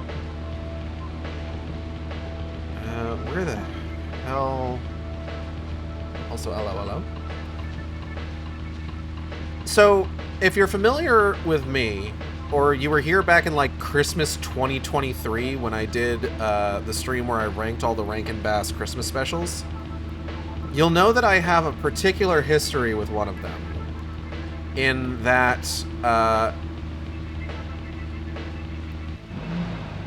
it was the source of some childhood trauma. You two stay here. I can't Trauma is concentrate on maybe a bit profiling with other strong people of a around. word. Now hold on a minute. We're investigating this case together. Listen, I can't risk the crime scene being compromised by you two. What are you saying? You're not the only professional law enforcement officer here, Agent Morgan. We know how to secure a crime scene. I'm sorry. That was rude of me. But this is how I operate. Stretching. Furthermore, Yes? Furthermore, what? to me, the outsider FBI agent, every citizen of this town is a suspect. You two could be in on this whole thing for all I know. I have to keep suspects out of the crime scene. How can you say such a thing? Very easily, in fact. Is he making fun of us? We should have left him behind and come here by ourselves. You're right. I've never been so insulted. Sorry, but I'm just doing my job.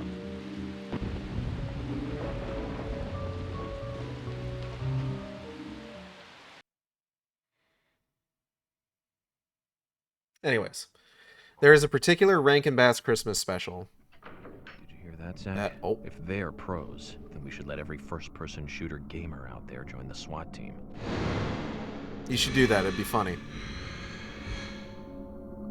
Zach, they're here. There is a particular Rankin Bass Christmas special that I have a bit of history with. In that Rudolph the Red-Nosed Reindeer. The abominable snowman in that movie scared the shit out of me as a kid. Hated that thing. Never liked seeing it. And when I rewatched it a couple years back for that ranking, I found that it still kind of sent me into fight or flight a little bit.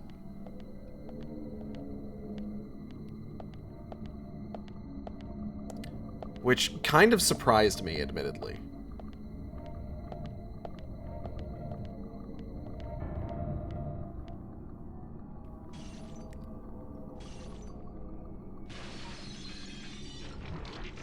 Damn, okay.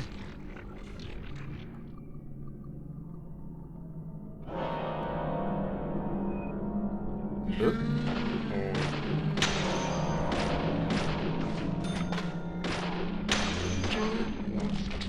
Yes. Bullseye.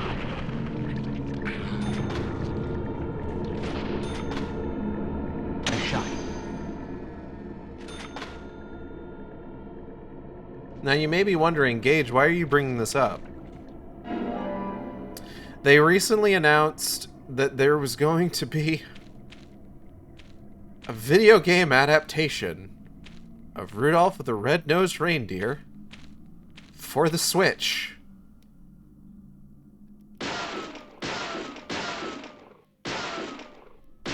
And I feel like it's my duty to play it. Like, I feel like I'm obligated, you know? This is my destiny. That I need to face my fear.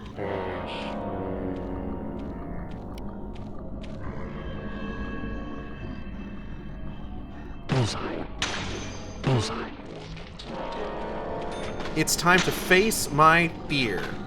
'Cause when your time is running on, Rudolph be able to shoot lasers like in one episode of Johnny Bravo? Probably not.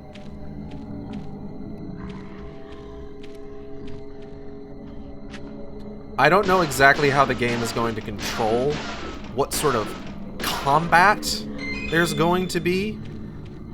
If it's going to be some kind of, like, reindeer life sim or some shit. Great. There's a lot of unknowns at the moment.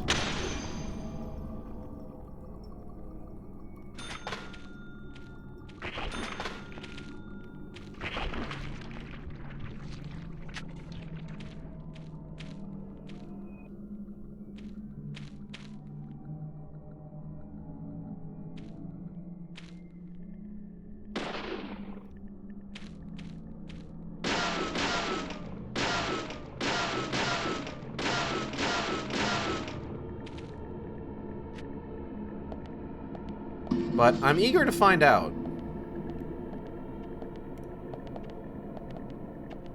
Hey, who's that? Blam, blam. Excuse me, sir. Oh.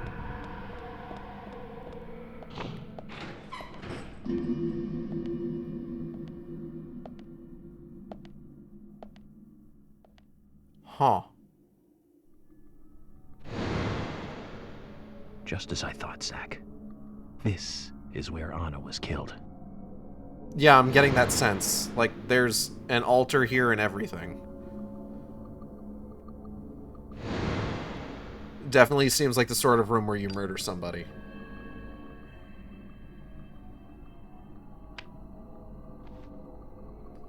Start that profile.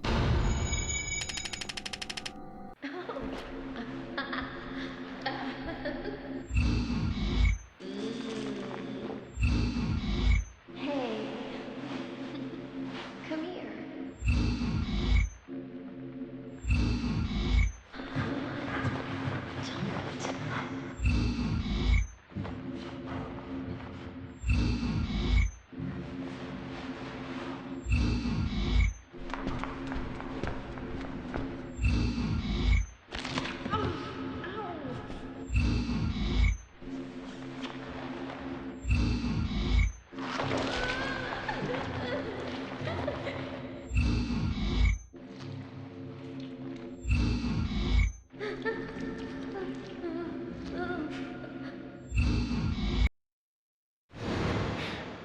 Dog, we don't know shit.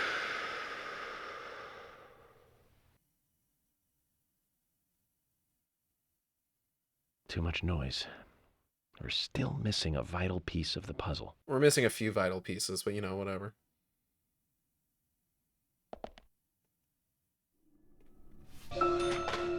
We're missing 4 vital pieces, specifically.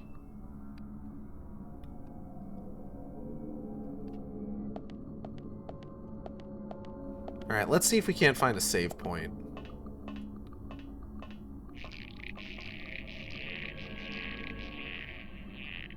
Cool, man. Love that for me. Ooh, a 10mm submachine gun.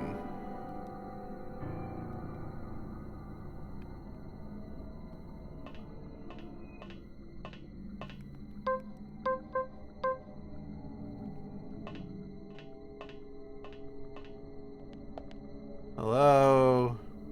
Enemy. Ooh. Sick. No enemies coming after me, it seems like.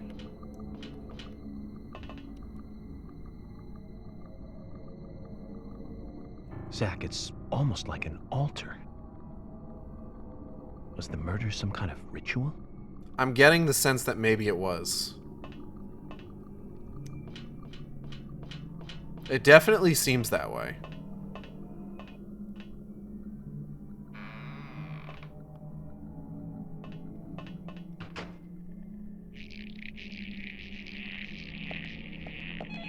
Sick.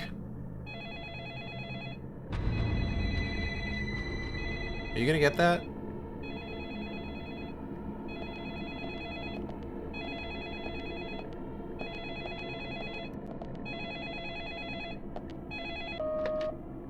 Mushy mushy. Francis York Morgan. Please call me York. Everyone, that's what everyone calls me, Des.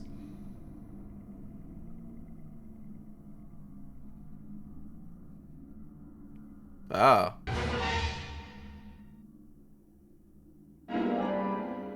Yeah, alright.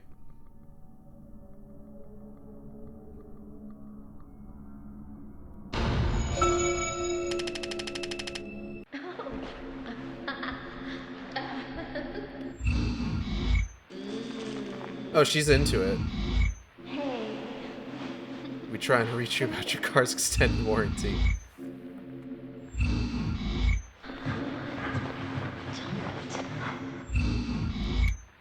Less into it now, it seems like.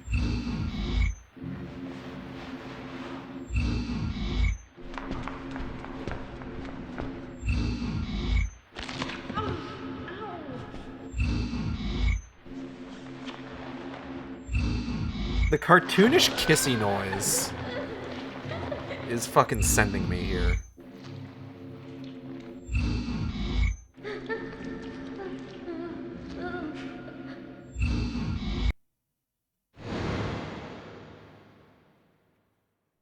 York, I don't think we know a goddamn thing. That's gonna be it for today. We're gonna go ahead and call it there. Save our game, quit on out. I want to thank everybody for coming by the stream. I hope you all had a good time. I know I did. Love Deadly Premonition. Excited to replay it. If you enjoy the stream, you can subscribe here on Twitch. We have special emotes for subscribers. You can also follow me on Blue Sky and Tumblr at AcidXShark. That's AcidXShark, where I post all the streams as they happen. Or you can follow me on YouTube at AcidXShark, where I post all the streams after they happen. Art for the stream was done by Tish, who you can find on Blue Sky at Patchwork Calico. That's PATCHWORKCALICO. Tish's work is great. I highly recommend checking their stuff out. Commission them if they're open. I don't think they're open right now, but I'm also not 100% sure. What else? VTuber was done by Teva, who you can find on Blue Sky at Teva Meow. That's TEVAMEOW, with rigging by V747, who you can find on Patreon at that name, V as in Victor 747. Upcoming streams this week. We're definitely doing more Deadly Premonition. We're definitely doing some fucking Final Fantasy XIV. We're definitely starting Darksiders Genesis. We're definitely doing some other fourth thing. Maybe late homework. I know late homework is one I intended to do, but I don't know. I don't know. I don't know what I'm feeling yet. But we are going to be trying to get back into our normal stream schedule going forward. So I hope you'll stop by. Keep an eye out. I'm going to try and figure out what that stream schedule is going to look like. What else? I think that Raggy, are you just knocking shit over now? I know you're upset that I'm not feeding you, but you gotta give me a sec, buddy. Finally got Way to the World Prelude Orchestrion Gage Good Luck Charm on the roll. You're very welcome. I mean, you probably could have just bought that one. Shit from the Nier raid is so cheap. Honestly, at this point. Like the hairstyles are like 4 figures. Listen.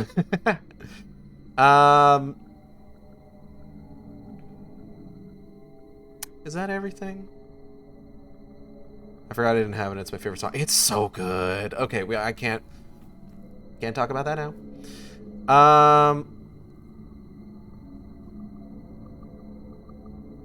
But yeah, so keep an eye out for what this upcoming week's stream is going, or what this upcoming week of streams is going to be. Keep an eye out for the announcement of that fundraising stream that I've got planned. Other things coming up in the future. Silent Hill F comes out late September. I'm going to be doing my standard thing of once I get the game, we're just going to play it till it's done. Oh, is there anything else? I'm trying to think. I want to say that covers everything. Do I know anybody streaming right now? Let me check.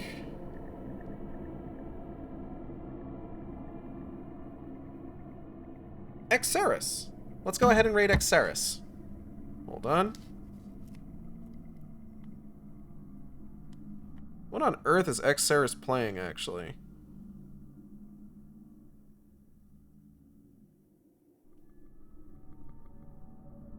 Oh, they're playing Repo. Or she's playing Repo. Alright, so stick around for that. And I will see you next time on the Shark stream. Let's save first. Same Shark time, same Shark channel. Take care, everybody.